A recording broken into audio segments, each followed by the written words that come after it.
ฮัลโหล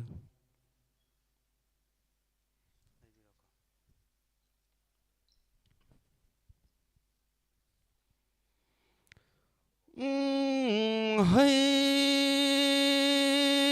น่าหานูกูรู้เลยที่ไงดอกกูรู้เลยรักป้ามาเลียมเลยที่ไงดอกมาเลียมเลยรักพี่อีเรียงน่ะผู้บลายว่าตาวขยุมน่ะผู้บลายว่าตาวเตียงบางมาผู้น่ะชะรวยน่ะงารวยน่ะลายน่ะมาติงมากามจีนิงน่ะนิงามสลักป้าอาปีสนายงมายากะหูรักป้าจิงูติงกุกลีขยุมลายกุกลีหหอยเฮกุโรมาชีวังเบนมนาวอีกชาเลยนางอีกชานขากปรุกีปุเรรมบ้าปุรานากบ้าคงบลุกีวันเดียบอีคงบลุกีหันเอาไว้บอีท้องนาวนาดีมันนิลงบ้าพิกายนาดีเลยตุ่มนุ่งเอาอี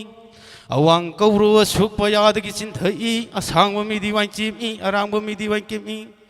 นงทนสุราเรลรีบมารีปีมารีป้าสกุลมาสกุลบีอีเบียนปีไทยคงได้บี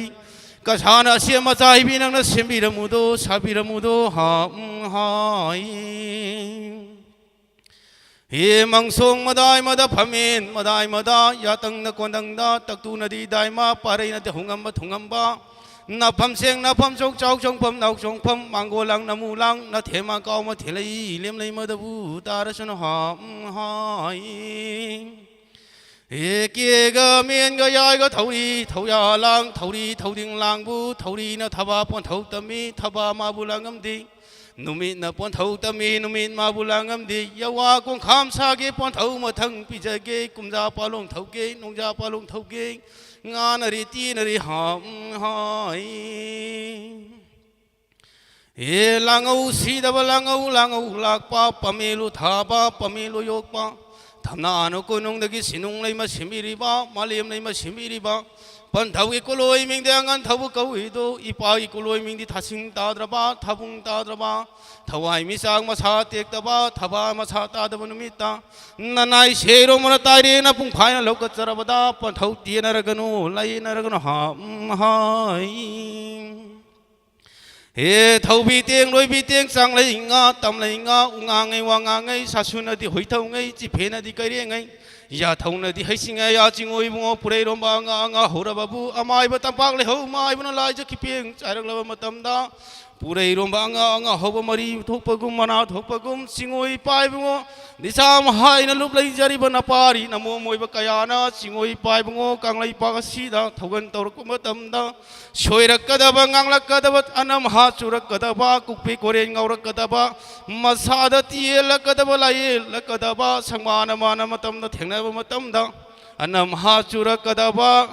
อีกายขมนาวปุนามังรักกระดับปุนามักปุงอาชีกุเรานมีอาชีดกิดีกุเราหันไปไม้ปุยปุงโอนิกิยาเราขาดุดาให้ร่างปุงอบุทโลีไหลร่างนะปุงอบุทโลีเฮกุเราหันไปปลายบุงอาชีกุเรานมีสิดกิดีปุยนุกิตารากมาปนิปานใบใหญ่พระบนุมีสิดาสิงอยปลายบุงเดสามหายนะกุลอยริบะนับปารินะโมมวยบกยานะให้ร่างปุงอบุทโลักลีไหลร่างนะปุงอบุทโลักลีเฮสิงอยปลายบุงให้ร่างมันให้ร่างสามันขันโลชันบิรมุไหลร่างมันไหลร่างสามันขันโลชันบิรมีหารักอาชีกุเรานงจาสิดกิดีมาสาดตีนะกระดับลายละกระดับกุปิโกเรนเงาละกระดับมาให้มาสิงห์ลำดัสุมาเองตารกระดับปุณมักปูกุเราหันไปปลายบุงอกิยาเราขาดาไม่รามักตะบุกเสรกลีเองสิงห์ปลายบุงนาปารินามมโอยบกยากีกุปิโกเรนเดลัยบิเรรกาอุดบสุหันบิรามูขังดบสุตักบิรามูไม่รานงานบกุมนางาลันบิรามูกังไลปากสิดาคงลอยมักตะบุหลักปมาตัมดาสังมานามานาบเถียงนาบมาตัมดาอีกายบพิรุขุมกระดับปุณมักปูไม่เตียงอาราบนาสักถูกบกุมนาสังมานามานาบตัมดาเถียงนาบมาตัมดาตีละกระดับปุณมักปูงักถูกบิรามูอาชีกุเรานุเมียสิดากิดีนาปารินาโมมวยบกยาบุกุเราหันไปปลายบุงนาหักนา mangan sin mathung na ngan bagom na pari oi bana mom oi bakaya bu singmi tami amat tani da leiri bana pari oi bana mom oi bakaya na sangai nung da chat pa matam na mangan ngalan biramu singoi pai bu oi mai bi makum sina kumja sigi mathang na harau ma thoi ka ba thau kumai sanari adna palem na pan thau ani gi yarau kha da lok jarak liba sibu na pari na mom oi bakaya na mathangi poino gi Taraga mapani pan ba yai phraban kumja du phau yaudi bau phadi na pari na mo moi ba kaya bu singoi pai bu ngon yet lai bi raga imai be mana oi da lai bi raga na pari na mo moi ba kaya na khujeng paloi na ayung na kon tha bi ramu numidang na kon san bi ramu kumsi kumja sidagi di tek da ba kai da ba na ma chu da ba lai ong khang da na narak ka da ba puna mak tingkok piramu do lai kok piramu ti sing piramu lai sing piramu dana hairang na punga bo tholak li lairang na punga bo tholak li singoi pai bungo kurau han bei pai bungo imai be ma palem na pan thawani na kumsi kumja sidagi di na pari na mo moi ba kaya gi sanglu ba sida mahi kola sida lairi ba na pari na mo moi ba kaya da tiela kadaba layela kadaba punamak pu khana sawo wang bre li pai bungo taloi ma pan phamdeng li ba maira na ma pan nga li ba luk ning ning thoi pai bungo luk ning lei mai mai be ma palem na pan thau mari ma ki yarau kha da hoi hoi law na hoi da tan tha bar ma bni apha ba nu ngai ba ta ya ma pun si ba nu sang ba tek da ba kai da ba ma hai ma sing na maira na ngan ba gum na pari oi ba na mu moi ba kaya bu ngan jara ge da na kurau han mai pai bungo ki yarau kha da na pari na mo moi ba kaya na hanna namak da bu punim jara li hai nei pa ne haya nei ma ne hai haya yung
hay sa su hayani haya sa su hay hay haya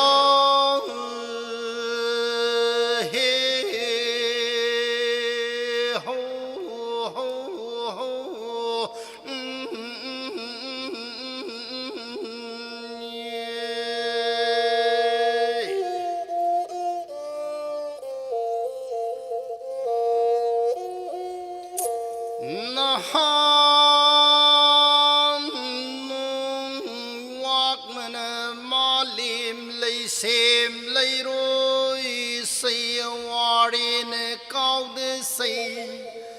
kun ngina yawai kun zin bu nilabada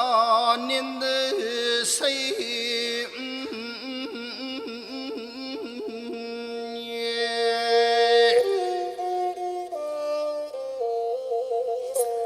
Sajam ning thao shajin lang mây limba limana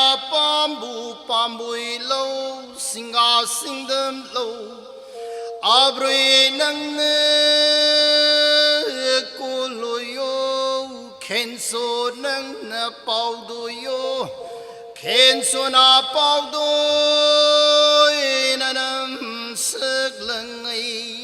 wa mang bu câu hân na nanai na han bada say ho zaraming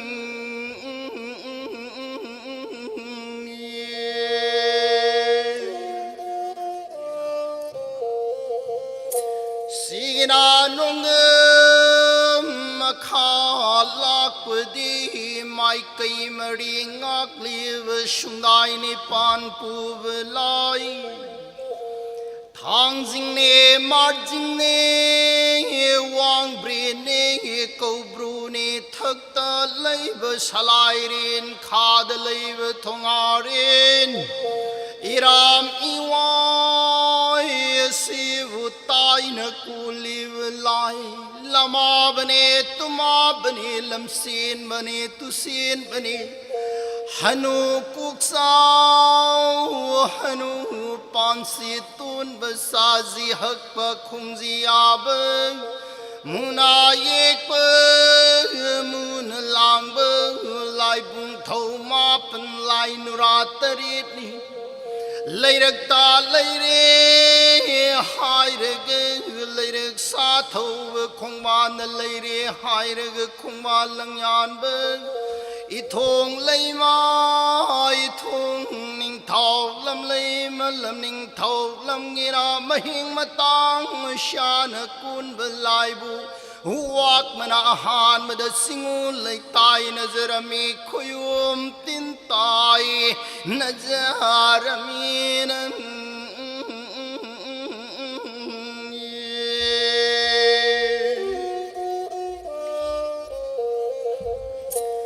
Ngashina koro nungin yai ga farak pa koro madi nung mai jing numi sing magi khuya khad ngashina koro tai bang malim pan kanglei pung mayul sigi mahairoi lum na desam hai na koloi minglil tholab Taragi nui kanglei pung mayul sigi aphab khunai ama purangnav aphaba mahairoi mabu puthungnava haidan taibang malim policy the sinjadna sungjadna mapok thoram palnumina sid yai phathauzal pibigi hairedan ngashi kurung nunga soi Corona singum tanit pubalai singu layam puna magna shona pung kanglama pung yai mapuna phamalang labada irat funa mangna tha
Mangal gumane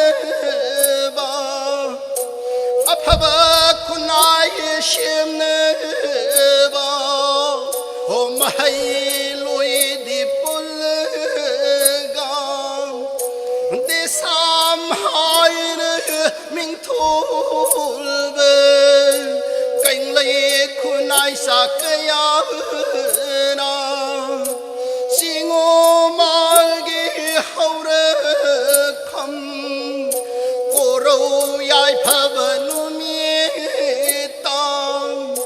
yai pha thaujal pibi ge om apuna phamal lang lam irat pur mang de tha yai pha thaujal biru ge shingel leirang khuzu pai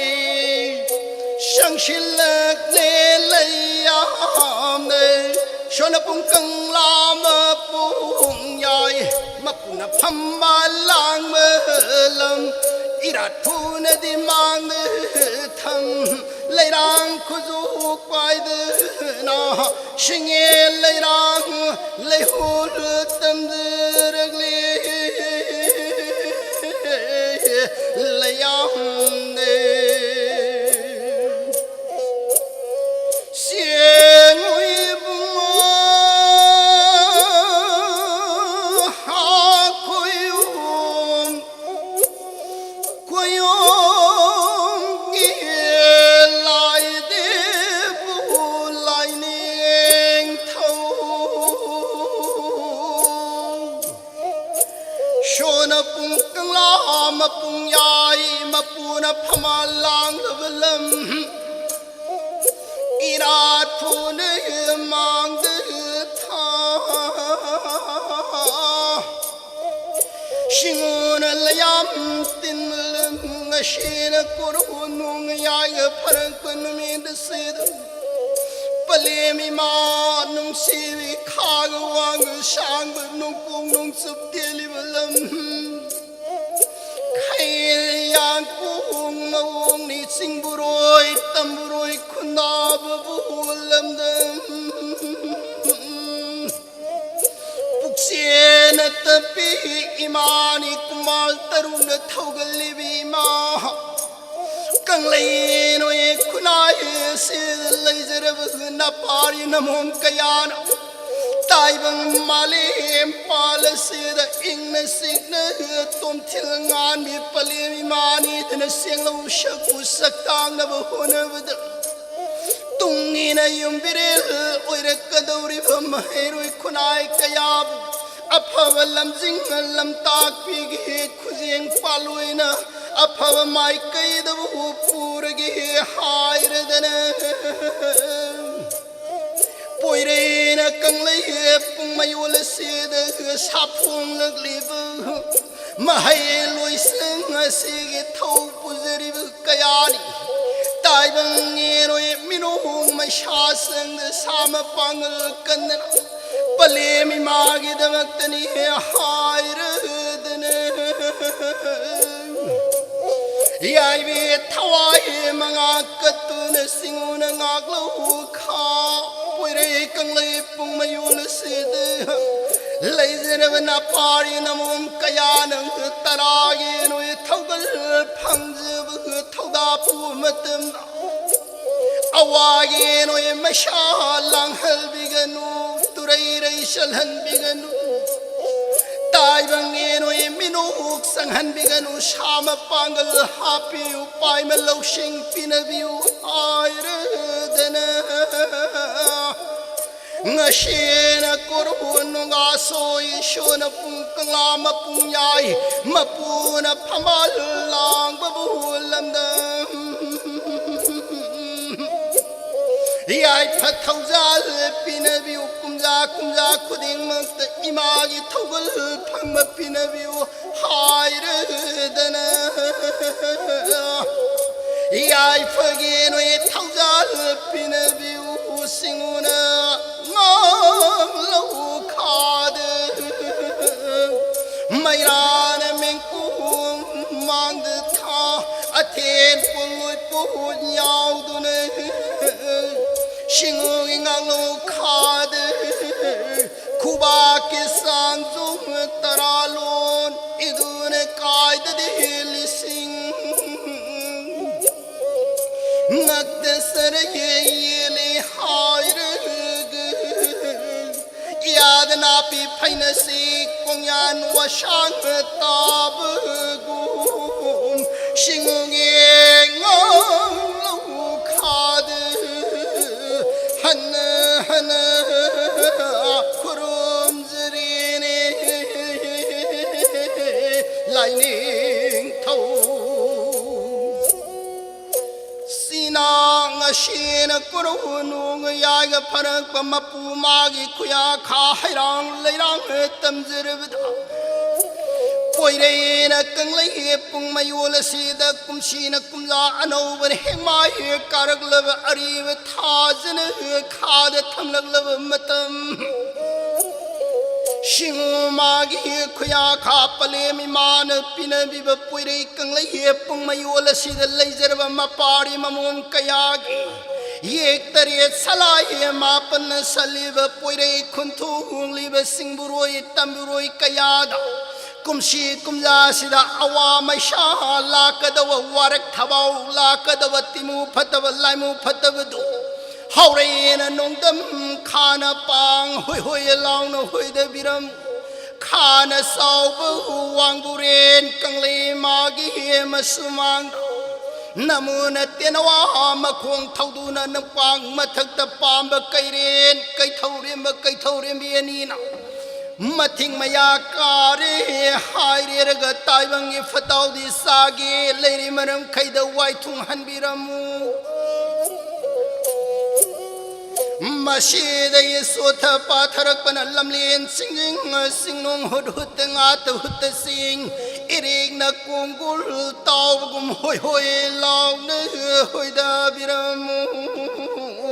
lining थाव शायवन पंथिंग बिरमु कंगलै पुंग मयोल सिया सिवा हायबदुम Kumsi कुमजागी thing बिरम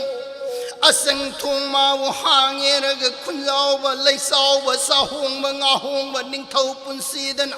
लैपाक मरा तबना पानब तांग थोंग मयुंग पाक बलेंग थोंग मफै सांगदना कुराव फान वाटपा mono Pong न हेन बकंगलै खुनाय ओइब पिना बिरमु lining थौ एक तरे सलाई मापल गी लैजरब मपारी ममोम कयान कंगलै खुनाय सिगी अफनुआई लमजिंग मागी लमताक पिरम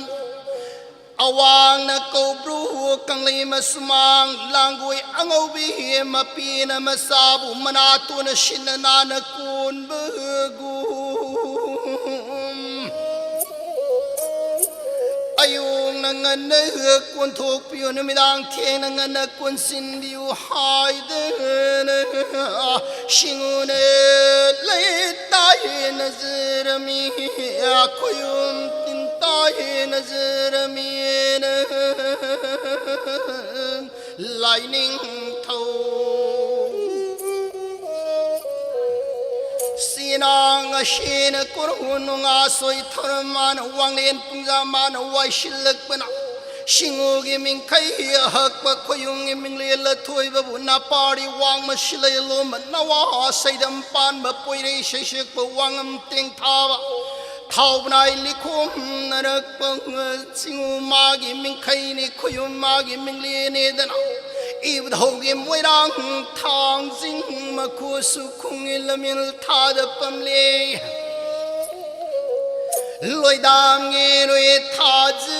पाखंग बसयिंग न तुंगुल ये न पाई मरीन लिसाब मरांग लांग साब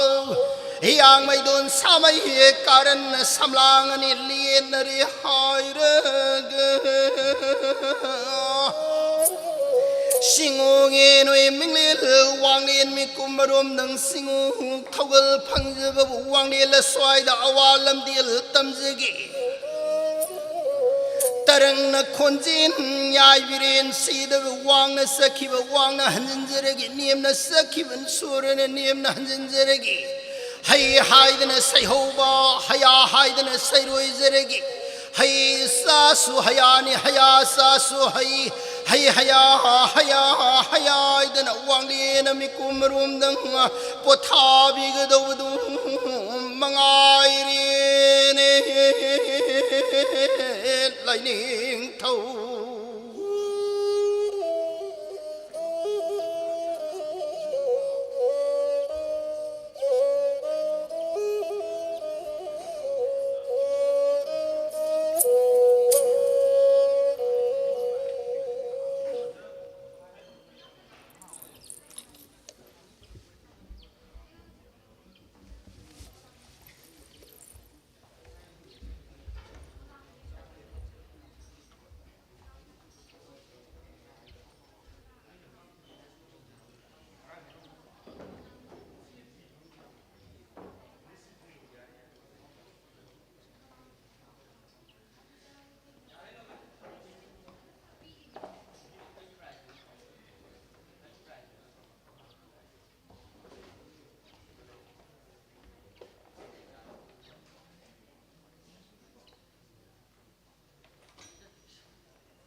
Hello, hello.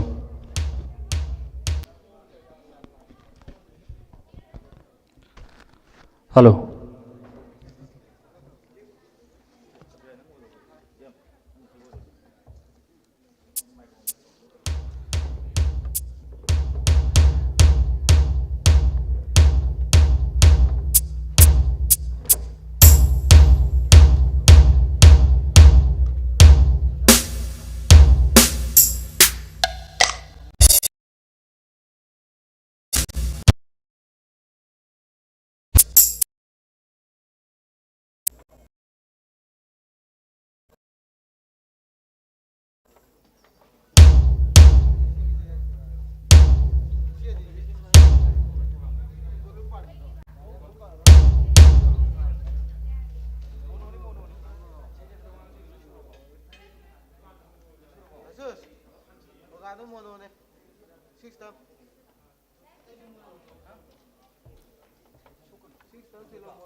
비디오 야구들이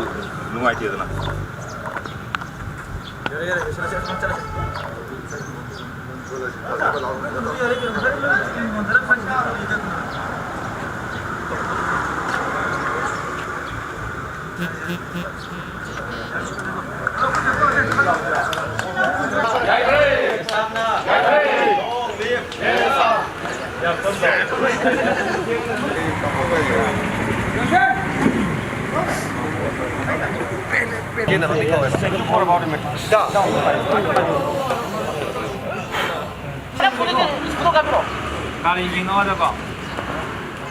우리 뭐 비디오에 넣었다.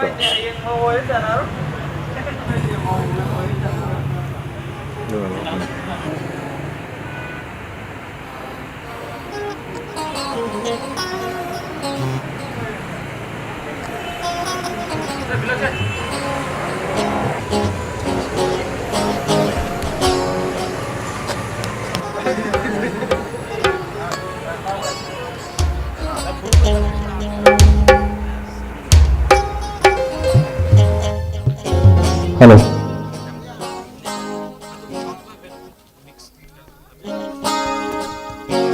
Taraga mapalak suba desamgi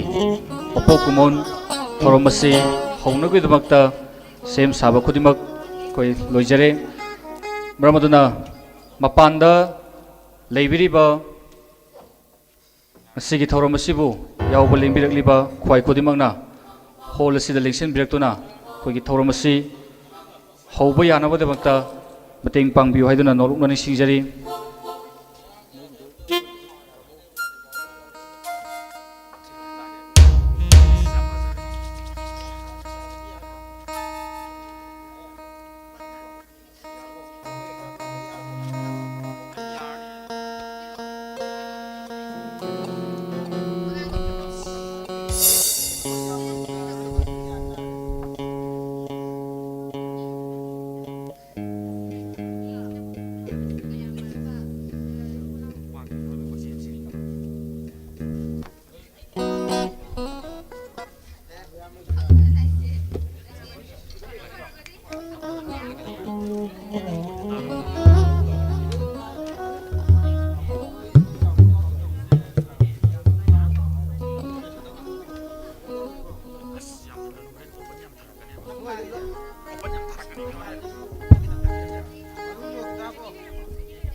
mayamdagi ayaba lawsaraga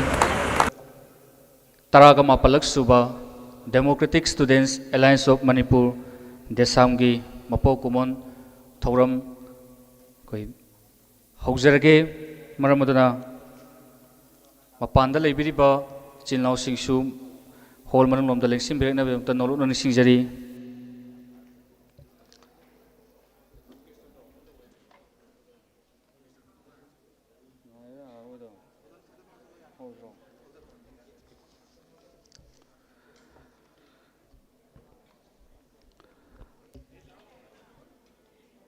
ngasigi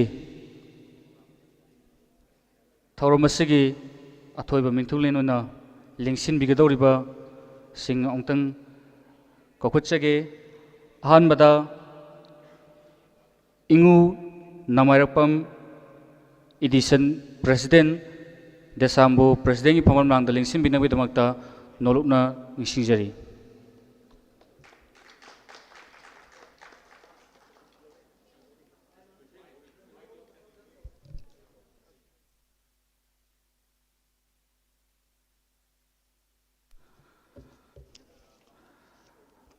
makha tarakpada guest of honor gi phamam nangda lengsin bigidoriba sing adu mathang manang naina kokhutcharke ahanbada ingu mangsatabam Hare Krishna Commissioner Higher and Technical Education and SCRT Government of Manipur bu sigi guest of honor gi phamam nangda lengsim binami damakta nolokna ningsingjari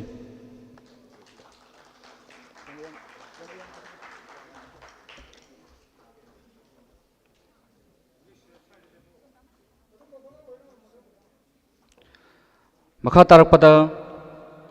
EPRK Tharaksana President Women Association for Socio-Economic Development Wasde Pusu ngasigi guest of honor gi phamam nangda lengsin binami damakta nolokna ningsingjari makha tarakpada ingu Longjam Ratan President ethno heritage council हेरिकोन बुसु ngasi guest of honor gi phamam langda lengsim binag bidamakta noluk nang singjari loinana ingu Laisram Romesh founder president Democratic Students Alliance of Manipur DESAM busu ngasi gi guest of honor gi phamam langda lengsim binag bidamakta noluk nang singjari makha tarakpada ngasi gi Chief guest ki phamam langda lingsin bagi dawriba mingwena panjarbada ingu Sorokhaibam Rajen Singh Honorable Minister of Education Fishery and Kada Government of Manipur bu guest of Chief guest ki phamam langda lingsin binabi damakta noluk na ningsingjari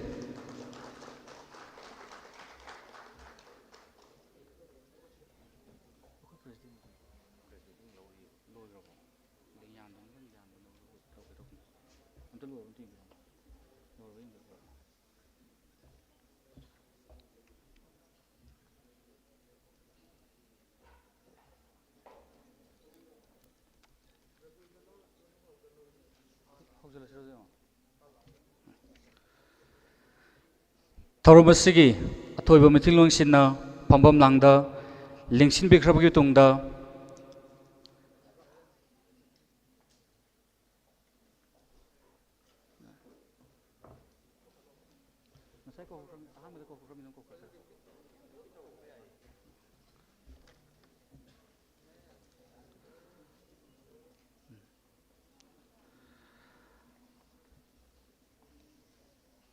makha tarakpada athoiba mithungling sing asida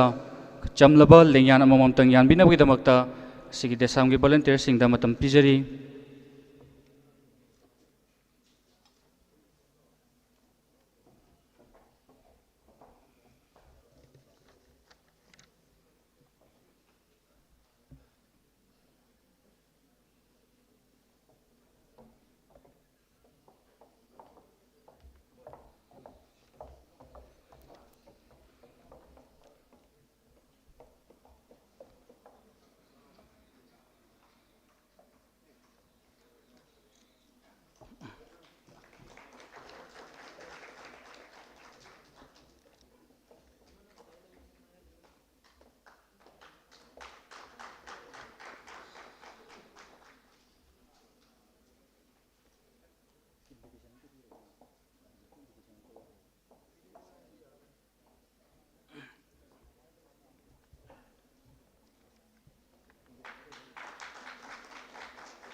Thagachari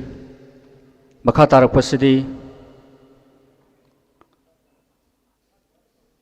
taram upagi warol thambagi na bidamakta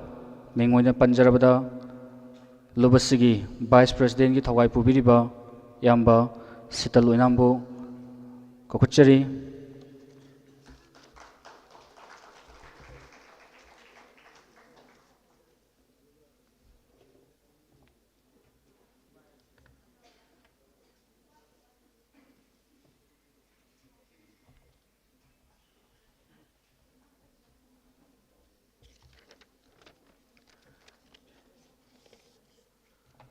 ngasi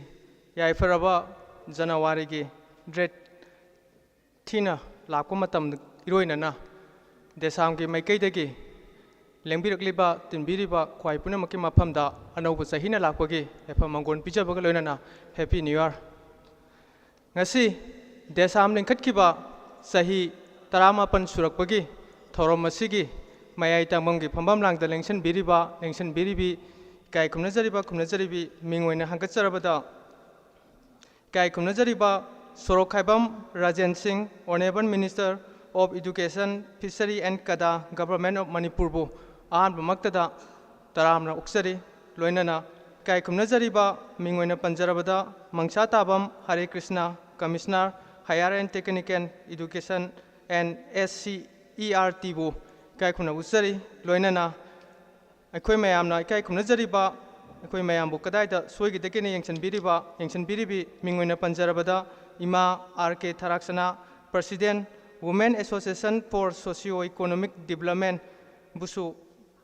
Kokno Nekai Kunabadu Sari, Loinana,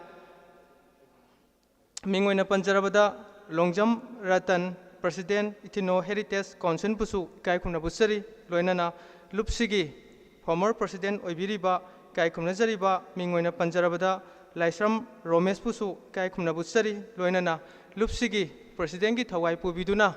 Lebiriba, Nasiki Pangshala Sigisu, President ki Pamamlang the Lengson Biriba, Kai Kumnazariba, Namairapam, Decent Pusu, the Sam Makati Taram Sabagaloinana, the Sam Hek Sapong Lakpadegi, Nasi Pawagi Manungda, the Sam Gamadi, Lebak, Miamgi, Mahiru Singi Makta, Katok Pamagaloinana, Thawai Pubiduna La Pikraba, Yambasing, Siasing, Loinana, invite Pangviduna Lengbirgliba, invite Sing, Loinana. DESAM Thau Pubiriba, Tongan District Sing, Unit Council Sing, College Amati, University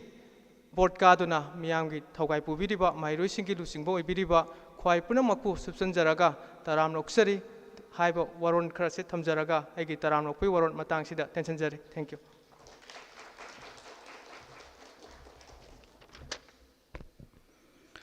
Tagachiri, Baka Tarapasidi. Kunbaira Chukat Nabagim, Tanzatu Lozage, Siki Dice, Tingshin Briba, Dice members in now, Mayrang Tang Chukat Pinabidong Tanol Sinjari.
Tagachari,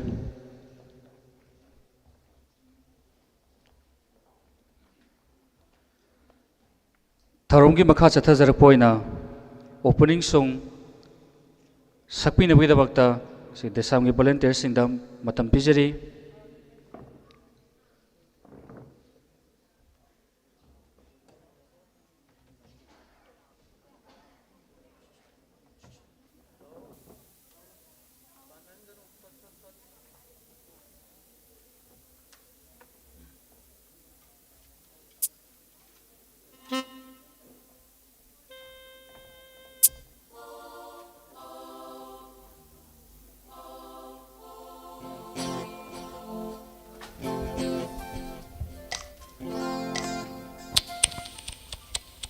Hello, hello, hello, hello, hello, hello, hello, hello.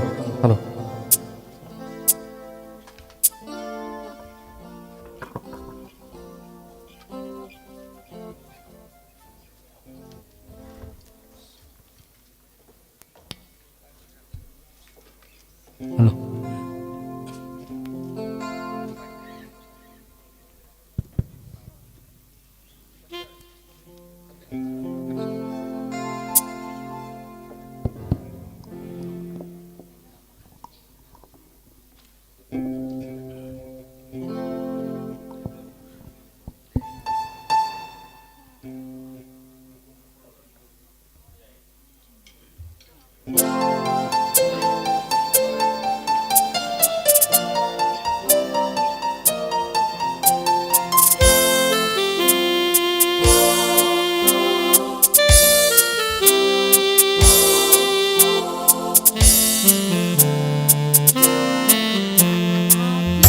laklo laklo mahayroi pumnamak laklo laklo laklo mahayroi pumnamak laklo amata oina pulasi aikoi yaithaba kunai amadi aikoi azet pawasak laurasi aikoi porang thaulang yanasi aikoi laklo laklo mahayroi pumnamak laklo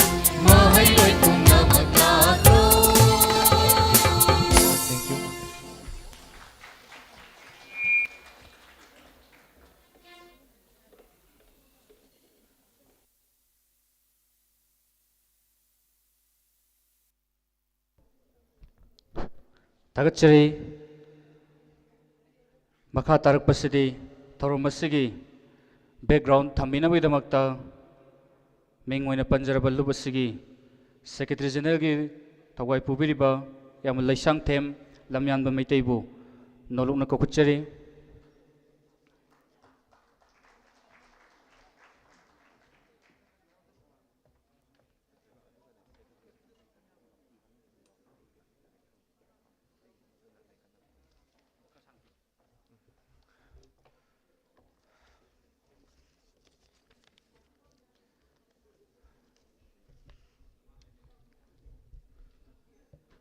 ꯊꯥꯒꯠꯆꯔꯤ ꯉꯁꯤ ꯗꯦꯁꯥꯝꯒꯤ ꯆꯍꯤ 18 ꯃꯄꯨꯡ ꯐꯥꯔꯛꯄ ꯂꯩꯕꯥꯛꯀꯤ ꯈꯨꯟꯅꯥꯏꯒꯤ ꯃꯍꯩꯔꯣꯏ ꯑꯃ ꯑꯣꯏꯅ ꯊꯧꯗꯥꯡ ꯀꯥꯡꯂꯛꯄ ꯑꯋꯥ ꯑꯅꯥ ꯀꯌꯥ ꯃꯥꯌꯣꯛꯅꯔꯛꯄ ngasi asi kumja 17 surakpagi yamna pukning nungsiba yamna nungairaba mikup amakhakne ngasi gi thoram asida 17 suba mapok kumon numit asigi aikhoi gi theme oiriba pedagogy shift in quality education hairiba sida masi kari gi maram gi damakta thamlibano masi gi oiba nunglon sing thamjanabagi damakta tanja amtang khwai punam ki mafam dai laujage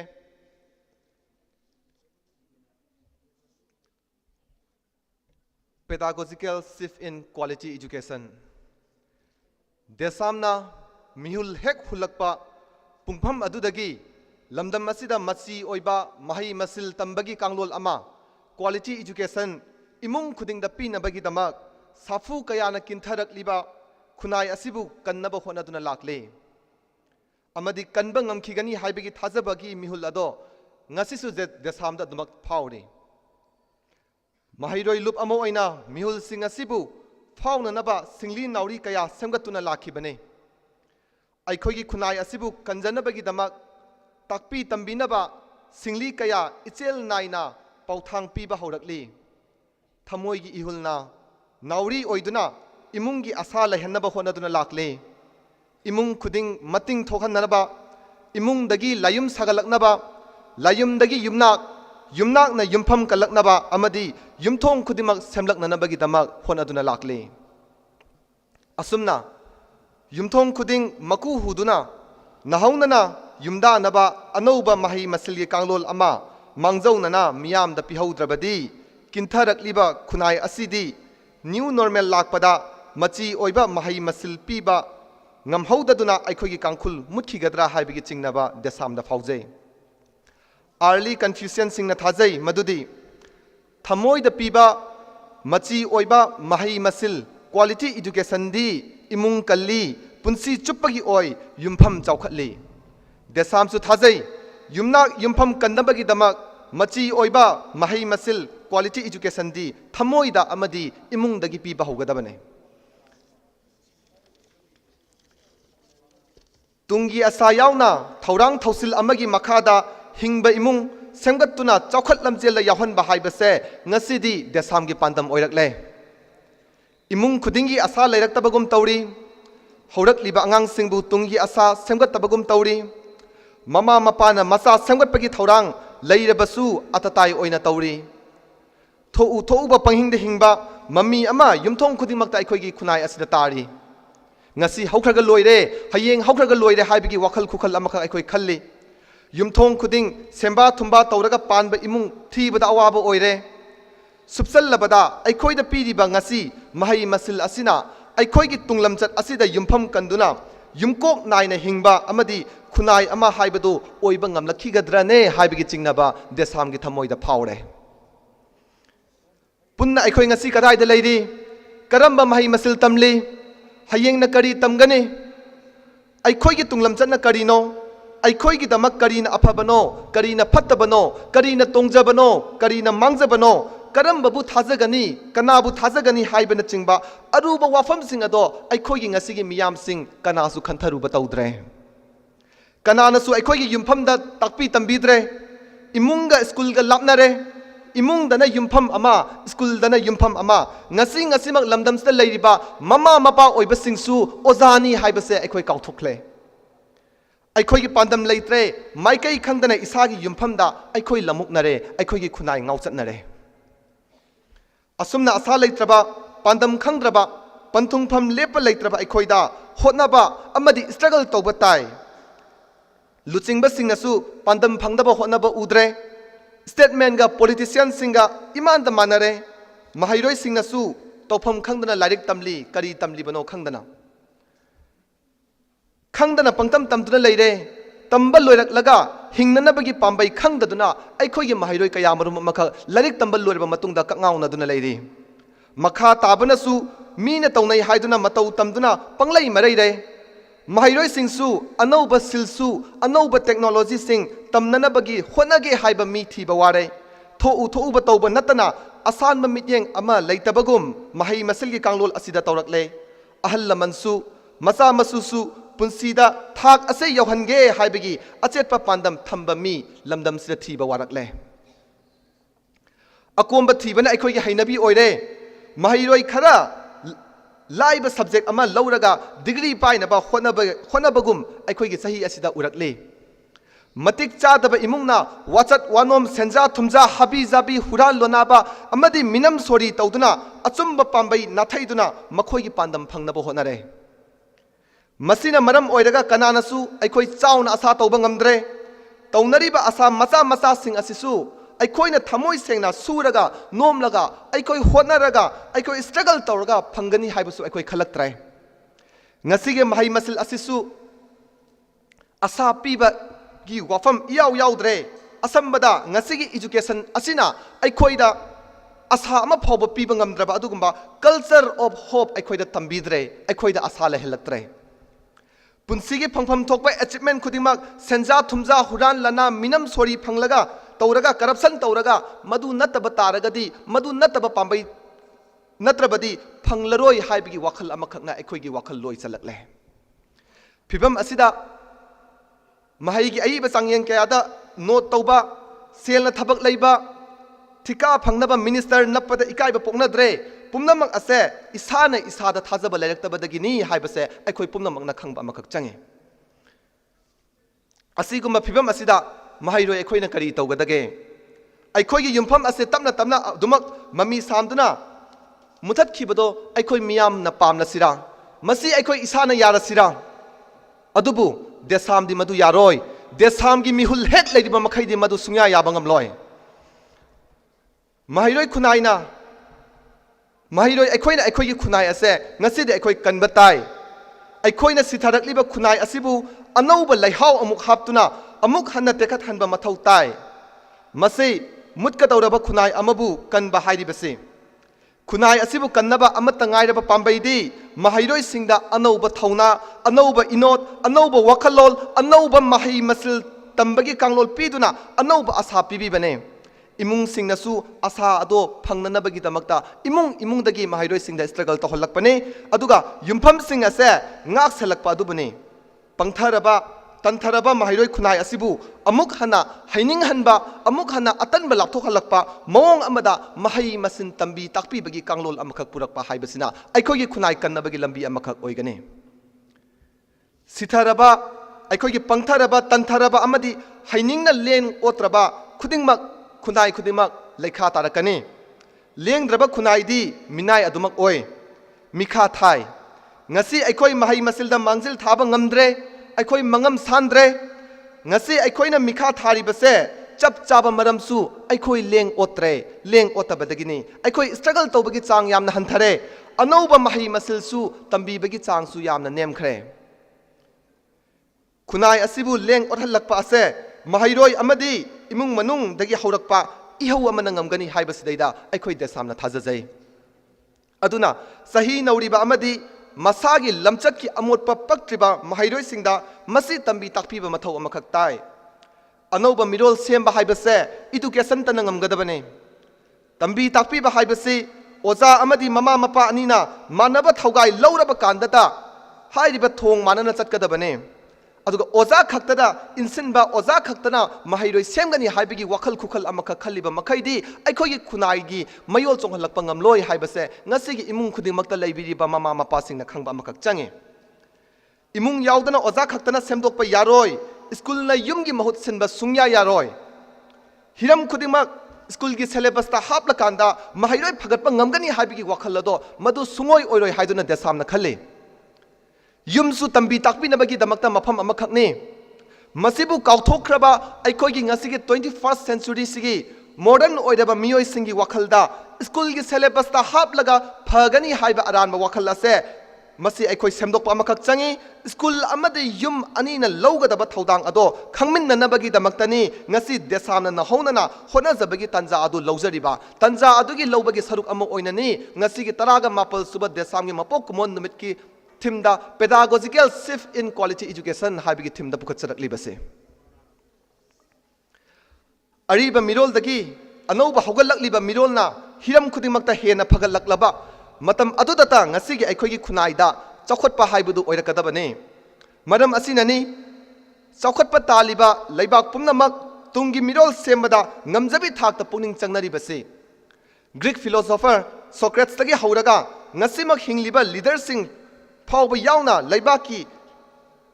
semningba miyoi pumnamakna mahi masil tambada education da puning changi philosopher economist sociology planner technocrats revolutionary amadi lal hobagi luchingbasing pumnamakna leibak semnaba hotnabada atai hiram kaya marum amakhakta salluba taragasu loisallakpadadi mahi masin tambagi kanglol asinatana atopa lambi leite haidana loinamak pop tarai maram aduna Stalin Lenin Mao Teng Gandhi Nehru Ho Chi Minh Fidel Castro amadi Nelson Mandela na chingba leibak ki oiba luchingba pumnamak ase achauba educationalist ngaktane education na pukning changi education na politics ki madu oirai politics su education na tawi magul leitraba lairik pumnamak kupna nainarurabadi mamai thangdadi education da lairik hekta oirami hainaribani maram aduna ngasi aikhogi phibamda khunai asibu kannanaba mahairoigi ihau hauba tarabadi madugi ahanba thabakti hojik leiriba tungi asa leitraba adugumba lamdam sigi education system ase semdokpana oifam thoi matang swaida aina education system ase semdokpana oifam thoi haina haijaba taragasu education system leiriba education system ase pumlan lale pumsoi soire haibadi natte nauhaunana anauba mayol amada mayol chumba mathaudi tari yumpham kanba ngamloidaba asoiba sing ase semdoklasi haijabane education da semdokpa haibasi tambi takpi bagi mawongda asoiba sing ado semdoklasi haibani takpi tambi ba haibase science amakhakni JF Herbert na haibirami masibu mahaki wahaida pedagogy haina mahairoi singda khanghalami Herbert na asumna propose tawrami humans becomes fulfilled once they establish themselves as productive citizen masi aikhogi irolda amuk nunglol hallabadi lambi takpi bagi mawong maril hongdou masana pana tholakani haibani pedagogy hongbana anauba pana thokpa haibadi aikhogi productive citizen oiba aduguma miyoi kaya madum amkhak puthorakani aduna pedagogy hongsi aikhogi khunai kansi masi oiba mahi masil yumthong khudingmakta aikoi pihalsi education haibasi khunai amagi chumsoni masina khunai gi himai chumi masina khunai bu puningba maikaida puba ngami phagat hange ngami leikha ta hange ngami khunai ama haibase masida leiriba education system adugi mamini haina launari mai adubu ikhang khangaudana aikhogi father of pedagogy John Piaget na education da ahongba hairiba leibak sigi himai chumgadoriba adugumba education do madudai da amu ahongba purake haiba taragadi tambi takpi bagi mawong matau aduna lepkadabani haibigi wafam amuk thorakle maram aduna ni tambi takpi gadoriba oja adugi mathaudang ase aduki matik chawi oja adugi gi leiriba adugumba action mahaki judgment mahaki strategies mahaki understanding mahaki interest amadi skill da yumpham oiduna education semdokadabani haibigi wafam puthorakle aduna desamna chenna thajai madudi handak hongdokadoriba aikhogi yumpham ase amadi awonba asidi oja singna thonba yumpham amakak oigadori anauba Manipur gi yumpham khunai asigi anauba yumpham asidi somnagi oja singna thonba yumpham amakak oigadori mangna sakadoriba lambi ase oja singna thonbiba lambi adu aikhoi chatpatari amadi yumkok asisu oja singna semba yumkok aduna oigadori ngasidi aikhogi khunai ase kanbiba haibase oja singi pedagogy da leire semlakadoriba yumpham ase phangnaba takpi tambibagi mawong ase aikhoi hongdoklasi aduga masi oiba mahi masil phanghalasi haiba pandamda DESAM gi theme pedagogical shift in quality education ase aikoi thamjabane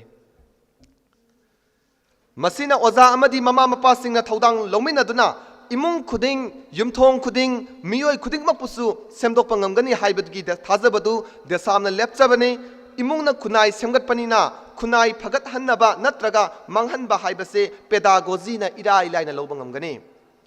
education system phagat lakpagal iroinana kunai gi atai kayat sing tapna phagat halakpa yagani haibase desam gi achet pathajaba makhangni pedagogy hongduna afaba mi puthorak laba matamdata kunai asida afaba mi na masing yamlakkani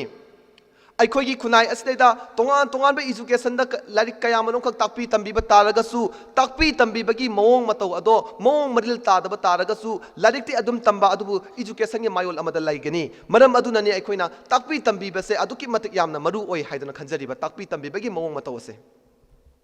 ꯃꯇꯝ ꯑꯗꯨꯗ ꯈꯨꯟꯅꯥꯏ ꯑꯁꯦ ꯐꯠꯇꯕ ꯈꯨꯟꯅꯥꯏ ꯑꯣꯏꯗꯨꯅ ꯑꯁꯨꯝ ꯂꯩꯕꯗꯤ ꯑꯣꯏꯊꯣꯛꯂꯔꯣꯏ ꯃꯔꯝ ꯑꯗꯨꯅ ꯈꯨꯟꯅꯥꯏ ꯑꯁꯦ ꯁꯦꯝꯗꯣꯛꯅꯕꯒꯤ ꯑꯍꯥꯟꯕ ꯈꯣꯡꯊꯥꯡꯗꯤ education system asibu phahanba amadi honghanba ngamgadabagidamakta takpi tambibagi science pedagogy da honghanba haibasini miyoi bana polakpa matamda mahi masil khara loina duna lai khudam oina mamagi puknungdagi mamagi heartbeat chongbagi makhol asi taba hirai mikup ama phawba kangdana mamagi pibuknungda aduguma macha aduna mamana chongliba mihul dhak dhak dak dak hariba khonjel ase adumak tauduna aikhoigi taibang phaurai asumna khonthok asina marol tholakpa matamdadi mama papa ne kaka kuku tambiduna irai laina imungna marol tambiduna lolbu chindambe lairik tambiba matamdana te na wa ting chauro se seboti tung bi asina chingba mamagi mihuldagi laurakanda aikhoida tambi takpi bagi kanglol amakhak aikhoida chindam biduna aikhoigi khunai ase chaurakibane asigumba kaya sing ase tambiduna polakpadagi yauраklaba ihul sing ase pattern naina tambiraga hairakpagi mawong amadi imung amadi school na laurakpa lambi takpi bagi science adubu pedagogy ni haiduna desamna miyamna thamjari khudam asigumna oza sing amadi mama mapa singna tambi takpi bagi mawong asi nahonana hongdoktuna anauba saukhatpagi yumpham ama thonduna aikhoigi khunai asi hena saukhatpa hena mara tappa proactive oiba singnarakpa challenges khudingmakpu yamna laina irai laina response piba ngamba khunai amakha sungsoi soidana oirakani haibase desam ngasi ju thajari hojik leiriba pedagogy asigi anauba pedagogical shift karamna tawgani quality education purakpada mateng oinanabagidamakta aikoina propose tawjaba kayat kharadang ngasigi taraga mapal suba desam gi foundation day numit asida aikoi thamjage ahanbada yumgi curriculum di mama mapana semgalakadabani masibu critical pedagogy ni oza singna masibu hidden curriculum hairaga khangnai ani subada oza singi training institute sing standardized togadabani khudam oina teacher education college asi norms amadi standard fulfill togadabani norm sudaba certificate lalonba mamingdagi oina chalaiba teachers education gi mafam sing leipakna yengsinbiba semdokpa yadrabadi recognition kakthakadabani ahum subada learning environment fagat halakpa lairik tampham sing maning tamhanba lairik educational institution sing aikoida liberty pigadabani ayetpa apanba yaikhai thingaiba lehelloidabani aikoida free zone ohengadabani curriculum maning tamna semangadabani mari subada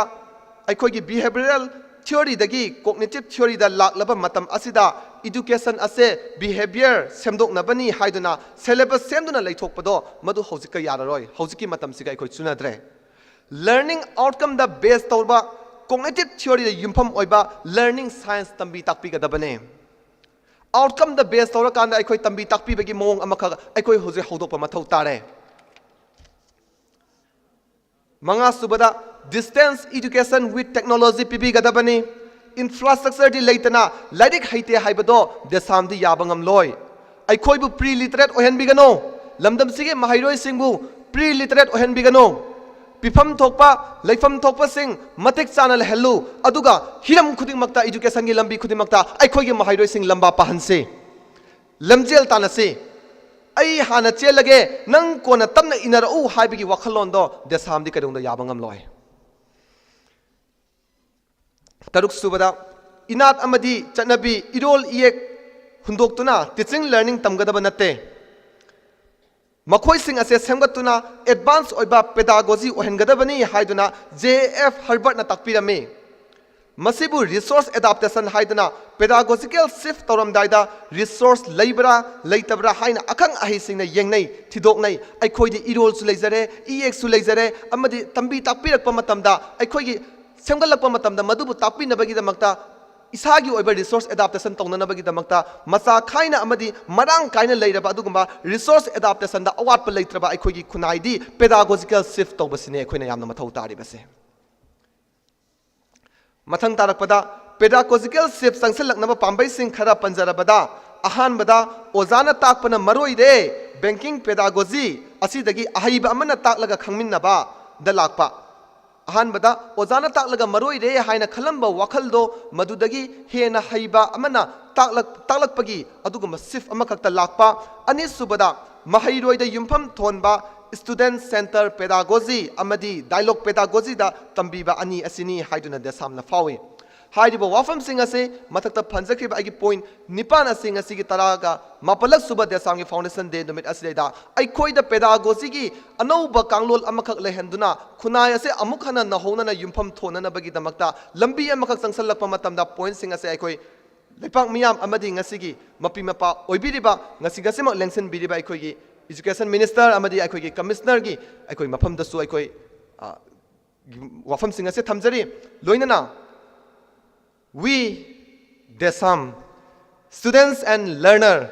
propose to teach our teacher to teach us to nurture our parents and guardian to nurture us to guide our bureaucrats to guide us and to lead our leader to lead us. This may be branded as madness, but it is a madness with a method. DESAM ngasigi mahairoi sing aikhoida tamliba khangningbagi hainingba pokliba adugumba aikhoigi miyam mahairoi sing aikhoina oja sing mu takpigani aikhoida takpi tambinabagi damak aikhoina leibiriba ima ipa hallaman singbusu aikhoina yokani aikhoibu yokpiraknarabagi damak aikhoida leiriba bureaucrat sing aikhoina ngakpi senbiduna lamjing lamtakani ꯑꯩꯈꯣꯏꯕꯨ ꯉꯥꯛꯄꯤ ꯁꯟꯕꯤꯔꯛꯅꯕꯒꯤꯗꯃꯛ ꯑꯗꯨꯒ ꯑꯩꯈꯣꯏꯗ ꯂꯩꯔꯤꯕ ꯂꯨꯆꯤꯡꯕꯁꯤꯡꯁꯤꯁꯨ ꯑꯩꯈꯣꯏꯅ ꯂꯨꯆꯤꯡꯒꯅꯤ ꯑꯩꯈꯣꯏꯕꯨ ꯂꯨꯆꯤꯡꯕꯤꯅꯕꯒꯤꯗꯃꯛ ꯃꯁꯤ ꯗꯦꯁꯥꯝꯒꯤ ꯋꯥꯈꯜꯂꯣꯟ ꯑꯁꯦ ꯃꯤꯌꯥꯝꯅꯗꯤ ꯑꯉꯥꯎꯕꯅꯤ ꯍꯥꯏꯕ ꯌꯥꯏ ꯇꯧꯕꯇꯕꯨ ꯉꯥꯎꯔꯤꯕ ꯗꯦꯁꯥꯝꯒꯤ ꯈꯨꯡꯉꯥꯎ ꯑꯁꯤꯗꯤ ꯃꯁꯤ ꯑꯣꯏꯖꯅ ꯉꯥꯎꯕ ꯈꯨꯡꯉꯥꯎꯅꯤ ꯍꯥꯏꯕ ꯋꯥꯐꯝꯁꯤ ꯊꯝꯖꯔꯒ ꯃꯇꯥꯡ ꯁ꯭ꯋꯥꯏꯗ ꯇꯦꯟꯁꯤꯟꯖꯔꯤ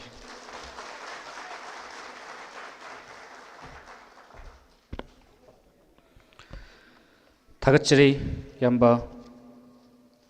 ꯂꯩꯁꯥꯡꯊꯦꯝ ꯂꯝ ꯃꯦꯝꯕ ꯃꯤꯇꯩꯕꯨ ꯃꯔꯤꯛ ꯆꯨꯝꯕ ꯋꯥꯐꯝ ꯕꯦꯛꯒ꯭ꯔꯥꯎꯟ ꯊꯝꯕꯤꯔꯝꯕꯒꯤꯗꯃꯛ ꯃꯈꯥ ꯇꯥꯔꯛꯄꯁꯤꯗꯤ ꯃꯇꯝ ꯀꯨꯏꯅ ꯁꯥꯡꯅ ꯂꯨꯞ ꯑꯁꯤꯒꯤ ꯊꯋꯥꯏ ꯄꯨꯕꯤꯔꯝꯕ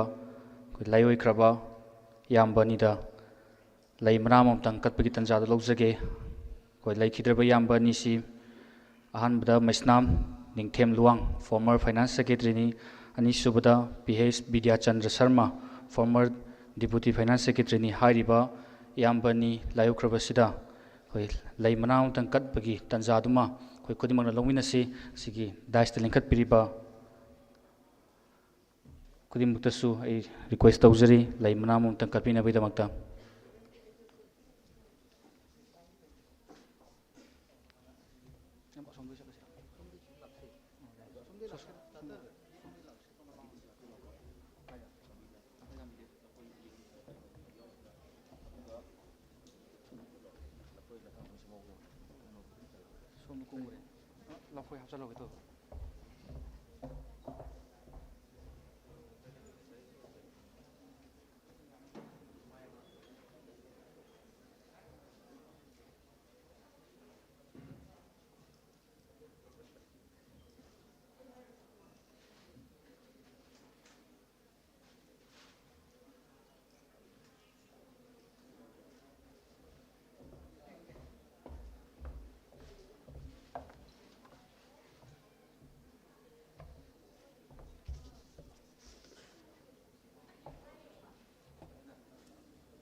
ꯊꯧꯔꯝꯒꯤ ꯃꯈꯥ ꯆꯠꯊꯖꯔꯛꯄ ꯑꯣꯏꯅ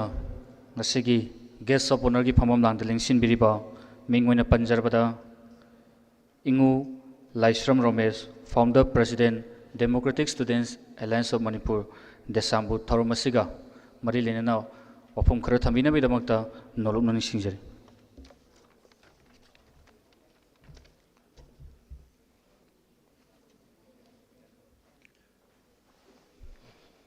ꯈ꯭ꯔꯤꯁꯇ ꯀꯨꯝꯁꯤꯡ 2002ꯒꯤ ꯖꯅꯋꯥꯔꯤꯒꯤ ꯇꯥꯡ 3 ꯁꯒꯣꯜꯁꯦꯟ ꯅꯨꯃꯤꯠꯇ ꯕꯤꯔꯃꯪꯒꯣꯜ ꯀꯣꯂꯦꯖ ꯁꯣꯝꯕꯨꯡꯗ ꯃꯇꯝꯗꯨꯒꯤ ꯏꯖꯨꯀꯦꯁꯟꯒꯤ ꯗꯥꯏꯔꯦꯛꯇꯔ ꯑꯣꯏꯕꯤꯔꯝꯕ ꯃꯤꯡ ꯑꯣꯏꯅ ꯍꯪꯒꯠꯆꯔꯕꯗ ꯑꯣꯖꯥ ꯇꯤ.ꯑꯩꯆ. ꯁꯥꯃꯨꯉꯧ ꯑꯃꯗꯤ ꯑꯦꯗꯤꯁꯅꯦꯜ ꯗꯥꯏꯔꯦꯛꯇꯔ ꯑꯣꯏꯅ ꯂꯩꯕꯤꯔꯝꯕ ꯑꯣꯖꯥ ꯀꯦ. ꯑꯣꯝꯅꯥꯊ ꯑꯅꯤꯅ ꯍꯧꯗꯣꯛꯄꯤꯈꯤꯕ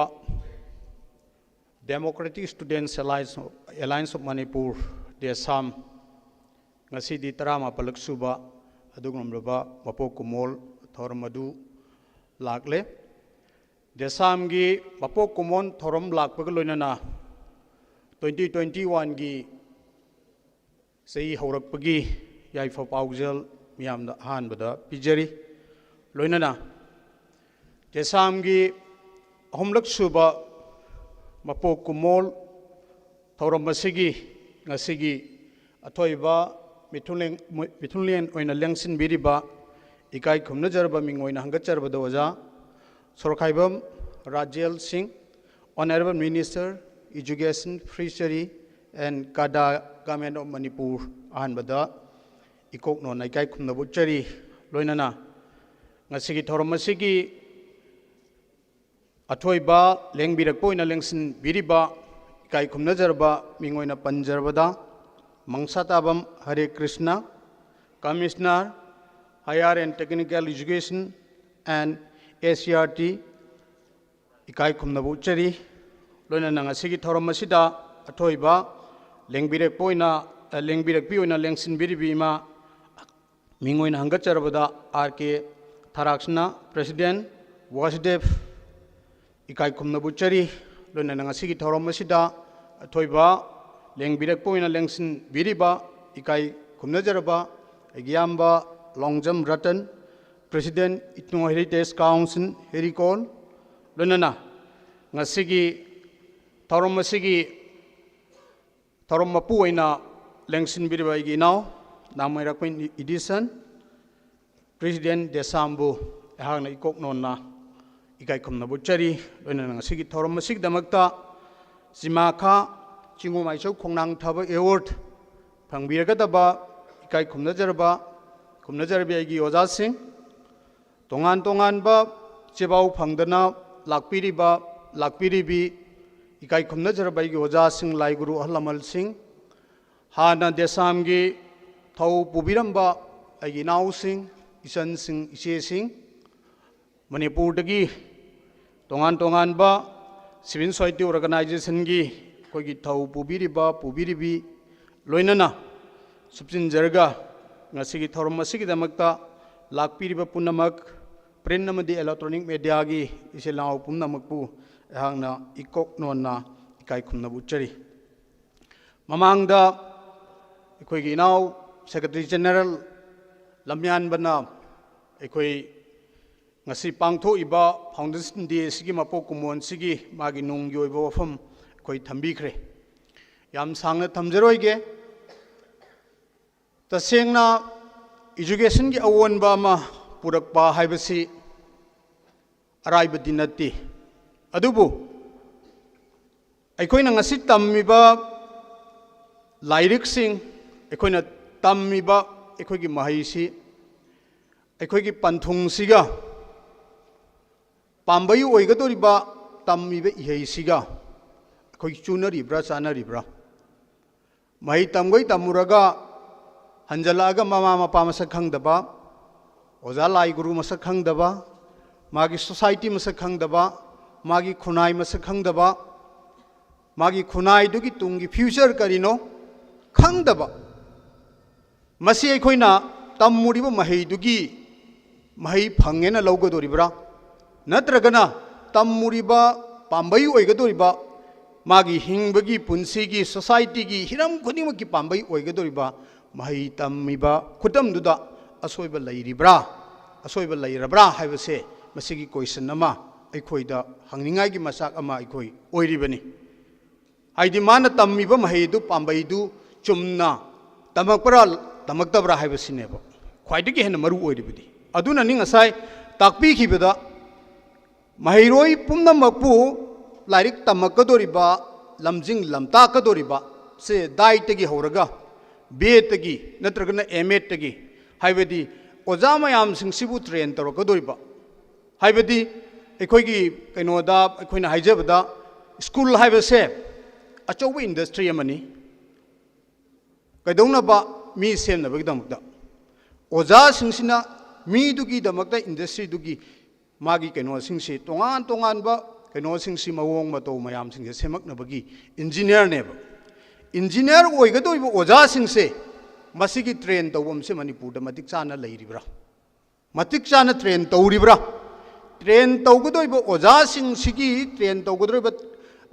ꯃꯥꯕꯨ ꯇꯥꯛꯄꯤ ꯇꯝꯕꯤꯒꯗꯧꯔꯤꯕ ꯑꯣꯖꯥꯁꯤꯡꯁꯦ ꯃꯄꯨꯡ ꯐꯥꯅ ꯃꯈꯣꯏꯁꯨ ꯇ꯭ꯔꯦꯟ ꯇꯧꯔꯛꯑꯕ꯭ꯔꯥ ꯍꯥꯏꯕꯁꯤ ꯑꯆꯧꯕ ꯀꯣꯏꯁꯟ ꯑꯃ ꯑꯣꯏꯌꯦꯕ ꯑꯅꯤꯁꯤ ꯁꯝꯅꯗꯕꯗꯧꯅ ꯇꯧꯔꯛꯄ ꯋꯥꯟ ꯇꯥꯏꯝ ꯁꯣꯂꯨꯁꯟꯅꯤꯒ ꯍꯥꯏꯔꯒ ꯍꯟꯗꯛ ꯗꯥꯏꯠ B.Edꯀꯤ ꯑꯩꯈꯣꯏ ꯁꯔꯇꯤꯐꯤꯀꯦꯠ ꯀꯣꯔꯁꯁꯤꯡ ꯇꯝꯃꯛꯇꯕ ꯂꯥꯏꯔꯤꯛ ꯇꯝꯃꯛꯇꯕ ꯃꯌꯥꯝꯁꯨ ꯆꯍꯤ 3 ꯆꯪꯅ ꯇꯝꯃꯛꯀꯗꯕ ꯆꯍꯤ ꯑꯃ ꯁꯨꯝꯅ ꯇꯝꯃꯛꯀꯗꯕ ꯃꯌꯥꯝꯗꯣ ꯏꯟꯗꯤꯌꯥꯒꯤ ꯑꯄꯨꯟꯕꯒꯤ ꯋꯥꯟ ꯇꯥꯏꯝ ꯁꯣꯂꯨꯁꯟꯅꯦꯅ ꯍꯧꯖꯤꯛ ꯅꯣꯡꯃꯥꯏꯖꯤꯡꯒꯨꯝꯕ ꯁꯨꯇꯤꯗ ꯅꯨꯃꯤꯠ ꯈꯔꯅꯤ ꯅꯨꯃꯤꯠ 5-10 ꯇꯝꯃꯒ ꯃꯣꯏ ꯈꯨꯗꯤꯡꯃꯛꯇꯣ ꯂꯣꯏꯅꯃꯛ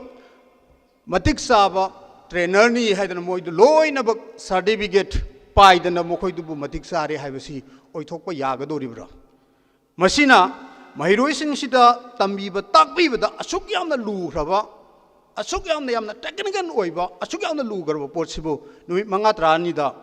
ꯃꯈꯣꯏꯕꯨ ꯃꯄꯨꯡ ꯐꯥꯕ ꯌꯥꯝꯅ ꯀ꯭ꯋꯥꯂꯤꯇꯤ ꯂꯩꯕ ꯑꯗꯨꯒꯨꯝꯕ ꯑꯣꯖꯥ ꯑꯃ ꯑꯩꯈꯣꯏꯅ ꯁꯦꯝꯕ ꯉꯝꯒꯗꯧꯔꯤꯕ꯭ꯔꯥ ꯑꯗꯨꯅ ꯋꯥꯟ ꯇꯥꯏꯝ ꯁꯣꯂꯨꯁꯟ ꯍꯥꯏꯕ ꯋꯥꯐꯝꯁꯤꯗꯩꯁꯤꯗ ꯀꯣꯂꯦꯖꯀꯤ ꯑꯣꯖꯥ ꯃꯌꯥꯝ ꯑꯃ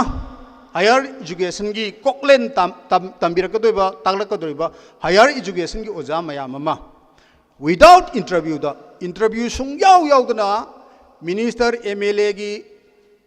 DO ꯂꯦꯇꯔꯗ ꯃꯇꯝꯗꯨꯒꯤ ꯄꯥꯔꯠ ꯇꯥꯏꯝꯅꯤ ꯑꯗꯨꯅꯤ ꯑꯗꯥꯅꯦꯅ ꯍꯥꯞꯈꯤꯕ ꯃꯌꯥꯝꯗꯨꯁꯨ ꯋꯥꯟ ꯇꯥꯏꯝꯅꯦ ꯑꯗꯨꯅ ꯑꯗꯨꯁꯨ ꯁꯣꯂꯨꯁꯟ ꯇꯧꯈ꯭ꯔꯦ ꯑꯦꯗꯦꯠꯇ ꯃꯇꯤꯛ ꯆꯥꯗꯕ ꯃꯌꯥꯝ ꯃꯇꯝꯗꯨꯒꯤ ꯒꯕꯔꯅꯤꯡ ꯕꯣꯗꯤꯁꯤꯡꯅ ꯃꯇꯝꯗꯨꯒꯤ ꯂꯨꯆꯤꯡꯕ ꯑꯣꯏꯔꯝꯕꯁꯤꯡꯅ ꯃꯇꯝꯗꯨꯒꯤ ꯂꯩꯉꯥꯛ ꯄꯥꯏꯔꯝꯕꯁꯤꯡꯅ ꯄꯪꯍꯥꯞꯇ ꯍꯥꯞꯆꯟꯈꯤꯕ ꯃꯌꯥꯝ RR ꯁꯨꯗꯕ ꯃꯌꯥꯝꯗꯨꯁꯨ ꯋꯥꯟ ꯇꯥꯏꯝ ꯁꯣꯂꯨꯁꯟꯗ ꯍꯧꯖꯤꯛ ꯂꯣꯏꯅꯃꯛ ꯃꯈꯣꯏꯁꯨ ꯍꯥꯌꯔ ꯏꯖꯨꯀꯦꯁꯟꯒꯤ ꯑꯣꯖꯥ ꯑꯣꯏꯈ꯭ꯔꯦ ꯁꯨꯃꯥꯏꯅ ꯇꯧꯗꯅ ꯋꯥꯟ ꯇꯥꯏꯝ ꯁꯣꯂꯨꯁꯟ ꯁꯨꯝ ꯆꯠꯈ꯭ꯔꯒ ꯃꯇꯤꯛ ꯆꯥꯗꯕ ꯃꯌꯥꯝ ꯑꯃꯅ RR ꯁꯨꯗꯕ ꯃꯌꯥꯝ ꯑꯃꯈꯛꯅ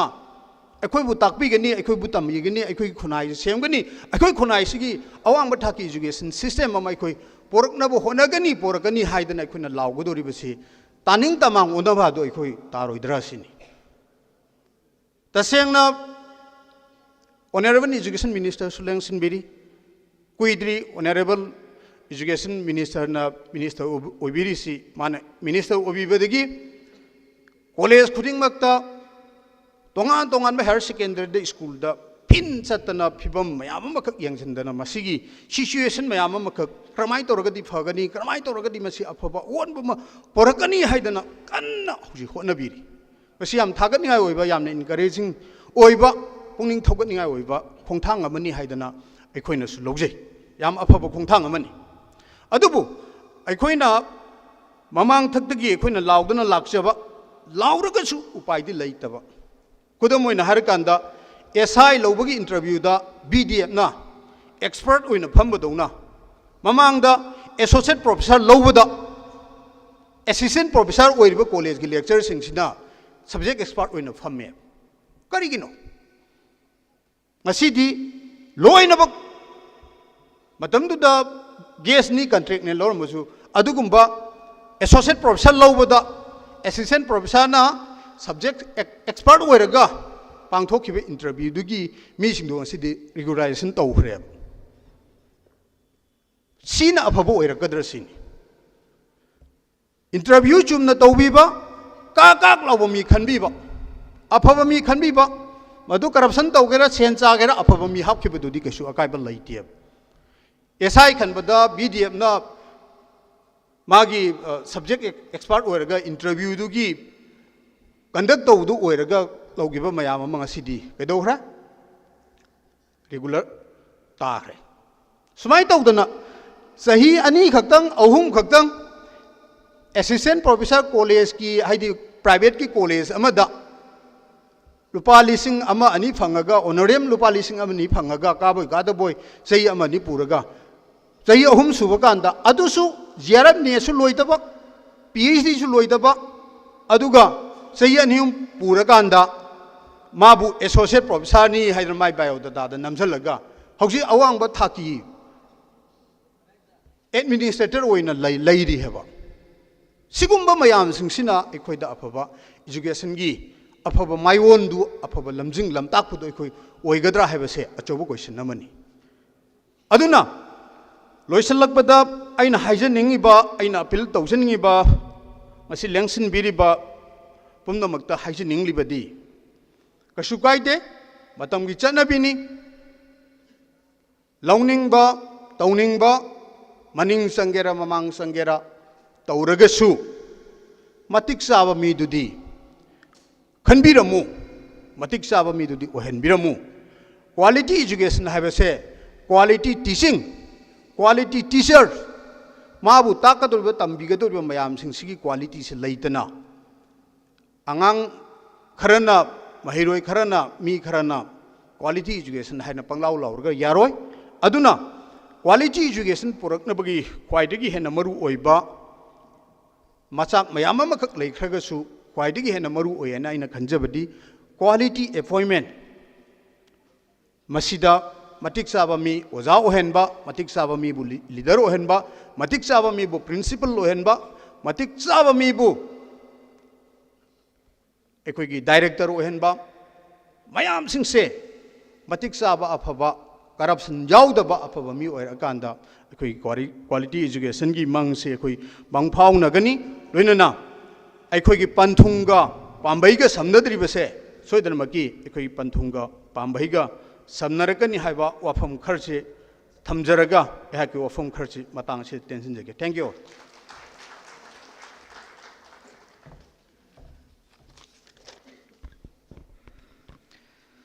थगचरी याम याम मरिक चुंबा उफम क्या थम्बिरमगीदमक मखा तारकपसिदी गेस्ट ऑफ ऑनर की फंबम लांग लिंगसिनबिरिबा मेंगोइना पंजरबदा इंगु Longjam Ratan president ethno heritage council हेरिकोनबु थोरमसिग मरी लेनना वफम खरा थम्बिरबिदमकता नोरुक नोनिसिंजरी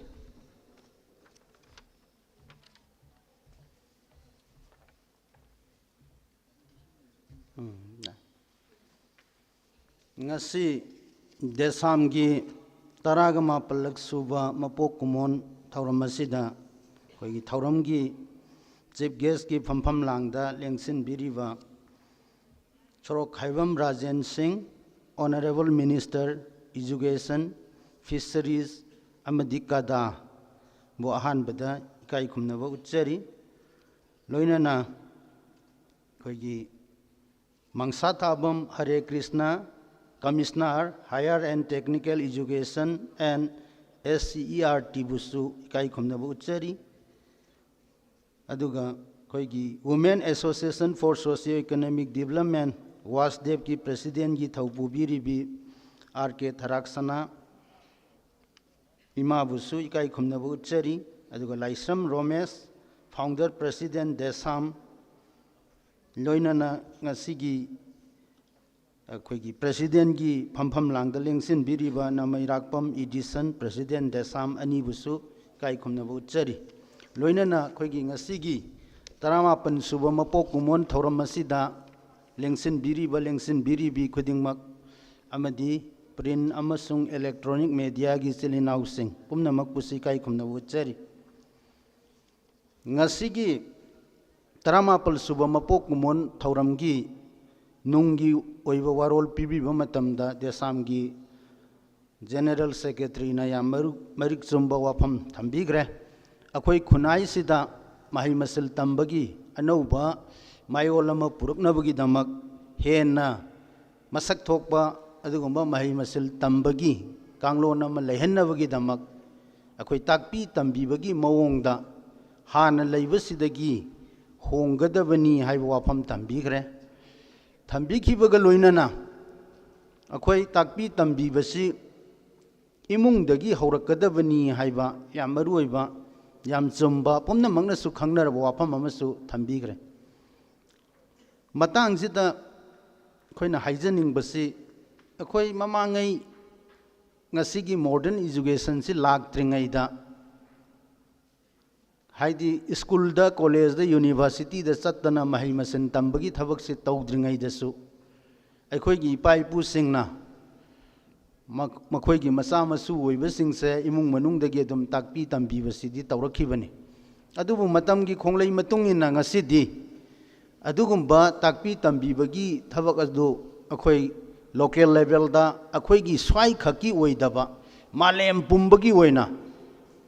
होंगईबा मवोंगसिगा सुसन्नबा मथौ तारे मरमदी ngasiदी इंफॉर्मेशन टेक्नोलॉजी अमदी कम्युनिकेशन से याम चौखटखिदना ग्लोबल विलेज की थाकता अखोइगी मालेम से लाअबनिना अखोइना इमुंग मनुंगदा ताकपी तंबीबगी थबक सिसु अखोइ याम लोकलाइज ओइबा अखोइ खकी ओइबा मोंगदु यारक्तबा मालेम की ओइबा होंगईबा मयाम सिगा सानना तौबा मथौ तारे स्वाइसी लाकपा मतमददी अखोइना ममा मपा से कमाइना ओइगदगे फादर अमा मादर अमा मपा अमा ममा अमा इसे कमाइना ओइगनी अदुगा मागी मसा सिंगसिना क्रमाइना सेमगनी अदुगा हाइरिबा फादर मादर सिना ग्रांडफादर की ग्रांडमदर की थाकता मपू मबेन की थाकता लाकांदना मसू सिंगसे कमाइना ताकपी तंबीगनी सेनगनी हाइबगी पोटसे याम मरु ओइबा म ओइरकपा मसी इसम समना मयामना हुजिक हाइनरिबा पेरेंटिंग हाइबसिनी अदो अखोइ हाइनबा मखैदी हाइनरे पेरेंटिंग से याम मथौ ताय ताकपी तंबीबसी युमदा यामना मथौ तायना हाइनै अदुबु इन प्रैक्टिस ता खोइ युमदा तौरिबा मवोंगसिदी याम ताइओनना खोइना उजै सम समना हाइरकांदा मपा ममा ओइरिबसिना मचाजिंगी ममांगदा ओइदबा ngang तौरोइदबा तौबा फुना चैनबा ngangoidaba saoidaba wahi wata ngangba aduga dauroidaba thabak tauba charoidaba thaoidaba mayai kaba podcast mapa mama mapu mabena dum masugi machagi mamangda dum saba thakpa aduga hauna lonchat akhoi morality gi pot si achum maranji tambibagi pot si amna wat pasidi ngasi mak akhoi gi khunai da akhoi gi family jing da khoina uri aduna DESAM na ngasi puthok piriba pedagogical ship se masigi wafam si akhoi tawrako matamda akhoi gi imung manung da mama mapa ama oina lawgadaba thodang se masi yamna maru oiba yamna chawba school da college da di only pung khara khaktani matam khara khaktani leiru dori do aduga akhoi imung manung da leidoi si di ayamba matam ji leidorimni aduna swai ji da अखोई की parenting से यामना modern ओइबा मवोंगदा अदुगा आंगांग सिंगदा ताकपी तंबीगदौरिबनिना some basic knowledge खरदी से educational psychology की ओइरगसु खोई mama Mopa सिंगदा खंगबगी मपू मबेन सिंगदा खंगबगी मथौ याम तारई अदुना quality education पोरक्सी अखोई खुनाई से अफब माइकैदा चलनजी अदुगा मालेम की चौखलबा society कया की मरकता अखोई सोसाइटी सु याउसी हाइबा तारगदी अखोई खुदिंग मगना ꯑꯩꯈꯣꯏ ꯊꯧꯗꯥꯡꯁꯦ ꯂꯧꯃꯤꯟꯅꯕ ꯃꯊꯧ ꯇꯥꯏ ꯍꯥꯏꯕꯁꯤꯃ ꯑꯩ ꯊꯝꯖꯒꯦ ꯑꯍꯥꯟꯕ ꯑꯣꯏꯅ ꯑꯗꯨꯒ ꯑꯅꯤꯁꯨꯕꯗ ꯉꯁꯤ ꯑꯣꯅꯔꯦꯕꯜ ꯑꯩꯈꯣꯏ ꯏꯖꯨꯀꯦꯁꯟ ꯃꯤꯅꯤꯁꯇꯔ ꯑꯗꯨꯒ ꯀꯃꯤꯁꯅꯔ ꯑꯣꯏꯕꯤꯔꯤꯕꯁꯤ ꯂꯦꯡꯖꯟꯗꯅ ꯉꯁꯤ ꯈꯟꯅ ꯅꯩꯅꯕꯁꯦ ꯌꯥꯝꯅ ꯃꯊ꯭ꯋꯥꯏ ꯄꯥꯟꯕ ꯈꯟꯅ ꯅꯩꯅꯕ ꯑꯃ ꯑꯣꯏꯔꯦꯅ ꯑꯩ ꯈꯟꯖꯩ ꯑꯗꯨꯅ ꯏꯀꯥꯏ ꯈꯨꯝꯅꯖꯔꯤꯕ ꯑꯅꯤꯁꯤꯅ ꯍꯧꯖꯤꯛ ꯍꯣꯠꯅꯕ ꯌꯥꯕꯁꯨ ꯍꯣꯠꯅꯕꯤꯔꯤ ꯇꯨꯡꯗꯁꯨ ꯍꯣꯠꯅꯕꯤꯔꯛꯈꯤꯅꯤ ꯑꯗꯨꯒ ꯉꯁꯤꯒꯤ ꯊꯝꯈꯤꯕ ꯑꯩꯈꯣꯏꯒꯤ ꯀꯤ ꯅꯣꯠꯀꯤ ꯋꯥꯐꯝ ꯑꯗꯨꯁꯨ ꯑꯩ ꯁꯣꯏꯗꯅ ꯁꯦꯔꯤꯌꯁ ꯑꯣꯏꯅ ꯂꯧꯕꯤꯒꯅꯤ ꯍꯥꯏꯕꯒꯤ ꯊꯥꯖꯕ ꯊꯝꯖꯩ ꯑꯗꯨ ꯑꯩꯈꯣꯏꯅ ꯃꯅꯤꯄꯨꯔꯗ ꯁꯨꯝ ꯂꯩꯖꯕ ꯀꯃꯟ ꯄꯤꯄꯜ ꯑꯃ ꯑꯣꯏꯅ ꯏꯆꯝ ꯆꯝꯕ ꯃꯤꯑꯣꯏ ꯑꯃ ꯑꯣꯏꯅ ꯑꯩꯈꯣꯏꯅ ꯎꯕꯗ ꯀꯔꯤ ꯎꯒꯦꯗ ꯃꯥꯒꯤ ꯀꯌꯥꯠ ꯁꯨꯕ ꯑꯗꯒꯤ ꯌꯥꯝꯅ ꯁ꯭ꯇꯦꯟꯗꯔꯠ ꯂꯩꯕ ꯂꯩꯇꯕꯁꯤ ꯇꯣꯛꯈ꯭ꯔꯒ ꯁ꯭ꯀꯨꯜ ꯂꯦꯚꯦꯜ ꯐꯥꯎꯕꯗꯤ ꯑꯩꯈꯣꯏ ꯏꯖꯨꯀꯦꯁꯟꯁꯦ ꯆꯠꯅꯕ ꯌꯥꯕ ꯊꯥꯛ ꯑꯃꯗ ꯂꯩꯔꯕ꯭ꯔꯥ ꯍꯥꯏꯅ ꯑꯗꯨꯝ ꯈꯟꯖꯩ ꯑꯗꯨꯕꯨ ꯍꯥꯌꯔ ꯏꯖꯨꯀꯦꯁꯟꯗ ꯀꯣꯂꯦꯖꯒꯤ ꯊꯥꯛꯇ ꯌꯨꯅꯤꯚꯔꯁꯤꯇꯤꯒꯤ ꯊꯥꯛꯇ ꯂꯥꯛꯑꯒꯗꯤ ꯃꯅꯤꯄꯨꯔꯗ ꯀꯔꯝꯕ ꯀꯣꯂꯦꯖꯁꯤ ꯐꯒꯦ ꯀꯔꯝꯕ ꯌꯨꯅꯤꯚꯔꯁꯤꯇꯤꯁꯦ ꯐꯒꯦ ꯍꯥꯏꯕ ꯃꯇꯝꯗ ꯇꯝꯕ ꯌꯥꯕ ꯆꯠꯅꯕ ꯌꯥꯕ ꯏꯖꯨꯀꯦꯁꯟ ꯍꯥꯌꯔ ꯏꯖꯨꯀꯦꯁꯟ ꯂꯧꯕ ꯌꯥꯕ ꯀꯣꯂꯦꯖ ꯂꯩꯔꯕ꯭ꯔꯥ ꯑꯗꯨꯒ ꯌꯨꯅꯤꯚꯔꯁꯤꯇꯤ ꯂꯩꯔꯕ꯭ꯔꯥ ꯍꯥꯏꯔꯒꯗꯤ ꯄꯥꯎꯈꯨꯝꯁꯤ ꯈꯨꯝꯕꯗ ꯌꯥꯝ ꯋꯥꯕ ꯍꯥꯏꯇꯥꯔꯦ ꯑꯗꯣ ꯑꯩꯈꯣꯏꯒꯤ ꯇꯦꯛꯅꯤꯀꯦꯜ ꯏꯟꯁꯇꯤꯇ꯭ꯌꯨꯠ ꯈꯔꯗꯤ ꯑꯗꯨꯝ ꯈꯔ ꯃꯈꯩ ꯐꯔꯤ ꯑꯗꯨꯒ ꯑꯩꯈꯣꯏꯒꯤ ꯖꯦꯅꯔꯦꯜ ꯂꯥꯏꯟꯒꯤ ꯂꯩꯔꯤꯕ ꯀꯣꯂꯦꯖꯁꯤꯡꯁꯤꯗꯤ ꯒꯚꯔꯟꯃꯦꯟꯠꯀꯤ ꯑꯣꯏꯁꯅꯨ ꯑꯦꯗꯦꯗꯀꯤ ꯑꯣꯏꯁꯅꯨ ꯑꯗꯨꯒ ꯄ꯭ꯔꯥꯏꯚꯦꯠꯀꯤ ꯑꯣꯏꯁꯅꯨ ꯃꯁꯤ ꯑꯩꯒꯤ ꯃꯣꯠꯇꯗꯤ ꯑꯩ ꯂꯥꯟꯕ ꯌꯥꯏ ꯑꯐꯕ ꯀꯣꯂꯦꯖꯁꯤ ꯑꯩ ꯂꯩꯇꯦꯅ ꯈꯜꯂꯤ ꯑꯗꯨꯒ ꯌꯨꯅꯤꯚꯔꯁꯤꯇꯤꯗꯁꯨ ꯑꯩ ꯌꯨꯅꯤꯚꯔꯁꯤꯇꯤꯗ ꯀꯣꯂꯦꯖꯗ ꯃꯅꯤꯄꯨꯔꯒꯤ ꯁꯥꯇ꯭ꯔ ꯑꯃ ꯑꯣꯏꯅ ꯍꯧꯈꯤꯕ ꯆꯍꯤꯁꯤꯡꯗ ꯂꯩꯔꯨꯕ ꯃꯇꯝꯗꯁꯨ ꯐꯖꯅ ꯀꯣꯂꯦꯖ ꯅꯠꯇ꯭ꯔꯒ ꯌꯨꯅꯤꯚꯔꯁꯤꯇꯤꯗꯨꯗ ꯃꯍꯩ ꯃꯁꯤꯡ ꯇꯝꯕꯤꯕꯒꯤ ꯊꯕꯛꯁꯤꯃ ꯑꯩ ꯑꯦꯛꯁꯄꯔꯤꯌꯦꯟꯁ ꯇꯧꯔꯛꯇꯦ ꯑꯗꯨꯒ ꯍꯧꯖꯤꯛꯁꯨ ꯑꯩ ꯂꯩꯇꯦꯅ ꯈꯟꯖꯩ ꯑꯗꯨꯅ ꯌꯥꯔꯒꯗꯤ ꯑꯩꯈꯣꯏꯒꯤ ꯃꯅꯤꯄꯨꯔꯗ ꯆꯠꯅꯕ ꯌꯥꯕ ꯃꯥꯂꯦꯝꯒꯤ ꯊꯥꯛꯇ ꯌꯥꯎꯕ ꯌꯥꯕ ꯌꯥꯝ ꯅꯠꯇ꯭ꯔꯁꯨ ꯀꯣꯂꯦꯖ ꯈꯔ ꯌꯨꯅꯤꯚꯔꯁꯤꯇꯤ ꯑꯝꯇ ꯑꯣꯏꯔꯁꯨ ꯑꯅꯤꯇ ꯑꯣꯏꯔꯁꯨ ꯂꯩꯍꯟꯕꯁꯦ ꯑꯩ ꯃꯊꯧ ꯇꯥꯏꯌꯦꯅ ꯈꯜꯂꯤ ꯑꯩꯈꯣꯏ ꯃꯅꯤꯄꯨꯔꯒꯤ ꯃꯍꯩꯔꯣꯏꯁꯤꯡꯁꯤ ꯇꯝꯕꯗ ꯍꯩꯒꯟꯗꯕ ꯑꯗꯨꯒ ꯌꯥꯝꯅ ꯕ꯭ꯔꯦꯟ ꯐꯠꯇꯕ ꯑꯗꯨꯒꯨꯝꯕꯗꯤ ꯅꯠꯇꯦ ꯃꯄꯥꯟꯒꯤ ꯑꯐꯕ ꯐꯣꯔꯦꯟꯒꯤ ꯑꯗꯨꯒ ꯃꯦꯟꯂꯦꯟ ꯏꯟꯗꯤꯌꯥꯒꯤ ꯑꯐꯕ ꯏꯟꯁꯇꯤꯇ꯭ꯌꯨꯠ ꯀꯌꯥꯗ ꯆꯠꯂꯒ ꯇꯝꯕ ꯃꯇꯝꯗ ꯌꯥꯝꯅ ꯑꯐꯕ ꯔꯤꯖꯜ ꯄꯨꯔꯛꯄ ꯂꯣꯏꯅꯅ ꯑꯩꯈꯣꯏꯒꯤ ꯃꯁꯛ ꯅꯥꯏꯕ ꯑꯗꯨꯒꯨꯝꯕ ꯑꯣꯏꯔꯛꯄ ꯑꯩꯈꯣꯏ ꯃꯅꯤꯄꯨꯔ ꯃꯍꯩꯔꯣꯏ ꯀꯌꯥ ꯑꯃ ꯑꯩꯈꯣꯏ ꯍꯧꯖꯤꯛ ꯂꯩ ꯑꯩꯈꯣꯏ ꯃꯌꯥꯝꯅ ꯎꯔꯤꯁꯤꯅꯤ ꯑꯗꯨꯅ ꯑꯩꯈꯣꯏꯒꯤ ꯂꯥꯏꯔꯕ ꯂꯝ ꯑꯣꯏꯕꯅꯤꯅ ꯃꯅꯤꯄꯨꯔꯗ ꯂꯩꯖꯕ ꯃꯄꯥꯟꯗ ꯆꯠꯇꯅ ꯈꯣꯠꯇꯅ ꯇꯝꯕ ꯑꯗꯨꯒ ꯁ꯭ꯀꯣꯂꯥꯔꯁꯤꯞ ꯂꯧꯕ ꯈꯣꯠꯄ ꯉꯝꯗꯕ ꯃꯍꯩꯔꯣꯏꯁꯤꯡꯒꯤꯗꯃꯛꯇꯗꯤ ꯇꯉꯥꯏ ꯐꯗꯅ ꯑꯐꯕ ꯀꯣꯂꯦꯖ ꯈꯔ ꯌꯨꯅꯤꯚꯔꯁꯤꯇꯤ ꯈꯔ ꯂꯩꯍꯟꯕꯁꯤ ꯌꯥꯝ ꯃꯊꯧ ꯇꯥꯏ ꯃꯁꯤꯗ ꯑꯩꯈꯣꯏ ꯄꯨꯝꯅꯃꯛ ꯍꯣꯠꯅꯃꯤꯟꯅꯁꯤ ꯃꯔꯨꯑꯣꯏꯅ ꯑꯩꯈꯣꯏꯒꯤ ꯏꯖꯨꯀꯦꯁꯟꯒꯤ ꯑꯣꯅꯔꯦꯕꯜ ꯃꯤꯅꯤꯁꯇꯔ ꯑꯗꯨꯒ ꯀꯃꯤꯁꯅꯔꯁꯤꯅꯁꯨ ꯍꯧꯖꯤꯛ ꯍꯧꯖꯤꯛ ꯊꯧ ꯄꯨꯕꯤꯕꯅꯤꯅ ꯈꯔ ꯍꯦꯟꯅ ꯊꯧꯗꯥꯡ ꯁꯣꯏꯗꯅ ꯂꯧꯕꯤꯔꯛꯀꯅꯤ ꯍꯥꯏꯕꯒꯤ ꯊꯥꯖꯕꯗꯨꯁꯨ ꯊꯝꯖꯔꯤ ꯑꯗꯨꯒ ꯌꯥꯝ ꯂꯥꯏꯕꯛ ꯊꯤꯕ ꯑꯃꯅ ꯑꯩꯈꯣꯏꯒꯤ ꯃꯅꯤꯄꯨꯔꯗ ꯒꯚꯔꯟꯃꯦꯟꯠꯒꯤ ꯃꯥꯏꯀꯩꯗ ꯍꯥꯏꯔꯒꯗꯤ ꯑꯩꯈꯣꯏꯒꯤ ꯌꯥꯝꯅ ꯑꯩꯈꯣꯏꯒꯤ ꯄ꯭ꯂꯥꯅꯤꯡ ꯑꯃꯗꯤ ꯄꯣꯂꯤꯁꯤꯁꯤ ꯁꯦꯝꯗꯅ ꯊꯕꯛ ꯇꯧꯒꯦꯅ ꯍꯣꯠꯅꯔꯛꯄ ꯃꯇꯝꯗ ꯃꯤꯅꯤꯁꯇꯔꯁꯤ ꯉꯥꯏꯍꯥꯛ ꯂꯩꯇ ꯁꯤꯟꯕ ꯈꯣꯠꯄ ꯇꯧꯕꯁꯤꯅ ꯃꯥꯅ ꯁꯥꯒꯠꯆꯔꯝꯕ ꯋꯥꯈꯟꯗꯨꯁꯨ ꯃꯄꯨꯡ ꯐꯥꯗ꯭ꯔꯤꯉꯩꯗ ꯍꯦꯛꯇ ꯇꯣꯛꯈꯤꯕ ꯑꯗꯒꯤ ꯀꯣꯟꯅ ꯂꯥꯛꯄꯗꯨꯅꯁꯨ ꯍꯥꯟꯅ ꯇꯧꯔꯝꯕꯁꯤ ꯑꯐꯕ ꯀꯔꯥꯏꯅꯣ ꯂꯧꯈꯠꯄ ꯌꯥꯕ ꯀꯔꯥꯏꯅꯣ ꯍꯥꯏꯔꯒ ꯃꯈꯥ ꯁꯝꯊꯕꯒꯤ ꯆꯠꯅꯕꯤꯁꯦ ꯑꯃ ꯂꯩꯇꯕꯗꯧꯅ ꯇꯧꯕꯁꯤ ꯎꯏ ꯃꯁꯤꯁꯨ ꯌꯥꯔꯒꯗꯤ ꯃꯔꯤ ꯂꯩꯅꯕꯁꯤꯡꯅ ꯊꯥꯗꯣꯛꯄꯤꯌꯨ ꯑꯐꯕ ꯃꯤꯅꯤꯁꯇꯔ ꯑꯃꯅ ꯇꯧꯔꯝꯕꯗꯣ ꯃꯥ ꯃꯇꯝꯒꯤ ꯃꯇꯨꯡ ꯏꯟꯅ ꯂꯣꯏꯈ꯭ꯔ ꯑꯃ ꯁꯤꯜꯂꯛꯄ ꯃꯇꯝꯗꯁꯨ ꯃꯈꯥ ꯁꯝꯊꯕꯤꯔꯒ ꯐꯖꯅ ꯑꯩꯈꯣꯏꯒꯤ ꯏꯔꯝꯗꯝꯒꯤꯗꯃꯛ ꯍꯥꯏꯅ ꯈꯟꯕꯤꯔꯒ ꯊꯕꯛꯁꯤ ꯇꯧꯍꯟꯖꯕ ꯄꯥꯝꯃꯤ ꯑꯗꯨꯒ ꯉꯁꯥꯏ ꯑꯩꯈꯣꯏ ꯏꯖꯨꯀꯦꯁꯟ ꯐꯅꯕ ꯃꯌꯥꯝ ꯌꯥꯝ ꯉꯥꯡꯅꯩ ꯍꯥꯏꯅꯩ ꯉꯁꯤꯗ ꯅꯠꯇꯅ ꯃꯃꯥꯡꯗꯁꯨ ꯑꯗꯨ ꯂꯨꯔꯤꯕꯗꯤ ꯏꯖꯨꯀꯦꯁꯟ ꯈꯛꯇ ꯐꯍꯟꯕꯗꯤ ꯌꯥꯔꯣꯏ ꯁꯣꯁꯥꯏꯇꯤ ꯑꯃꯗ ꯑꯇꯩ ꯑꯇꯩꯁꯨ ꯑꯗꯨꯝ ꯂꯣꯏ ꯆꯦꯟꯅꯔꯛꯀꯅꯤ ꯉꯁꯥꯏꯒꯤ ꯏꯀꯣꯅꯣꯃꯤ ꯂꯩꯇꯅ ꯏꯟꯐ꯭ꯔꯥꯁꯇ꯭ꯔꯛꯆꯔ ꯂꯩꯇꯅ ꯃꯥꯒꯤ ꯑꯣꯖꯥꯒꯤ ꯑꯩꯈꯣꯏꯒꯤ ꯇ꯭ꯔꯦꯅꯤꯡ ꯇꯧꯕꯒꯤ ꯀꯣꯂꯦꯖ ꯀꯩꯁꯨ ꯌꯥꯝ ꯂꯤꯡꯈꯠꯄ ꯉꯝꯃꯣꯏ ꯑꯗꯒꯤ ꯄꯩꯁꯥ ꯂꯩꯇꯅ ꯑꯣꯖꯥ ꯌꯥꯝ ꯍꯥꯞꯄ ꯌꯥꯔꯣꯏ ꯑꯗꯩ ꯏꯃꯨꯡ ꯃꯅꯨꯡꯗꯁꯨ ꯉꯥꯏ ꯑꯗꯨꯅ ꯏꯀꯣꯅꯣꯃꯤ ꯍꯥꯏꯕꯁꯤꯁꯨ ꯏꯖꯨꯀꯦꯁꯟ ꯐꯍꯟꯕꯗ ꯑꯗꯨꯝ ꯆꯦꯟꯅꯔꯛꯀꯗꯕ ꯑꯣꯏꯕ ꯑꯗꯒꯤ ꯑꯃꯅ ꯉꯁꯥꯏꯒꯤ ꯂꯥꯟꯅ ꯑꯣꯖꯥ ꯈꯟꯈ꯭ꯔꯦ ꯂꯥꯟꯅ ꯍꯥꯞꯈ꯭ꯔꯦ ꯑꯗꯨꯒ स्कूल की बिल्डिंग कॉलेज बिल्डिंग साबद फजन सारमद्रे हाइबन सिंह पुनः मक्से मसी करप्शन सो मुक थोल लेबनी अदुना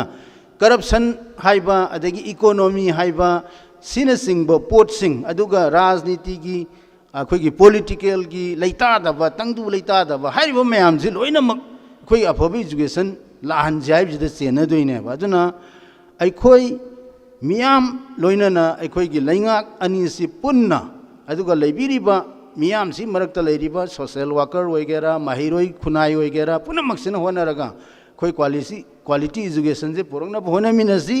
महिरोई की खुनाई सिंगसिनसु अइना खंजब अमखक लय महिरोई की लुप से मणिपुर दा मयाम लेरगा क्वालिटी एजुकेशन पुरकपदा ngसाइगी चेलिब लमजेन से इतप तपना चेनबा हाइदी लेरिबा महिरोई की लुप मयाम होनरिबा मयाम सिगा फंगइबा रिजल्ट सिगा याम चानदबदौनसु तवेबा अदुना महिरोई की लुप सिंगसिनसु याम थमोइ सेंगना क्वालिटी एजुकेशन पुरंगनबसि होनबियु लोइनना महिरोई सिंगनसु महिरोई ओइना फजना लाइरिक तंबियोबा महिरोई की लुपनी हाइरगा मिंग चनबदा अदुदगी अखोइगी परीक्षादा नतब पांबई तौबदा लोइ याव लेरगदी ऐसि याव लै हाइजबै नतेको लेरगदी अखोइ क्वालिटी एजुकेशन दो अमुक पुरकबा ngमोयबा अदुना अखोइ मरी लेनबो अथॉरिटी दासु ताइनगदबनी इसा इसानसु अखोइ लौरिबा थौदांगसे चुमना लौरिब्रा हाइबसे खंधरगा अखोइसु अखोइ लौफम थोकबा थौदांगसे लौगदमनि अदु नतदना ओनली ब्लेम तौबो खक्ता ओइबा मिंगोंदा मरान थंजनबा खक्ता ओइबसिसु चुमोय हाइबसिसु अइ ngasiगी थौरमसि खुदोंग चाबा लौरगा हाइजनिंगी अदुगा लोइसनजरकपदा अइना थमजनिंगबदी क्वालिटी एजुकेशन पुरकबा हाइबसिदी अदुकी मतिक मरु ओइरे हाइसिदी कक्पा यादना चुमबा वाफम ओइरबनिना मिनिस्टर कमिश्नर डायरेक्टर हाइरिबा तसेंगना अपानना अखोइगी मागी कंसर्न अथॉरिटी ओइरिबा दायित्व लौबिगदौरिबा मयामसी दगी हौरे हाइरकांदा मिचम अम ओइना लेरिबा अखोइ अदुगी महिरोइगी लुप अमदी महिरोइसिंग पुम्नमक असे यावरगा अखोइ थमोइ सेंगना होनमिनसी थमोइ सेंगना होनरगदी सोइदना अखोइ रिजल्ट फंगनी अदुगा थमोइ सेंगदब तारगदी अखोइ रिजल्ट फंगबा ngमोय हाइबो वाफम असे थमजरगा मतंग सिदा तेंसिनजरी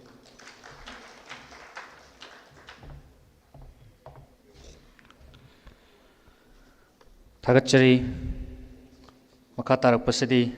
गेस्ट ऑफ ऑनर की फंबम लांद लेंसिनबिरिबी मिंगोइना पंजरबदा इपी R K Tharaksana president women association for socio economic development वासदेपु थोरमसिगा मरी लेना वाफम खर थंबिनबैदमक्ता नोरुकना निसिंजरी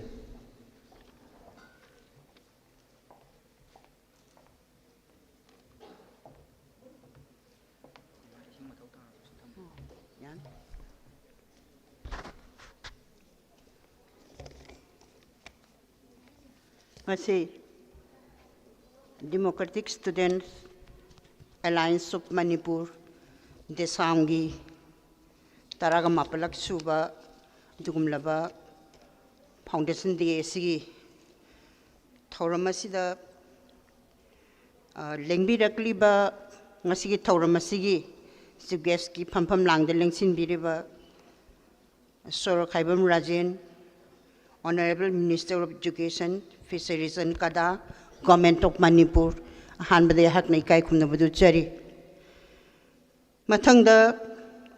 Mongsa Tabam Hari Krishna Commissioner Higher Technology Higher and Technology Education and SCERT Amadi Guest of Honor gi Phampam Langde Lengsin Biriba Kogi Ratan Longjam Ratan President Ethno Heritage Council aduga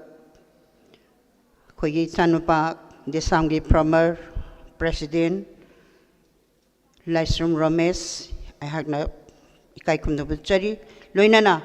ngasigi sugum laba thauramasigi thaurum mapu oibiriba DESAM gi su huju President gi thaupu biriba aigi za Namairakpam Edison, Kai Kubnabatu Uchari,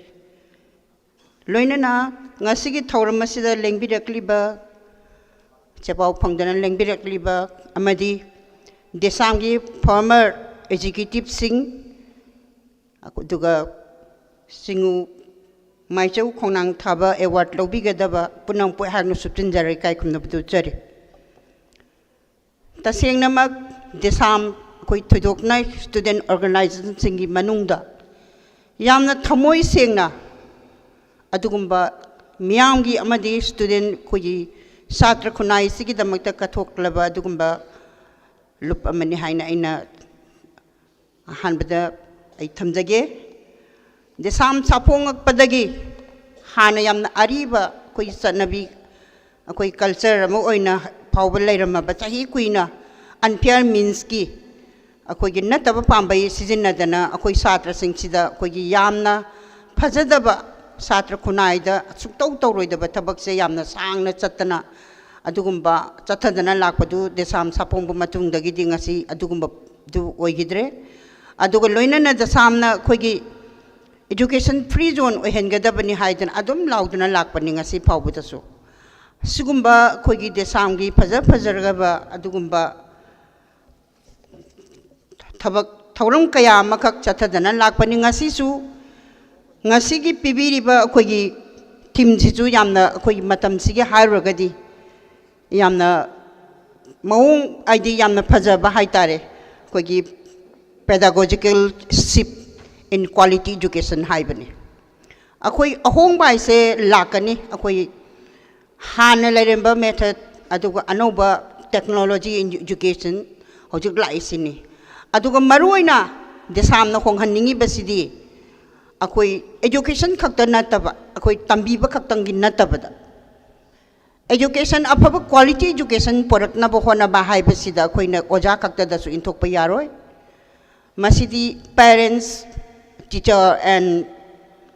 akoi student adu ahum sida akoi na miyeng se thambatai mamangai da koi gi chahi nifu yankhai gi mamang da koi gi langgiba matam dugi oja singsi akoi sudum takpirakpa tikpirakpa matam di oja sa akoi mita sangsang adum oi moi gi teaching moina akoi da tambirakpa lairik kitang tambira agasu moral value se akoi gi lamsa saja yam tambirakpa haitare matam du dati akoi yam kijaba oja singse akoi asuki mati oja singchu ki manamdi makoina akoi da asuki mati phajaba akoi gi thogallon akoi gi punsi gi thengnarakadaba kaya aduga society sida akoina chatkadaba niyom kanon se akoi yam tambirak oja singchen adumak tani matam do de quality education gi wahan se leiramde education itself quality ne ba education si quality ne aduda amuk quality education haiba pot leite ba hawjek si thoklai se kai dai no khunai se kai tharak ba dei quality education thoklai ne akoi tasengna angte yeng se ba oja khakta da pungtai da taina ba yaroi haiba akoi gi mama mapa singchen macha yopagi daita se kyam lawrabage ba private school oisanu government school oisanu hujik private government aina yam taunare iba peka haidok matam da government school gi amta yaudre ye a private school di 100 tagi 1 dagi na 20 pau position se private na lawre ko lekan sigi masom do ina khoi chatladi yaroi private school dagi 90% phangi du mai gi mana tammi ba lai to mai du artificial ngak tani ma tasing na magi on magi kaino dagi thora kan da mana tasing na madu dai du dai da haijarak pa magi thamoi dagi hona jaba magi hona jaman porak pa natte haba circumstance na surrounding do na mapano mana yomba tuition ojana yom janba ma masama mga hagal handaba chana ba pangandaba equation namta pangandaba the type of education it is not quality education akoina quality education padan thire se ba hoje karibu quality education kauge ba mamana mapana masa se pisak hekti ingai dagi ni thina sembirak pa lamchat sabjat tambirak pa ahalamana kamaina ngangani mapa mama da kari haina ngangani mathak thongba singda natraga mamana basing kamaina loina kani kaise ning thina tambira aga puthora iba angang do na tamak pa like to quality education ne tasing har ko ngasi kaidore khoina ningba yang kai ri che khunai se drug na loina mak na akoi che yot ki dore hawlai ba student sing che loina drug pizare class 6 lagi class 9 dagi 10 dagi drug chaba hore ko lena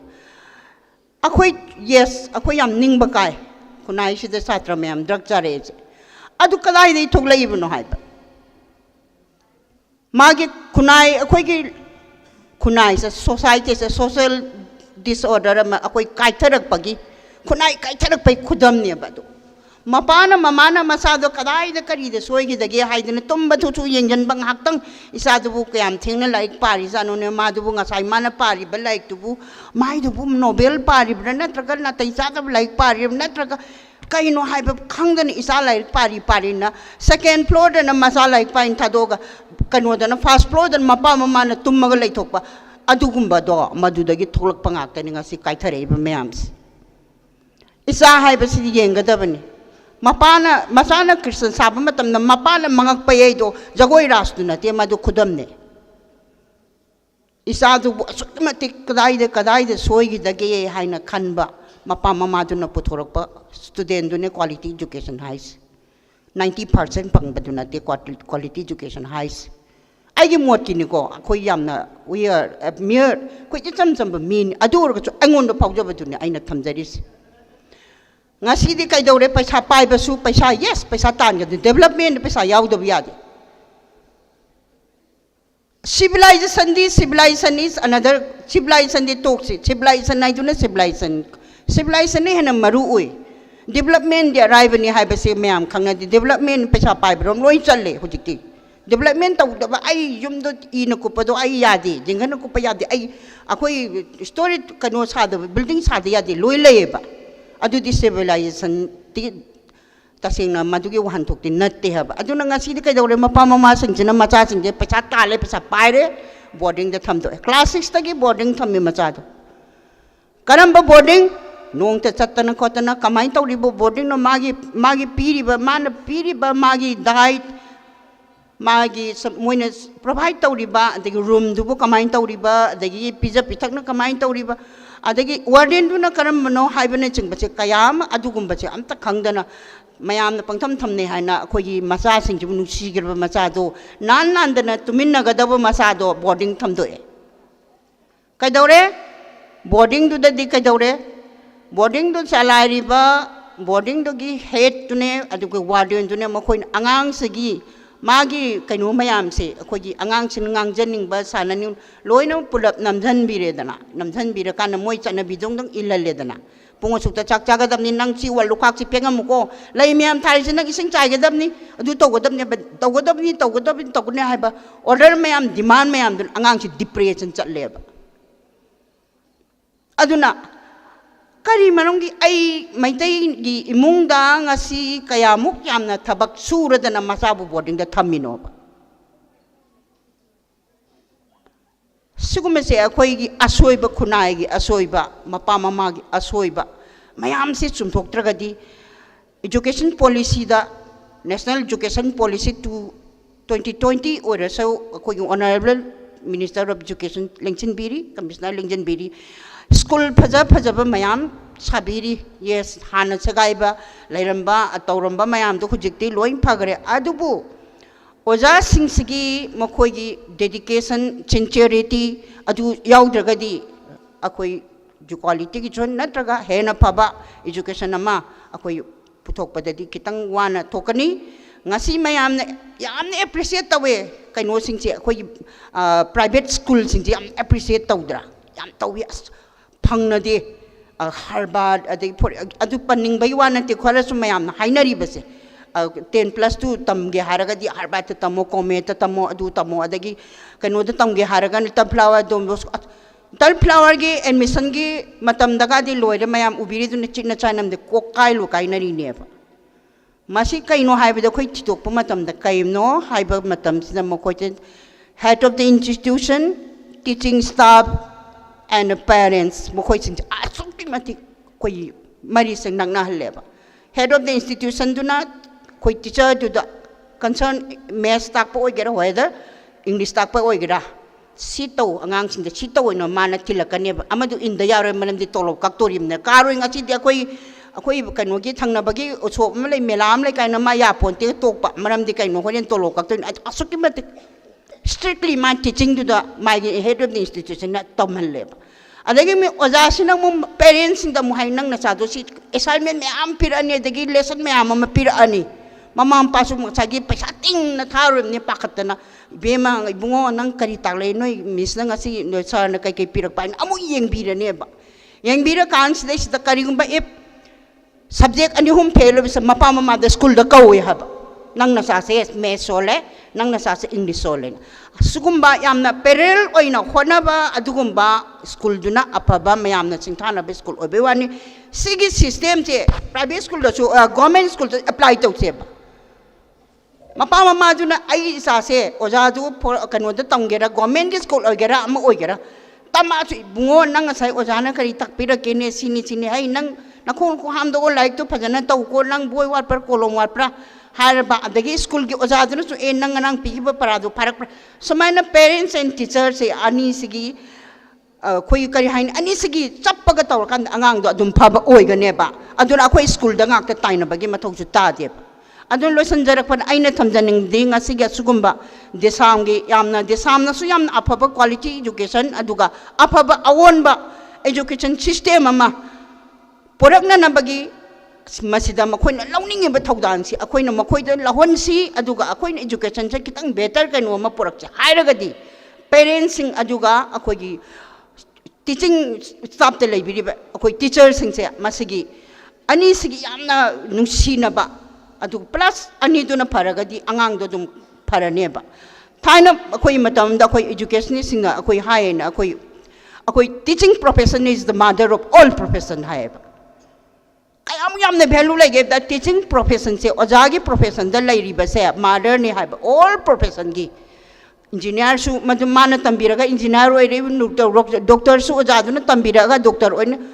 aduna akoina teaching da lairiba oja haibasigi matik mayai che kayamuk yamna phabage haibasi akoina khandara kanda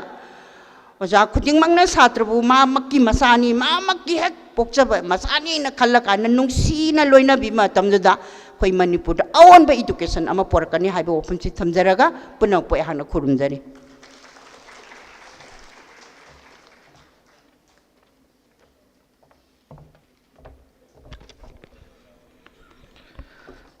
Tagachari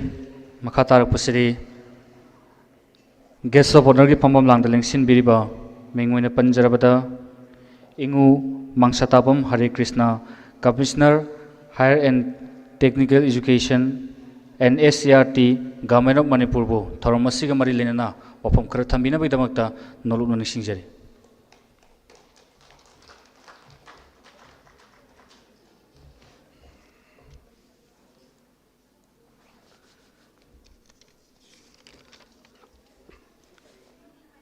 Sok lisinganiga anida ahanba foundation di already ngasi kunlak subo igadaw anniversary na trampal lak subo igadaw adugumba desam gi foundation di gi function si da chief guest honorable minister Sorokhaibam Rajan ate guest of president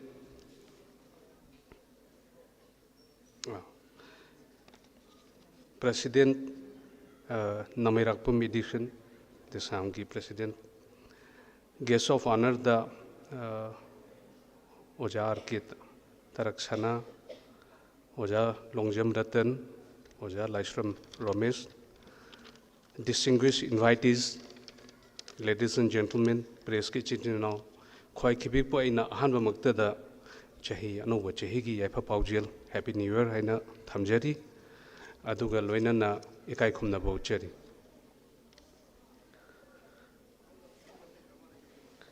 ngasigi function gi baton se numit humni marini mamang da phangje phanga matungda desam gi function yaudoruni na khallaga mathangi numit probably tang kundra mathoi male khabar phaktuk pasida desam na higher education da akan ba miyeng changsel ni na cover the heading the yaw harausira haraugumsira kamaina khangani asengmagi nungi oina hajaradi ayam harawi nakai sengna harawi chahi muki mamangda higher education amasung ACRT gi thopubagi ahanba ai satra gi sangstan anamba hana loin khangna je adum education is the leading gi unaba matam sida aingunda yam nungai taba ama phawbo education da satra gi sangstan pressure group adugumba yamna tangai phadaba loop amani ana leiriba mayam loinamak DESAM khata natte loinamak se school da loina focus tawraga adum laiba higher se neglect tawbagi mami ama sum taba SCRT su mami adum neglect tawbagi khara onsan lo sum da khara onsan biro khara thabak to minna se na haibasida chahi muk changa su onti onsan le thank you onsan le harawe akhoina yamna hojipukta thambigiba अखोई ओजा रतन खंगदी ओजा रोमेश खंगदी अदगी ओजा कनो थरक छना खंगदी मरुइना background pedagogical shift in quality education yam phajana thambigra kakningai kaim leiti supplement tawba adusu kaisu yam hena tawningai leitre haidi student centric approach oigadawni sida just formal education khata nate non formal education informal education aduda su mai onsan gadawni parents tagi hobani khuding maksi adagi isagi culture loina mak tastawre kaimta chithan antha yaudi education gi nungai ba awa bai bu sidale education bibhag se paiba matamda mayam thengnabini akhangai mayam ama masa masa gi opinion amam loin legani opinion amatta laloi loina chumgani aduidi tawdori se karamba chumbano mi tara laga opinion tara pire opinion tara mak loin chumi aduidi aina pangthokadori ba tawgadoi sidi ama khatani karamba opinion tawdoino mapandu lalle haidoira natra thawa sade haidoira shigi awabale shigi awabale yam samna thamjarabada education gi hiramda ate civil society organizations parents ate miam si nakanda thamgraga hek immediate stakeholders haina haitaradi administration chalaireba honorable minister na luchingiba administration da leiba akhoi oja teaching amasung non teaching profession da leiba haiba arthadi ngasagi teaching learning process ida hakthangna na saruk yariba adugumba miyoi recipient oidoriba chhatra kangu sigi ahum sigi role se kheni अखोई administration लेब कांगूगीना ख्वाइदगी मरुइबा अइना खंजबदा करिनो हाइबा मतमदा जस्टिस फेयर प्ले ट्रांसपेरेंसी अदुगा फ्यूचरिस्टिक ओइबा आई फै फत्ते से ngasiगी डिसीजन अइना लौबसे तुंग कोइना मागिदो सोई मागिदो लाली मागिदो चुमियना हाइबिगनी बट अइना लौबा मतमदा यामना ट्रांसपेरेंट ओइना Shini koina lauriba decision je if you have other opinions please share with me aiga adu share to biro khana naina si tana si aduga tausi aduga tawba khuding makta justice fair play haise sigis aduga akhoi si we are laggards tungda inarak poina tawi leader oina tawdi thaba khuding makta because of various reasons resource constraints oibeyai akoida keno oibeyai lamsigi itself akoigi lairiba demographic jaga geographic region sina su oibeyai all said and done urgency amadi darkar lei aduga haujiki matamda I'm very lucky to have Sir Rajan akoigi Sir Rajan ji aigi minister oina hajik leibase Really, it's time for us to deliver something. Akhoi hana yam phatte haibnati yam phai yam phajana dum lit to birami mang akhoi gi leader oina leibirami tawadabu urgency ama yauna delivery simadi tawda yadi haina changchan badi sarajen yam hile sidi sengna thamjage adum ko aduna sida अखोइना तौरक्प मतम सिदा decision अमा लौबा इसे यानिंगबा यानिंगदबा मोट खेनबा गणतंत्र की हौनबी अदुम लैगनी सिदा अखोइदा feedback genuine feedback अमा पीरगा अखोइना लौबा decision से यामना ट्रांसपेरेंट होइना यामना मयामगी यामना जस्टिस डिलीवरी तौबा यामना फेयर प्ले खुदिंग मक्ता मदुगी नॉर्म अमा से प्रिंसिपल अमा होजि होजि डाइट ममिंग दि पंजररोय अदुदा हाना सीनियरिटी नेम्बा अमा प्रिंसिपल होइना हापे सीनियरिटी द बेस तौरगा प्रिंसिपल हापसेना हाइबदगी मदु रिव्यू तौरगा चेंज तौरगा जी सीनियरिटी द बेस तौरगा मथक थोंबा सीनियर कना कना ओइनिंगबा लै मथक मथा हांगगा जी हापे अदुगी द अखोय जी उहेल it's fair play it's justice we are following a norm which is transparent and visible to everybody मी खुदी मन येंबा याबा अतै सिंगदसु अदु तौबिद्र कांददी yes you are being biased ko amadana si criteria si adopt tawi amadana tawdi adu haibiro akhoi loina chamana tawtara di yes madugi do akhoi transparent decision making ne lawji ko pedagogy ge si amna aruba tamoina ubani but asigi se arai batam su le teaching learning methodology haina so dum hai ba artha di takpi ba lokshan ba अनिमक से कमाइन तौगदगे आइसे अदुगी method तो अदु pedagogy है सम समना है teaching learning pedagogy teaching learning methodology pedagogy से सेगी से अहोंबा पोरक पाइसे एनईपी 2020 द हेक होबदा व्हाट टू लर्न दगी हाउ टू लर्न हैना दुदा शिफ्ट तौरमने दो को हाइबददी याम लाइबो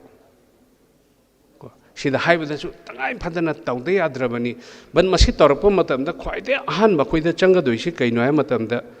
लर्निंग आउटकम करिकुलम फ्रेमवर्क हैना LOCF हैना हाइरिसि लर्निंग आउटकम करिकुलम फ्रेमवर्क हैसि साधारण एगुम मिगिदमक्ता हाइतारादि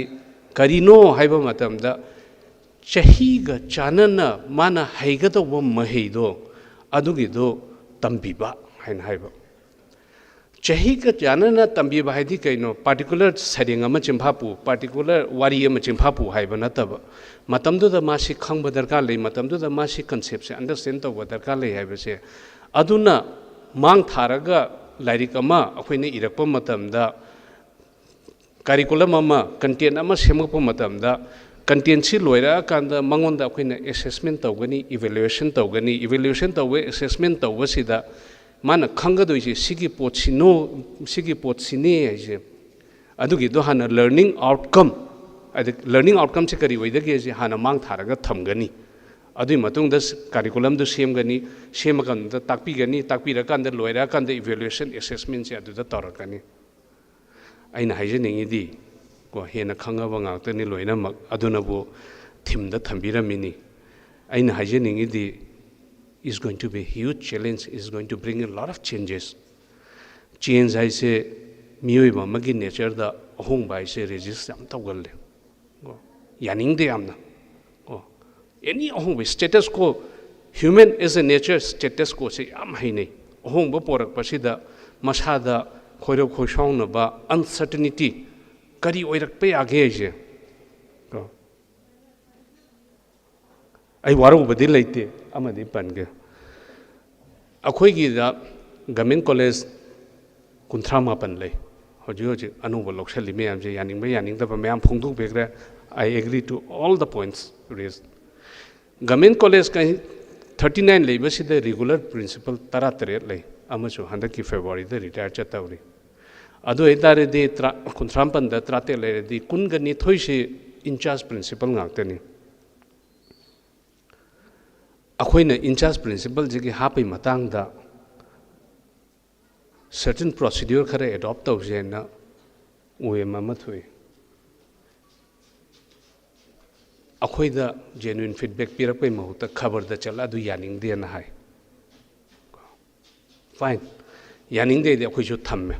kai gi no am there are so many things to do tawdingai thabak mayam am leibani na adui marakta sigi issue ama si oiraga ai aduda ai energy waste tawning de aduda friction create tawning de ai thamme but aina hangjeningi di oja principal in charge kunithoi leibase sigi si hangakpo matam da how do I fill them in principal in charge se hajik laidi se hekta lauthoga amane hekta sinjilage haiba nate hangbadi nai rakhini hajiki oja principal ama handa ki February da retire chala matung de principal in charge ama mu hengalakani kunithoi da ki kulumdoi surakani kulumdoi subo oja chai kamaina hapka doino ba do I have a criteria ai decision making sida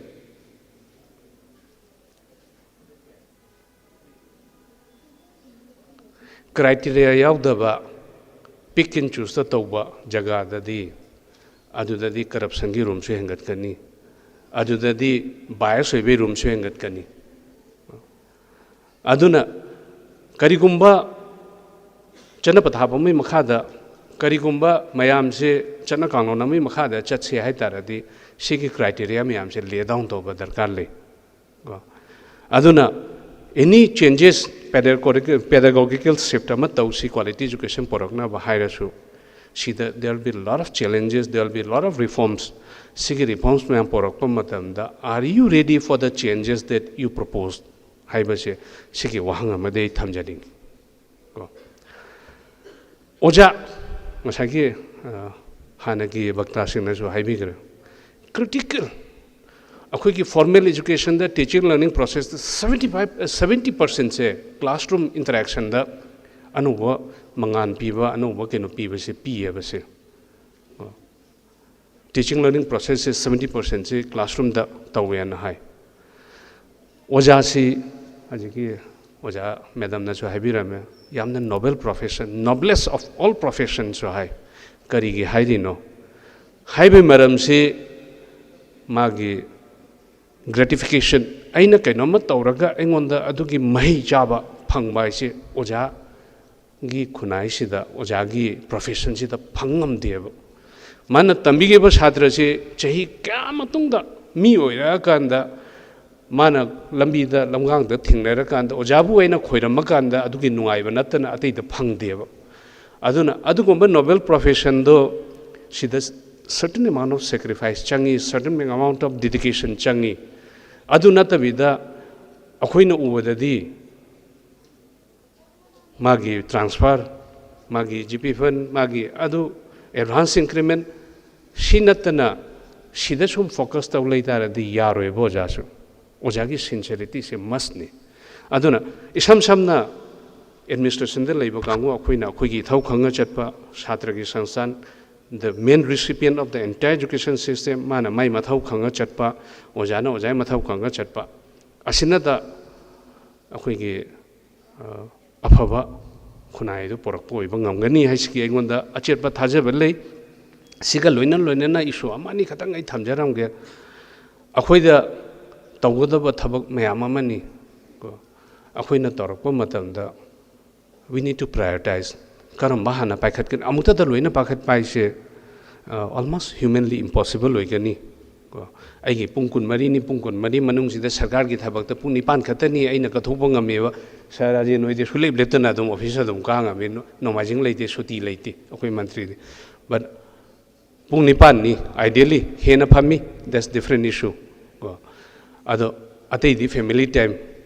ko aigi social commitments me amama leje ko aduna sigi limitation time resource khuding maki limitation sida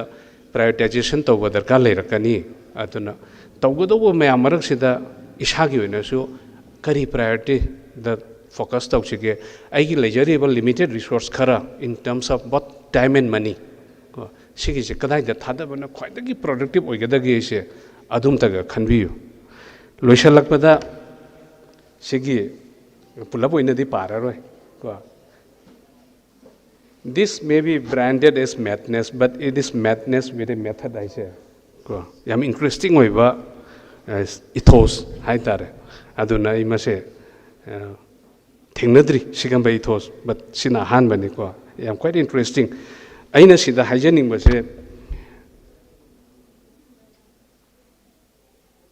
ꯑꯩꯒꯤ ꯀꯞꯁꯦ ꯐꯨꯜ ꯂꯣꯏ ꯂꯩꯇ꯭ꯔꯗꯤ ꯑꯩꯒꯤ ꯀꯞꯁꯦ ꯐꯨꯜ ꯑꯣꯏꯅ ꯂꯩ ꯇꯥꯔꯗꯤ ꯑꯅꯧꯕ ꯍꯩꯖꯤꯟꯕ ꯆꯪꯉꯨ ꯀꯩꯝꯇ ꯌꯥꯔꯣꯏ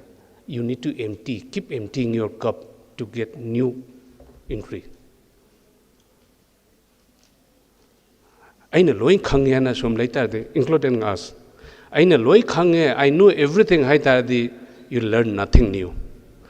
aduna ngasai gi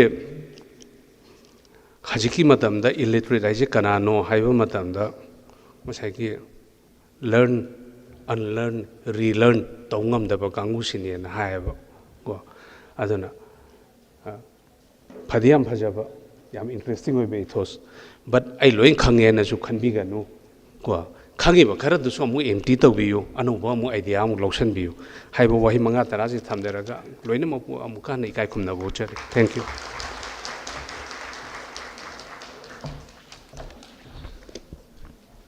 Thagachari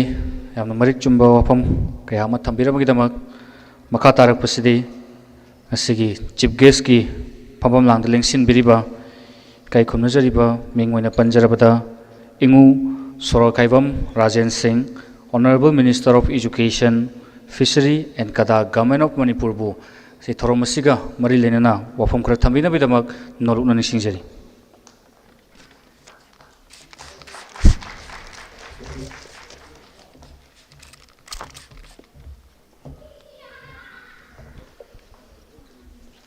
अहम मक्तदा 2021 अनौब चहीना लापदा अखोई पुनमकना मी पाइनरिबा अखोई पुनमकी पुंसीबु तेमसिंगनरिबा COVID-19 2020-21 ना लापदा COVID-19 की अवाब अखोद अमोन पीबीरनु हाइदना ईश्वर की मफमदा मयाम की महुत सिल्लगा थौनीजरी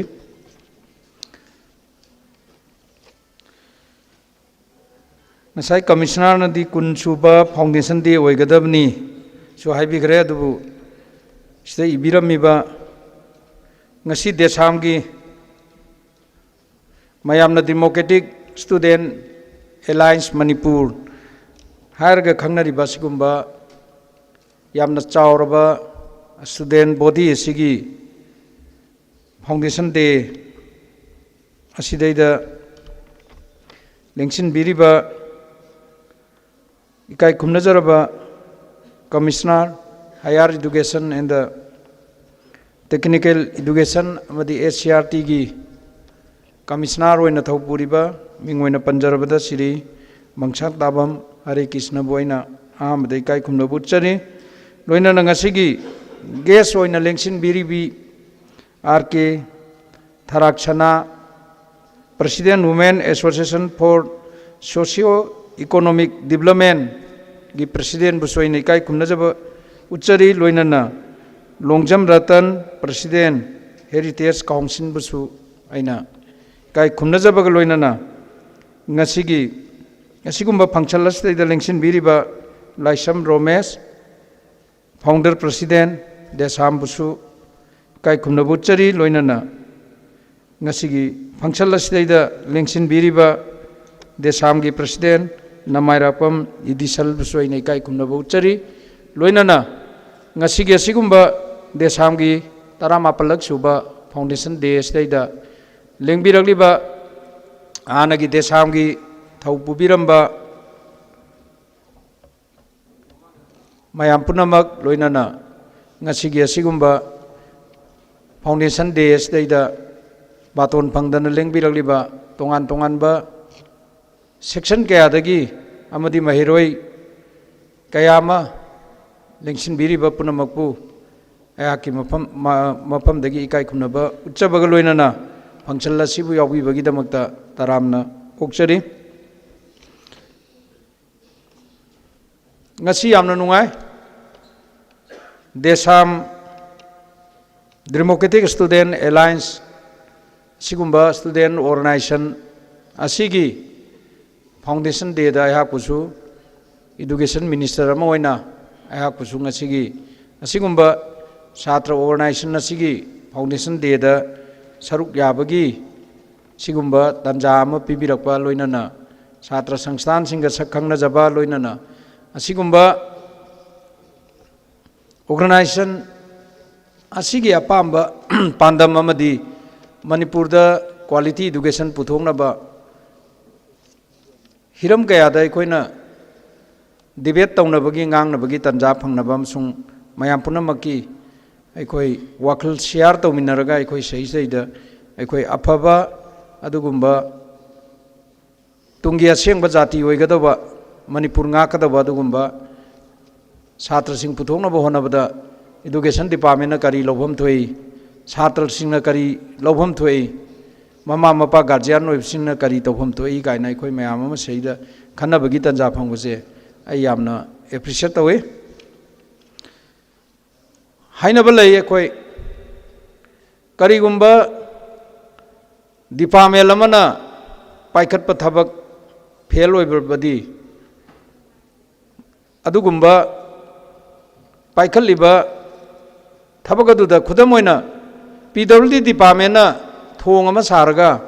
क्वालिटी यावदना सारंबा थोंग अमा अखोइ क्वालिटी यावद्रेन खलगदी अखोइना थोंदु लानबा कांदा लालिङैदा थोंदु टेक्लकपा कांदा अरानबा मी खरा खक्तनेबा अखोइना सोकदोइसे मदगी मखोइना साबा बिल्डिंग अमा अखोइ लैबा कांदा अर्थक्वेक नेचुरल क्लाइमेटिक के लाखपा कांदा बिल्डिंग अदुबु निंगाइबा टेकपा कांदा सोकदोरिबा अवाबा नंगदोरिसि अखोइ बिल्डिंग दुदा लैबा मियोइ खरा खक्तनेबा अखोइ थोकदैसे बट एजुकेशन सिस्टम ना सोइराबा लैबाक सिदा एजुकेशन ना फेल ओइरगदी अखोइगी जेनरेशन मांगदोइनी अखोइगी तुंगी विजन मयाम अमा तुंगी लंबी मयाम अमा खोइ मांगगा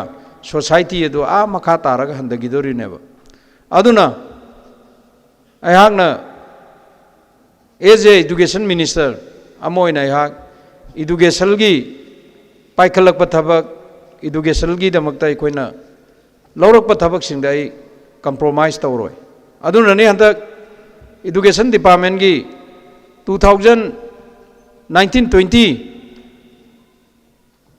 द पाइखलंबा RMS की मखादा समग्रह की मखादा अदगी रुसा की मखादा कॉलेज दा लाकपा फल अमदी असागी समग्र अमसुंग रुसा की मखादा सेकेंडरी अमसुंग स्कूल दा लाकपा थबक सिंह 1920 दा लाकपा फल की वाक ऑर्डर पिरम थबक हुजिक फावबदा थबक सुबा हौदबा स्टार्ट तौदबा वाक ऑर्डर 19 अइना कक्थलगा हुजिक अनौबा अखोइ टेंडर तौरगा अखोइ तौरिसि करिगिनो हाइबा कांदा अयहाक ngसाइना ममांगदसु हाइदगरे लंबी सेमबदा सही मंगा चंगलनबदो मदु अखोइ सोसाइटी दा कैसु मांगदेबा लंबी दुबु चटकदोरिबा मी खरा खक लंबी दुदा चटप खरा खक्तमक अखोइ नुंगाइतबनेबा बट एजुकेशन इंस्टीट्यूट ओइगदोबा अखोइ बिल्डिंग अमा साबद सही मंगा चंगलगदी 10 चंगलगदी मदुदा लाइरिक तमगदोरिबा छात्र मयाम अमा अखोइ करमाइना तमकांदा अखोइ छात्र दु करमाइना तुंगी जेनरेशन की अखोइ लैबाक सिगी सोसाइटी ngaकदोरिबा कैनोने अखोइ करमाइना थमगदोरिनोबा अदुने स्कूल की बिल्डिंग कॉलेज की और गवर्नमेंट पॉलिटेक्निक की ITI की करी की साब कांदा अखोइ तौबिरिबा ठिकादारसु इन टाइमली पीरिबा डिपार्टमेंट की पीरिबा मतम की मतुंग इन थबकतु लोइसनबिरकांदा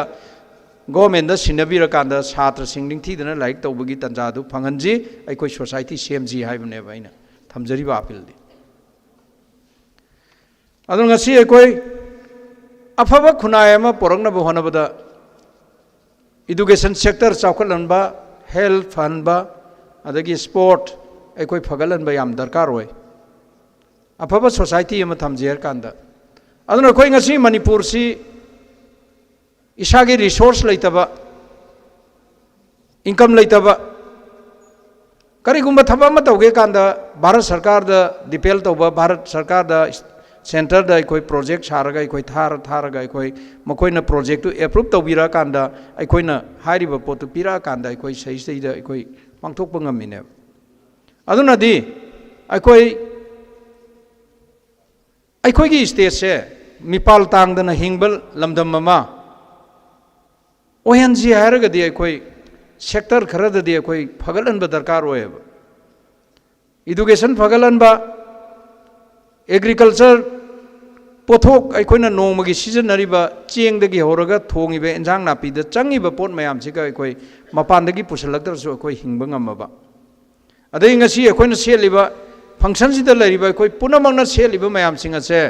ꯑꯩꯅ ꯇꯣꯂꯣꯞ ꯆꯥꯔꯤꯕ ꯑꯩꯅ ꯊꯤꯀꯥ ꯇꯧꯔꯒ ꯇꯥꯜꯂꯨꯔꯤꯕ ꯑꯩꯅ ꯕꯤꯖꯤꯅꯦꯁ ꯇꯧꯔꯒ ꯇꯥꯜꯂꯨꯔꯤꯕ ꯄꯩꯁꯥ ꯄꯨꯝꯅꯃꯛ ꯑꯩꯈꯣꯏꯅ ꯁꯦꯠꯂꯤꯕ ꯐꯤꯁꯦ ꯃꯄꯥꯟꯗꯒꯤ ꯄꯨꯁꯤꯜꯂꯒ ꯁꯦꯠꯄ ꯉꯥꯛꯇꯅꯤꯅ ꯄꯩꯁꯥꯁꯦ ꯃꯄꯥꯟꯗ ꯂꯣꯏ ꯆꯠꯂꯦꯕ ꯑꯗꯨꯒꯤ ꯃꯍꯨꯠꯇ ꯃꯅꯤꯄꯨꯔꯒꯤ ꯍꯦꯂꯨꯝ ꯂꯩꯔꯤꯕ ꯃꯌꯥꯝꯁꯤꯡꯁꯦ ꯆꯥꯎꯈꯠꯍꯟꯕꯗꯨꯅꯦꯕ ꯑꯗꯨꯅ ꯑꯩꯍꯥꯛꯅ ꯍꯦꯂꯨꯝ ꯑꯦꯟ ꯍꯦꯟꯗꯤꯀ꯭ꯔꯥꯐꯀꯤ ꯌꯥꯝꯅ ꯄꯤꯛꯄ ꯀꯣꯑꯣꯄꯔꯦꯁꯟ ꯃꯆꯥ ꯑꯃ ꯄꯥꯏꯔꯝ ꯀꯥꯟꯗ ꯑꯩꯈꯣꯏꯒꯤ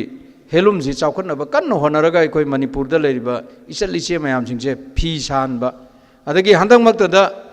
ꯀꯣꯚꯤꯗ-19ꯒꯤ ꯚꯥꯏꯔꯁ ꯑꯁꯤ ꯂꯥꯛꯄ ꯀꯥꯟꯗ ꯏꯟꯗꯤꯌꯥꯒꯤ ꯑꯣꯏꯅꯁꯨ ꯁꯤ ꯚꯥꯏꯔꯁꯁꯤ ꯂꯥꯛꯀꯅꯦꯅ ꯈꯟꯗꯕꯅꯤꯅ ꯑꯩꯈꯣꯏ ꯃꯥꯛꯁ ꯑꯩꯈꯣꯏ ꯔꯦꯗꯤ ꯇꯧꯍꯧꯗꯦ ꯃꯥꯛꯁꯤ ꯗꯣꯛꯇꯔꯁꯤꯡꯅ ꯀꯔꯤꯅ ꯑꯣꯄꯔꯦꯁꯟ ꯊꯤꯌꯦꯇꯔꯗ ꯑꯅꯥꯕ ꯌꯦꯡꯕꯗ ꯈꯔ ꯎꯞꯄꯝꯃꯤ ꯗꯥꯛꯇꯔ ꯐꯥꯎꯗ ꯑꯣꯄꯔꯦꯁꯟ ꯊꯤꯌꯦꯇꯔ ꯅꯠꯇꯅ ꯑꯇꯩ ꯆꯨꯝꯅ ꯄꯤꯁꯦꯟ ꯌꯦꯡꯕ ꯀꯥꯟꯗꯗꯤ ꯃꯣꯏꯁꯨ ꯃꯥꯛꯁ ꯁꯤꯖꯤꯟꯅꯔꯝꯗꯦꯕ ꯊꯣꯏꯗꯣꯛ ꯍꯦꯟꯗꯣꯛꯅ ꯑꯩꯈꯣꯏꯅ ꯁ꯭ꯇꯣꯛ ꯇꯧꯔꯒ ꯊꯝꯍꯧꯗꯕ ꯃꯇꯝꯗꯣ ꯑꯩꯈꯣꯏ Manipur handloom and handicraft development ꯀꯣꯑꯣꯄꯔꯦꯁꯟꯅ ꯑꯩꯈꯣꯏꯒꯤ ꯏꯆꯜ ꯏꯆꯦꯁꯤꯡꯅ ꯁꯥꯕ ꯀꯣꯇꯜ ꯐꯤ ꯃꯌꯥꯝꯁꯤꯡꯗꯨ ꯇꯧꯔꯀꯥꯟꯗ ꯑꯩꯈꯣꯏꯒꯤ ꯃꯅꯤꯄꯨꯔꯗ ꯂꯩꯔꯤꯕ ꯇꯦꯂꯔ ꯃꯌꯥꯝꯁꯤꯡꯁꯤꯗ ꯐꯤꯁꯤ ꯇꯨꯍꯜꯂꯒ ꯃꯥꯛꯁ 1,50,000 ꯈꯔ ꯍꯦꯟꯅ ꯑꯩꯈꯣꯏ ꯃꯅꯤꯄꯨꯔꯒꯤ ꯄ꯭ꯔꯖꯥ ꯃꯤꯌꯥꯝꯗ ꯑꯍꯣꯡꯕ ꯃꯃꯟꯗ ꯑꯩꯈꯣꯏ ꯄꯤꯕ ꯉꯝꯈꯤꯑꯕ ꯑꯗꯨꯅꯗꯤ ꯑꯩꯈꯣꯏꯒꯤ ꯂꯥꯏꯐ ꯄ꯭ꯔꯣꯇꯦꯛ ꯇꯧꯅꯅꯕꯒꯤꯗꯃꯛꯇ ꯃꯥꯛꯁꯇꯨꯁꯨ ꯑꯍꯣꯡꯕ ꯃꯃꯟꯗ ꯃꯇꯝꯗꯨꯗ ꯂꯨꯄꯥ 50, 100 ꯇꯥꯡꯅ ꯌꯣꯜꯂꯛꯄ ꯀꯥꯟꯗ ꯑꯩꯈꯣই ꯁꯨꯞꯅꯒꯤ ꯂꯨꯄꯥ 15ꯗ ꯑꯩꯈꯣꯏ ꯂꯣꯏ ꯌꯣꯜꯂꯦꯕ aduna aikoi cooperation dadi paisa khara puthai but aikoi matamduda lockdown leidana mapan thokpa yadaba aikoi machi machi da leiba ichali che sing adagi chininau sing tailor tawba sing loinana yumda leiraga phi saba kangbu di moi adum paisa khara khara imungi mapan thongna thabak suba yadaba karbar tawba yadaba mapamdura paisa kanagi adugo loinana mapan da leiriba aikoi chininau sing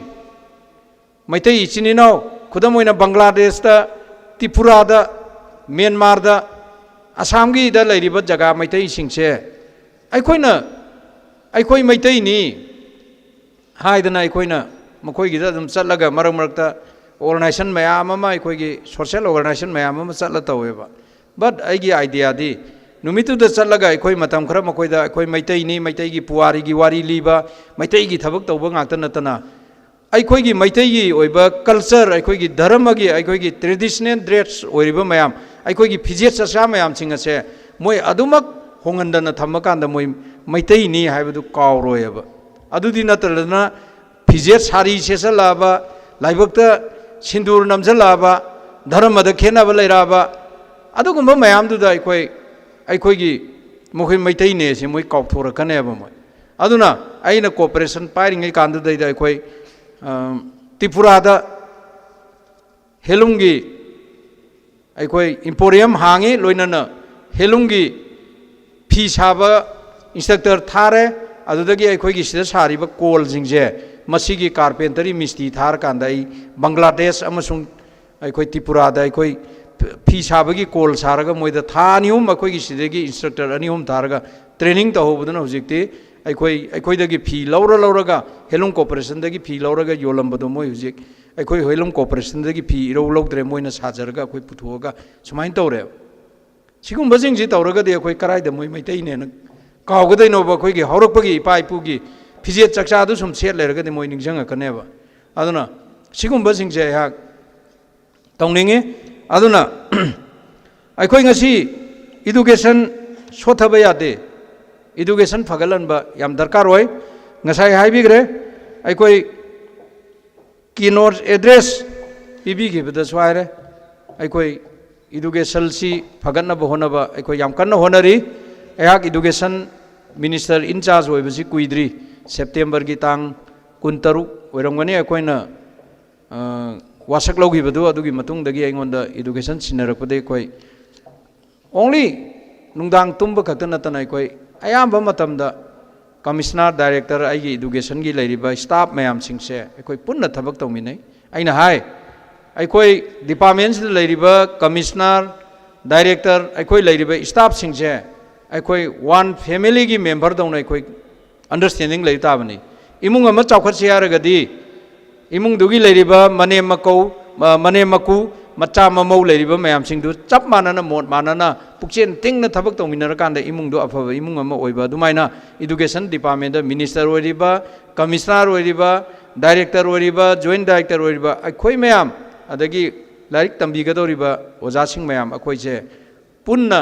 अखोई family चावखतनब होनगदबनी हाइबगी वाखनगा लोइनना अखोई education करमाइना चावखतकदगे से अखोई होनगदबने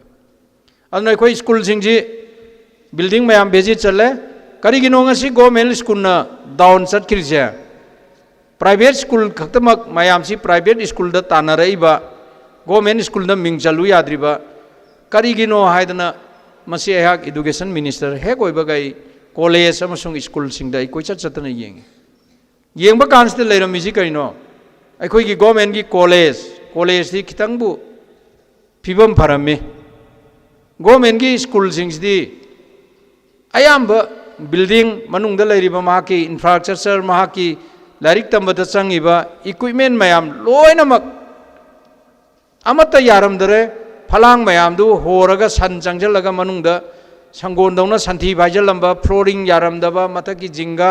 नाकन नामम पाइथोगा नुंसित सिटपा कांदा brung brung brung हुम लैबा दुगुंबा building फजदबा ma'am अमा लेरमबसिना अखोई छात्र सिंगजिना mama Mopa सिंगजिना government school दा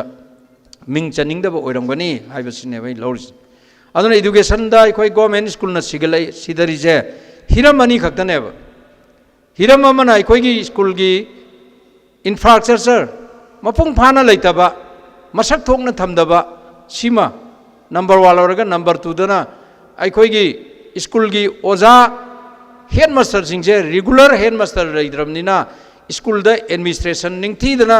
लैरिबा स्टाफ सिंगदो फजना निंगथीदना कंट्रोल तौदना आंगांग सिंगदो लाइरिंग निंगथीना ताकपीदबदगी हिरमनी सिदगी गवर्नमेंट स्कूल सिदगी बने से आइगी वखलने आइना लौरे अदु ngasi याक एजुकेशन की बिल्डिंग सिंग आई मदुना रूलिंग की जगानी सिना ओपोजिशन जगाने खाइदना आइना इंस्पेक्शन चटपदा उरकपसिंग लोइनना आइगी AIDI मैम नागई फमदना लेरंबसिंगदो नंगी एरिया की स्कूल की report with photograph photo copy यावना स्कूल दुगी लेरिबा कंडीशन दो आइगोंदा रिपोर्ट तौरकदबनेना सिंग वैली अमसुंग हिल दा लेरिबा स्कूल मैम सिंगजे लोइना तौरा कांदा अखोई फाइनेंशियल प्रॉब्लम खरा लेबनिना लोइनमक लौखटबा ngamdraga हंदकी स्टेट की लेरिबा बजेट तगी पैसा खरा दुना या स्कूल खरा लौखलगा वर्क प्रोग्राम अखोई थोए बौसिकसे लोइना स्कूल सेंगवनी अदुबु लायक फबदी ngarang nahandagi अखोई कन्ना अयाक अमदी डायरेक्टर अखोई होनबदा 80 crore दी एजुकेशन डिपार्टमेंट की अखोई अयाबा सैंक्शन पिरे मदुदगी हाना थारंब स्कीम दुगी मतुंगिना तौबा याबा खरा तौरगा अयाबा प्रायोरिटी दी अखोई ऑनरेबल सीएमगा तानर कांदा मणिपुर दा लेरिबा स्कूल सिंगसे अमुक्तंग मसक थोनगनेबा मरमदी करिनो हाइबा कांदा नुंगतीगी लैमिनरिबा लैकाइदा लेरिबा नुपी मचा लैसाबी मचादो अखोइना नुंगतीगी उरगा मागी मसक मचु फजना खंगबदो लुहोंबा नुमिता कैना येंगजेना अखोइ लोइना मची मचीदा लेपगा लुहोंबा बातो लाकपा लाक्तबा लैकाइगी मचीदा लेपगा कैना कोइरकपा कांदा येंगेबा करिगिनो कैनादुना नुमितुदा केरगा थोलकपगी फजबा माकी सक्तम माकी मगुंदुनेबा येंगिबा अदुमाइन तौदना अखोइगी मणिपुर दा लेरिबा गार्जियन सिंग अमसुंग छात्र सिंगदा अखोइगी गवर्नमेंट की स्कूल सिंग असे मसक थोना फजहला कांदा मकोइदा लाइक तमनिंगबगी एट्रैक्शन लमा फावन दरकार ओए अदुने बाइगी आइडिया दी अदुना स्कूल सिंगसे अखोइ स्कूल लमसुंग कॉलेज दा अखोइ रिनोवेशन तौरगा स्कूल सिंग असे अखोइ माइदा पाउडर थालगा अखोइगी सक मचु थोनबगुम आई स्कूल सिंग सेमगतना बाइ कन्नो होनरी अदुना मसिदैदा अदुदा नतना हौजिक्ति national education policy ngasai mayam amana quality education puthorangna adagi chhatra singsi lairik tamba heira kanda koi thabak phangdra kanda awaba leire hairiba mayam sing ado ngasi di chahi kaya adagi Bharat सरकार ना policy education the policy same Narendra Modi की सरकार ना हंतकती national education policy 2020-21 अखोई सेमगा हुजिक लेरे असिगी national education policy से फजना अखोई implement तौरबा अदु ओइरगदी अखोई की मणिपुर दा लाइरिक हैरिबा नहारोल सिंह मा की लाइफ से फ्री होइना लाइक तंब लोरकांद मा फ्री होइना हिंगबा ngमनी मी मत लेमना मांगरोयबा नेशनल एजुकेशन पॉलिसी से फजना अखोइना क्लास पीरगा अखोई छात्र सिंह पीगिबा कांदा अखोई तुंगी जाति की युम्बी ओरकदबा उजू सिंह अखोई पीगी कांदा अमत अखोई लेमना मांगरोयबा अदुगी दमकता अयाकसु नेशनल एजुकेशन पॉलिसी मणिपुर दा मपुंग फाना इम्प्लीमेंट तौननबगी दमकता अखोई टास्क फोर्स अमा सेमे अखोई अयाक इसा यावबा अयाकना चेयरमैन ओइबा अदुगा अखोई कमिश्नर सिंह अदगी डिपार्टमेंट की अखोई मुइसिंग लोइना मणिपुर यूनिवर्सिटी दगी करीदगी अखोई लाइरिक लाइसु निंगथिना हैरबा प्रोफेसर अखोई रिसोर्स पर्सन मयाम अमा अखोई याहोलगा मी 39 हुमदोइना साबा अखोई टास्क फोर्स अमा सेमे मदुगी अहानबा मीटिंग तौग्रे लोइना डिपार्टमेंट खक्तगी टास्क फोर्स तुना लौरकपा डिसीजन दु थबक ओइना पांगथोकनबा अखोई डिपार्टमेंट की ओइबा सब कमिटी अमसु अखोई सेमगा लेरे अदुना हारिबा कमिटी असिना अथुबा मतमदा ICT कन्वेंशन दा अखोई मणिपुर की नेशनल एजुकेशन पॉलिसी की मरमदा फजना खंगबा रिसोर्स पर्सन अखोई खंगलकांदा मणिपुर की अखोई ऑनरेबल चीफ मिनिस्टर दगी थारगा मिनिस्टर सिंह अखोई अदगी ऑनरेबल स्पीकर लोइना मणिपुर की लेजिस्लेचर MLA हुमपुमक से लोइनमक यावबा लोइना लोकल बॉडी म्युनिसिपल की पंचायत की अदगी सोशल ऑर्गेनाइजेशन सिंह वॉलंटियर मैम यावबा अदुगुम्बा अखोई अवेयरनेस अमा 1 day or 2 days कयाम दरकार लेगे दो अखोई येंगा कांदा सिटी कन्वेंशन दा याक मदुमा अथुबा मतमदा हंदकी जनवरी मनुंग अखोई जनवरी की मिडल वीक फाउगी मनुंग दा याक सिनगेना अखोई खल्ली मदुदैदा मयाम सु अदुम अखोई लोइनमक हक्थेंगना बातोन पीबा ngamdrasu प्रेस दा करीदा अखोई मीडिया दा यावरपा कांदा मयाम सु अदुम लाकपियो मरमदी नेशनल एजुकेशन इम्प्लीमेंट तौननबा होनबदा सरकार खक्तन तौबा ngमोय मरमदी केंद्र दा लेरिबा लेजिस्लेचर सिंह मयाम दरकार होय ऑनरेबल चीफ मिनिस्टर ना स्कूल फगलन जे ना पाइखत पजे हयेंग अखोई स्कूल खर संगाखरे हुजिकसु अखोई तांग मंगा दा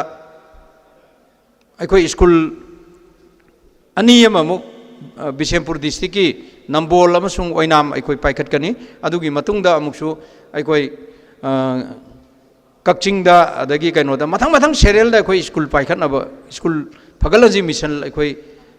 इनोग्रेशन तौननबा अगी होलियबा अदुबु तबददी हाइरिबा स्कूल फगलजी हाइबसदा आइना ngसाइगी नेशनल एजुकेशन पॉलिसी दा अखोई इलेक्टेड मयाम लोइना याउमिनसी लोकल बॉडी मयाम याउमिनसी हाइजि कैगिनो कांदा सरकार ना पाइखलिबा थबक सिंगसे मागी केंद्र दा पाइखलकबा कांदा खरा हेना फजना पाइखनिंगबा खरा थुना पाइखनिंगबा हाइबा मयाम दुदी मागी कारइबा रिप्रेजेंट तौरिबा मयाम दुगी दरकार होइबनिना हौजिकसे अखोइना नेशनल कनोगी स्कूल फगलनजी तौबदसु खरा थिंदगदौबा केंद्र खरा अदुम यावरियबा सिगुम्बा मयाम सिंगसे अखोई भाप तामिनबा ज्ञान तामिनबा चंचनमिनबा म दरकार होय अदुना अखोई नेशनल एजुकेशन पॉलिसी लाखपा कांददी चुमनगी मही तंबा खक्ता नतबा आइना एजुकेशन की सब्जेक्ट लाइरिक तो मधु तंबा खक्ता नतबा वोकेशनल की तोंगान मखल की ट्रेनिंग पीरनी छात्रदुदा अदगी अखोई स्पोर्ट की लमदा अदगी आर्ट एंड कल्चर दा हेल्थ अदगी अखोई होटल मैनेजमेंट की और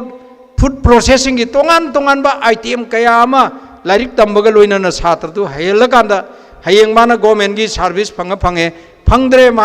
महांगना ngसाइगी लाइरिक तमिंगाय कांदा तौरकबा अदुगुम्बा ट्रेड अमदा माजे मागी लाइफ हिंगबा याननबा नेशनल एजुकेशन पॉलिसी दा यावरियबा सि अखोई पुनमक पांगथोकनबा होनसे अदै ngसाइगी कॉलेज सिंगजी हुजिकती चुमनगी लाइरिक ताकपीबा याद्रे चुमना लाइरिक तंबीबा खक्तना याद्रे कॉलेज दा याक नाल अखोई थामुकी ममांगदा GP वुमेन कॉलेज दा अखोई नाकी अदुगुम्बा नेशनल इंश्योरेंस काउंसिल हाइदना तब नाकी मार्क ग्रेड पीरेब कॉलेज कॉलेज डेम कॉलेज अखोई मणिपुर डेम कॉलेज अखोई अफब कॉलेज लौरीनी मथंग जीपी होई फरेन लौरीनी अदुबु हुजिक नाकी ग्रेड पीरक कांददी 2 point यौब ngamdreb summa natra 2.5 यौब ngamdreb only अखोई की माराम की डॉन मॉस्को स्कूल अमखक 2.5 यौब अखोई की मणिपुर द लेरिबा कॉलेज सिंजे नाकी 2.5 सिगुंबा ग्रेस से आदगी पीरक कांदा यौब ngamdabaduna hujikti mathangda rusagi kari की फंड थादरकपदा सी यौदबगे अमभाव कॉलेज सिंग द पीरोय दौरे अदुना अखोई कॉलेज की प्रिंसिपल सिंजी डायरेक्टर सु याम बिजी चली कमिश्नर अखोई पुन्न चमिनबा लोइनना डायरेक्टर सु थारा कांदा कॉलेज खुदिंगमक्ता नाक तौननब होनरिबा नाक सिदा यावरिसि चुमनगी लारिक तंब खक्त नते छात्र सिंगी ओजा सिंगी ड्रेस मोइगी डिसिप्लिन स्कूल दुगी कंपाउंड बिल्डिंग नानबा इंफ्रास्ट्रक्चर सो मेनी मयाम अमा व्यू येंगा कांदा कॉलेज तुइदा मागी छात्र की परसेंटेज पुथोकपा ग्रेड मार्क यामना फंगबा सुगुंबा मयाम अमा येंगा कांदा सिगी नाकी ग्रेड सि पिरकदौरिनेब अदु एतारदी सहिदा हुजिकी मतमदा ओजा ओइगदौरिबा मयाम सिंग असिसु सुमनगी आई लारिक तुदा सब्जेक्ट तुदा आई एक्सपर्ट नि हाइबा खक्तना यारक्तबा मतंग नेशनल एजुकेशन पॉलिसी दा हौजिती लाएब सि लापा कांदा ngасai देसामना पामगरिबा देसामना के नोट एड्रेस पीबा कांदा की नोट एड्रेस पीबा कांदा यावरि मयाम दो लोइनमक पोट मयाम सिंग दो अखोई लानेबा नेशनल एजुकेशन पॉलिसी दा हाइरिसिदी हुजि ओजा लारिक ताकपा ngamdraba ड्यूटी दा फजना मपुंग फाबा ngamdrabaw अदुगुंबा ओजा सिंग दुदि हुजि लौथो हाइबा बाव द नेशनल एजुकेशन पॉलिसी दा क्वालिफाई ओइदबा ओजा लौथो हाइबा बाव यावरि अदुना ngасai gi अखोई मियोइबा आइसे अइना सि तौनी अइ सुमाइ चटकनेना लंबीदा अइ सुमाइना अइ चटकदोरिनी हाइना थोखरगसु ngасai gi matam दुगी अइंगोंदा गाड़ी क्रॉस तौसलकपदि हंगदे अइंगोंदा डिस्टर्ब तौरपा अइना निंगिबदुगी अपामदुदा चटपा यादबा पोट मयाम अम लैबनिना खितंग थैदोक थैजिन तौबा मयाम दिंग अदुना ngasi अखोई कॉलेज कुइना लोंग सफर ओइराबा ओजा सिंग लेक्चर सिंग मयाम सिंग अदो कॉलेज कन्वर्सन तौरपदा मधु मयाम सिंग अदो ऑन माछु फैमिली एम पूरा लाइबा ह्यूमनिटी ग्राउंड दा येंगबा कांदा अखोई अदुगुंबा सिंग अदो अखोई मागी रिलैक्स खरगरा तौर कांदा मोइ सिंग अदो अखोई सुम खरा ngасai वन टाइम रिलैक्स तौरगा लोइना तौगी कायदो अदुगुंबा साइड ता खरा येंगंबा याय अदुबु हौजिक अनौबा फेस रिक्वायरमेंट तौबा फेस डीपीसी तौरगा रिक्वायरमेंट तौबा सिंगददी मदुगुंबगी अदुगुंबा अखोई वन टाइम रिलैक्सन अखोई लैरोय हौजि आइगी डिपार्टमेंट दा ग्रेजुएट टीचर 500 कुलुमदोय अखोई हुजि नोटिस थाबा होग्रा मसी आई ngasi रिटर्न टेस्ट तौबगा अखोई लोइबगा ngamagana nongalaga ngamdraga 2-3 days gi manungda ai written test हाइदोकनेबा मरमदि आइना अखोई मणिपुर दसु इंटरव्यू तौबा कांदा अखोई सुमाइना तौबोरे हाइबदुगी मदुगी एग्जांपल दो अखोई सरकार सिगी ओइना आइना इहानाना आइगी ग्रेजुएट टीचर लौबदai पीबा होंगनेबा कोइना नमजलगा थमगा नमजलगा सेंगना लाक्चबा छात्र दुसु वानोंबदौना उहनबा पुलोगी थबकतो अखोई तौरोयबा मेरिट बेसिस ता अखोई खरा अदुम अखोई खरा सेंगना तौना होनगने अदुन ऑनरेबल चीफ मिनिस्टर सु यारमने वन डे हेड और 2-3 days मनुंग दा हाइदोकनबा नोय करमाइन तौरगा एग्जाम की चेदो करमाइन येंगागा थुना हाइदोकबा यागदगे जे अखोई तौरो हाइबसि पीरबनेबा अदुना सिगुंबा तौगनी यामना नुंगाइबदी अखोई मणिपुर की स्कूल खुदिंगमक हिंदी की ओजा वाली वालेबसे यामना इरकपा मयामसिंग तेलबा इ मतमदसु यामिरे अदुबो अखोई हंदक एजुकेशन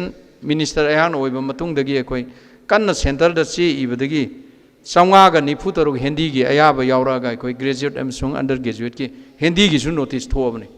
अदुम लोइनमक यावबियो मयाम यावबियो अखोई थुना रिटर्न तौरगा अखोई हाइरिबा मयामसि डीपीसी यावरमदौ मानदे अदो रिटर्न द लोइगदौ माले अदुना अखोई फजना अखोई तौगनी अदुगा लोइनना हौजिक अनौबा प्रपोजल अममो ना नोंमाया कांगपोगी चपदा हाइगरे सांस्कृतिक स्कूल खरदा अखोई सांस्कृतिक हांगनी करिगिनो ꯂꯣꯜ ꯍꯥꯏꯕꯁꯤꯗꯤ ꯑꯩꯈꯣꯏ ꯂꯣꯏꯅꯃꯛ ꯇꯝꯖꯟꯕ ꯍꯩꯖꯟꯕꯗ ꯑꯩꯈꯣꯏ ꯂꯣꯏꯅ ꯀꯥꯟꯅꯩꯌꯦꯕ ꯑꯩꯈꯣꯏꯒꯤ ꯅꯣꯂꯦꯖꯗ ꯌꯥꯎꯈꯤꯕ ꯄꯣꯠꯇ ꯃꯥꯡꯖꯕ ꯀꯔꯤꯝꯐꯥꯎ ꯂꯩꯇꯦꯕ ꯑꯩꯈꯣꯏꯅ ꯅꯣꯂꯦꯖ ꯇꯥꯡꯕꯗ ꯑꯩꯈꯣꯏꯗ ꯑꯃꯥꯡꯕ ꯀꯔꯤꯝꯐꯥꯎ ꯂꯩꯇꯦꯕ ꯑꯗꯨꯅ ꯁꯪꯁꯀ꯭ꯔꯤꯇꯤꯛꯁꯨ ꯑꯔꯤꯕ ꯂꯣꯟꯅꯤ ꯁꯤꯗꯁꯨ ꯃꯆꯥꯛ ꯌꯥꯝ ꯌꯥꯎꯕ ꯃꯌꯥꯝꯗꯨꯅ ꯑꯩꯈꯣꯏ ꯁꯪꯁꯀ꯭ꯔꯤꯇꯤꯛꯀꯤ ꯁ꯭ꯀꯨꯜ ꯈꯔꯗ ꯑꯩꯈꯣꯏ ꯍꯥꯡꯅꯕ ꯍꯣꯠꯅꯕꯗ ꯑꯩꯈꯣꯏ ꯁꯦꯟꯇꯔꯅ ꯌꯥꯔꯦ ꯑꯗꯨꯗ ꯑꯩꯅ ꯍꯥꯏꯔꯦ ꯑꯩꯈꯣꯏ ꯅꯈꯣꯏꯅ ꯁꯪꯁꯀ꯭ꯔꯤꯇꯤꯛꯀꯤ ꯑꯣꯖꯥ ꯄꯤꯔꯛꯄ ꯀꯥꯟꯗ ꯑꯩꯈꯣꯏꯒꯤ ꯃꯅꯤꯄꯨꯔꯗ ꯕꯪꯒꯥꯂꯤ ꯃꯌꯦꯛꯅ ꯇꯧꯔꯝꯕꯗꯣ ꯍꯧꯖꯤꯛꯇꯤ ꯑꯩꯈꯣꯏꯒꯤ ꯃꯩꯇꯩꯒꯤ ꯃꯌꯦꯛ ꯑꯩꯈꯣꯏꯒꯤ ꯖꯥꯇꯤ ꯁꯤ ꯑꯩꯈꯣꯏꯒꯤ ꯌꯦꯛ ꯂꯩꯖꯕ ꯂꯣꯜ ꯂꯩꯖꯕ ꯑꯗꯨꯒꯨꯝꯕ ꯚꯥꯔꯠꯀꯤ ꯄꯥꯔꯂꯥꯃꯦꯟꯗ 9 ꯁꯨꯕ ꯁꯦꯗꯨꯜꯗ ꯑꯩꯈꯣꯏ ꯄꯥꯔꯂꯥꯃꯦꯟꯅ ꯄꯥꯁ ꯇꯧꯔꯀꯥꯟꯗ ꯑꯩꯈꯣꯏ ꯌꯥꯎꯈ꯭ꯔꯕꯅꯤꯅ ꯑꯩꯈꯣꯏꯒꯤ ꯃꯩꯇꯩ ꯃꯌꯦꯛꯀꯤꯁꯨ ꯑꯣꯖꯥ ꯄꯤꯔꯛꯇꯕ ꯌꯥꯔꯣꯏ ꯃꯩꯇꯩ ꯃꯌꯦꯛꯀꯤ ꯑꯣꯖꯥ 962 ꯗꯔꯀꯥꯔ ꯂꯩ ꯍꯥꯏꯅ ꯍꯥꯏꯕ ꯀꯥꯟꯗ ꯃꯣꯏꯅ ꯌꯥꯔꯦ ꯁꯪꯁꯀ꯭ꯔꯤꯇꯤꯛꯀꯤꯁꯨ ꯄꯤꯔꯛꯑꯒꯦ ꯃꯩꯇꯩ ꯃꯌꯦꯛꯀꯤꯁꯨ ꯀꯌꯥꯝ ꯗꯔꯀꯥꯔ ꯂꯩꯅꯣ ꯑꯅꯤꯗꯨ ꯄ꯭ꯔꯄꯣꯖꯦꯜ ꯊꯥꯔꯛꯑꯣꯅ ꯍꯥꯏꯕꯗꯒꯤ ꯁꯪꯁꯀ꯭ꯔꯤꯇꯤꯛꯀꯤ 553 ꯑꯗꯨꯒ ꯃꯩꯇꯩ ꯃꯌꯦꯛꯀꯤ 963 ꯑꯃꯁꯨ ꯑꯩꯈꯣꯏ ꯁꯦꯟꯇꯔꯗ ꯊꯥꯈ꯭ꯔꯦꯕ ꯅꯍꯥꯟꯒꯩ ꯑꯩꯈꯣꯏꯗ ꯃꯩꯇꯩ ꯃꯌꯦꯛ ꯇꯝꯃꯤꯅꯦꯅ ꯇꯝꯃꯤꯕꯁꯤꯡꯁꯦ ꯑꯩꯈꯣꯏꯒꯤ MIL ꯇꯥꯛꯄ ꯃꯅꯤꯄꯨꯔꯤꯒꯤ ꯑꯣꯖꯥꯗꯨꯗ ꯊꯥ 2ꯒꯤ 3ꯒꯤ ꯃꯩꯇꯩ ꯃꯌꯦꯛꯀꯤ ꯁꯣꯔꯣ ꯁꯔꯥꯗꯒꯤꯅ ꯀꯩꯅꯣ ꯐꯥꯎꯕꯗ ꯏꯕ ꯍꯩꯍꯜꯂꯒ ꯃꯌꯦꯛ ꯇꯞꯁꯟꯅꯕꯗꯨ ꯍꯩꯍꯜꯂ ꯈꯛꯇꯒ ꯍꯧꯖꯤꯛ ꯑꯩꯈꯣꯏꯒꯤ ꯒꯣꯔꯃꯦꯟ ꯁ꯭ꯀꯨꯜꯗ ꯂꯥꯏꯔꯤꯛ ꯇꯥꯛꯄꯅꯤ ꯃꯣꯏ ꯑꯦꯛꯁꯄꯥꯔꯠ ꯅꯠꯇꯦꯕ ꯑꯗꯨꯅ ꯑꯩꯈꯣꯏ ꯃꯩꯇꯩ ꯃꯌꯦꯛꯀꯤ ꯐꯖꯅ ꯇꯝꯃꯛꯑꯕ ꯑꯣꯖꯥꯁꯤꯡ 962 ꯑꯩꯈꯣꯏ ꯁꯤꯒꯤ ꯍꯦꯛ ꯁꯦꯡꯁꯟ ꯄꯤꯔꯛꯄꯒ ꯑꯩꯈꯣꯏ ꯁꯤꯃꯁꯨ ꯏꯟꯇꯔꯚ꯭ꯌꯨ ꯇꯧꯔ ꯑꯩꯈꯣꯏ ꯍꯥꯞꯆꯜꯂꯒ ꯑꯩꯈꯣꯏꯒꯤ ꯂꯣꯟꯁꯤ ꯐꯖꯅ ꯆꯠꯍꯟꯅꯕ ꯍꯣꯠꯅꯅꯦꯕ ꯑꯗꯣ ꯑꯩꯈꯣꯏꯁꯤ ꯃꯅꯤꯄꯨꯔꯤ ꯅꯍꯥꯟꯒꯩ ꯅꯍꯥꯟ ꯁꯦꯅꯥꯄꯇꯤꯗ ꯐꯝꯈꯤꯕ ꯇꯥꯡ 4ꯒꯤ ꯗꯤꯁꯦꯝꯕꯔꯒꯤ ꯇꯥꯡ 4ꯗ ꯐꯝꯈꯤꯕ ꯀꯦꯕꯤꯅꯦꯠꯇ ꯃꯃꯥꯡꯒꯤ ꯑꯩꯈꯣꯏ ꯃꯩꯇꯩꯔꯣꯜꯁꯤ ꯄꯥꯕ꯭ꯂꯤꯛ ꯁꯥꯔꯚꯤꯁ ꯀꯃꯤꯁꯟꯗ ꯑꯩꯈꯣꯏ ꯑꯣꯐꯤꯁꯤꯌꯦꯜ ꯂꯦꯡꯒ꯭ꯋꯦꯖ ꯑꯣꯏꯕ ꯄꯥꯕ꯭ꯂꯤꯛ ꯁꯥꯔꯚꯤꯁ ꯀꯃꯤꯁꯟꯗ ꯐꯥꯎꯗ ꯑꯩꯈꯣꯏ ꯄꯔꯤꯈꯥ ꯊꯥ ꯌꯥꯕꯒꯤ ꯃꯩꯇꯩꯂꯣꯟꯁꯤ ꯑꯩꯈꯣꯏ ꯑꯦꯁꯦꯝꯕ꯭ꯂꯤꯗ ꯑꯦꯛ ꯑꯣꯜꯂꯒ ꯑꯩꯈꯣꯏ ꯌꯥꯈ꯭ರೆ ꯂꯣꯟꯗꯤ ꯃꯩꯇꯩꯔꯣꯜ ꯑꯣꯏꯕ ꯏꯒꯗꯧꯔꯤꯕ ꯃꯌꯦꯛꯇꯨꯗꯤ ꯕꯪꯒꯥꯂꯤ ꯃꯌꯦꯛ ꯑꯣꯏꯕ ꯃꯗꯨ ꯑꯩꯍꯥꯛꯅ ꯍꯟꯗꯛꯀꯤ ꯁꯦꯞꯇꯦꯝꯕꯔꯒꯤ ꯇꯥꯡ 8ꯗ ꯁꯦꯅꯥꯄꯇꯤꯗ ꯐꯝꯕ ꯀꯦꯕꯤꯅꯦꯠꯇꯨꯗ ꯄꯨꯊꯣꯛꯑꯀꯥꯟꯗ ꯃꯩꯇꯩꯔꯣꯜ ኦꯕ꯭ꯂꯤꯛ ꯕꯪꯒꯥꯂꯤ ꯍꯥꯟꯅꯒꯤ ꯌꯥꯎꯖꯕꯗꯨꯒꯤ ꯃꯊꯛꯇ ꯑꯣꯕ꯭ꯂꯤꯛ ꯃꯩꯇꯩ ꯃꯌꯦꯛꯅ ꯏꯕ ꯌꯥꯕꯒꯤ ꯀꯦꯕꯤꯅꯦꯠꯅ ꯑꯌꯥꯕ ꯄꯤꯈ꯭ꯔꯦ ꯑꯩꯈꯣꯏ ꯂꯧꯈ꯭ꯔꯦ ꯑꯗꯨꯅ ꯍꯟꯗꯛꯀꯤ ꯐꯦꯕ꯭ꯔꯨꯋꯥꯔꯤꯗ ꯑꯦꯁꯦꯝꯕ꯭ꯂꯤ ꯁꯦꯁꯟ ꯐꯪꯉꯛꯄꯗ ꯑꯦꯛꯅꯤꯅ ꯑꯦꯃꯦꯟ ꯇꯧꯗ ꯌꯥꯗꯕꯅꯤꯅ ꯑꯦꯁꯦꯝꯕ꯭ꯂꯤꯗ ꯑꯩ ꯄꯨꯊꯣꯛꯑꯒ ꯑꯩꯈꯣꯏꯒꯤ ꯃꯩꯇꯩ ꯃꯌꯦꯛꯀꯤ ꯑꯁꯤꯒꯤ ꯕꯤꯜꯗꯨꯗꯩꯗ ꯑꯦꯛꯇꯨꯗꯩꯗ ꯑꯦꯃꯦꯟ ꯇꯧꯔꯀꯥꯟꯗ ꯃꯩꯇꯩ ꯃꯌꯦꯛꯅ ꯏꯕ ꯌꯥꯕꯁꯦ ꯑꯩꯈꯣꯏ ꯌꯥꯔꯅꯦꯅ ꯑꯩ ꯃꯌꯥꯝꯗ ꯊꯝꯖꯅꯤꯡꯉꯦꯕ ꯑꯦꯁꯦꯝꯕ꯭ꯂꯤꯗꯁꯨ ꯁꯣꯏꯗꯅ ꯄꯥꯁ ꯇꯧꯅꯦꯕ ꯑꯗꯨꯅ ꯉꯁꯤ ꯑꯩꯈꯣꯏ ꯍꯥꯏꯔꯤꯕ ꯅꯦꯁꯅꯦꯜ ꯏꯗꯨꯀꯦꯁꯟ ꯄꯣꯂꯤꯁꯤ ꯂꯥꯛꯄ ꯀꯥꯟꯗ ꯑꯩꯈꯣꯏ ꯇꯧꯒꯗꯧꯔꯤꯕ ꯃꯌꯥꯝ ꯑꯃ ꯍꯣꯏ ꯃꯃꯥꯡꯉꯩꯗꯗꯤ ꯇꯦꯔꯤꯇꯣꯔꯤꯌꯦꯜ ꯀꯥꯎꯟꯁꯤꯜ ꯃꯇꯝꯗ ꯑꯣꯖꯥ ꯑꯣꯏꯕꯤꯅꯕ ꯅꯠꯇꯅ ꯂꯩꯇꯗꯅ ꯃꯦꯇ꯭ꯔꯤꯛ ꯄꯥꯁ ꯇꯧꯗꯕ ꯀ꯭ꯂꯥꯁ 6ꯄꯨ ꯇꯝꯃꯝꯃꯗꯤ 5ꯄꯨ ꯇꯝꯃꯝꯃꯗꯤ ꯑꯍꯜ ꯃꯌꯥꯝ ꯑꯃ ꯃꯣꯏ ꯃꯌꯥꯝꯗꯨ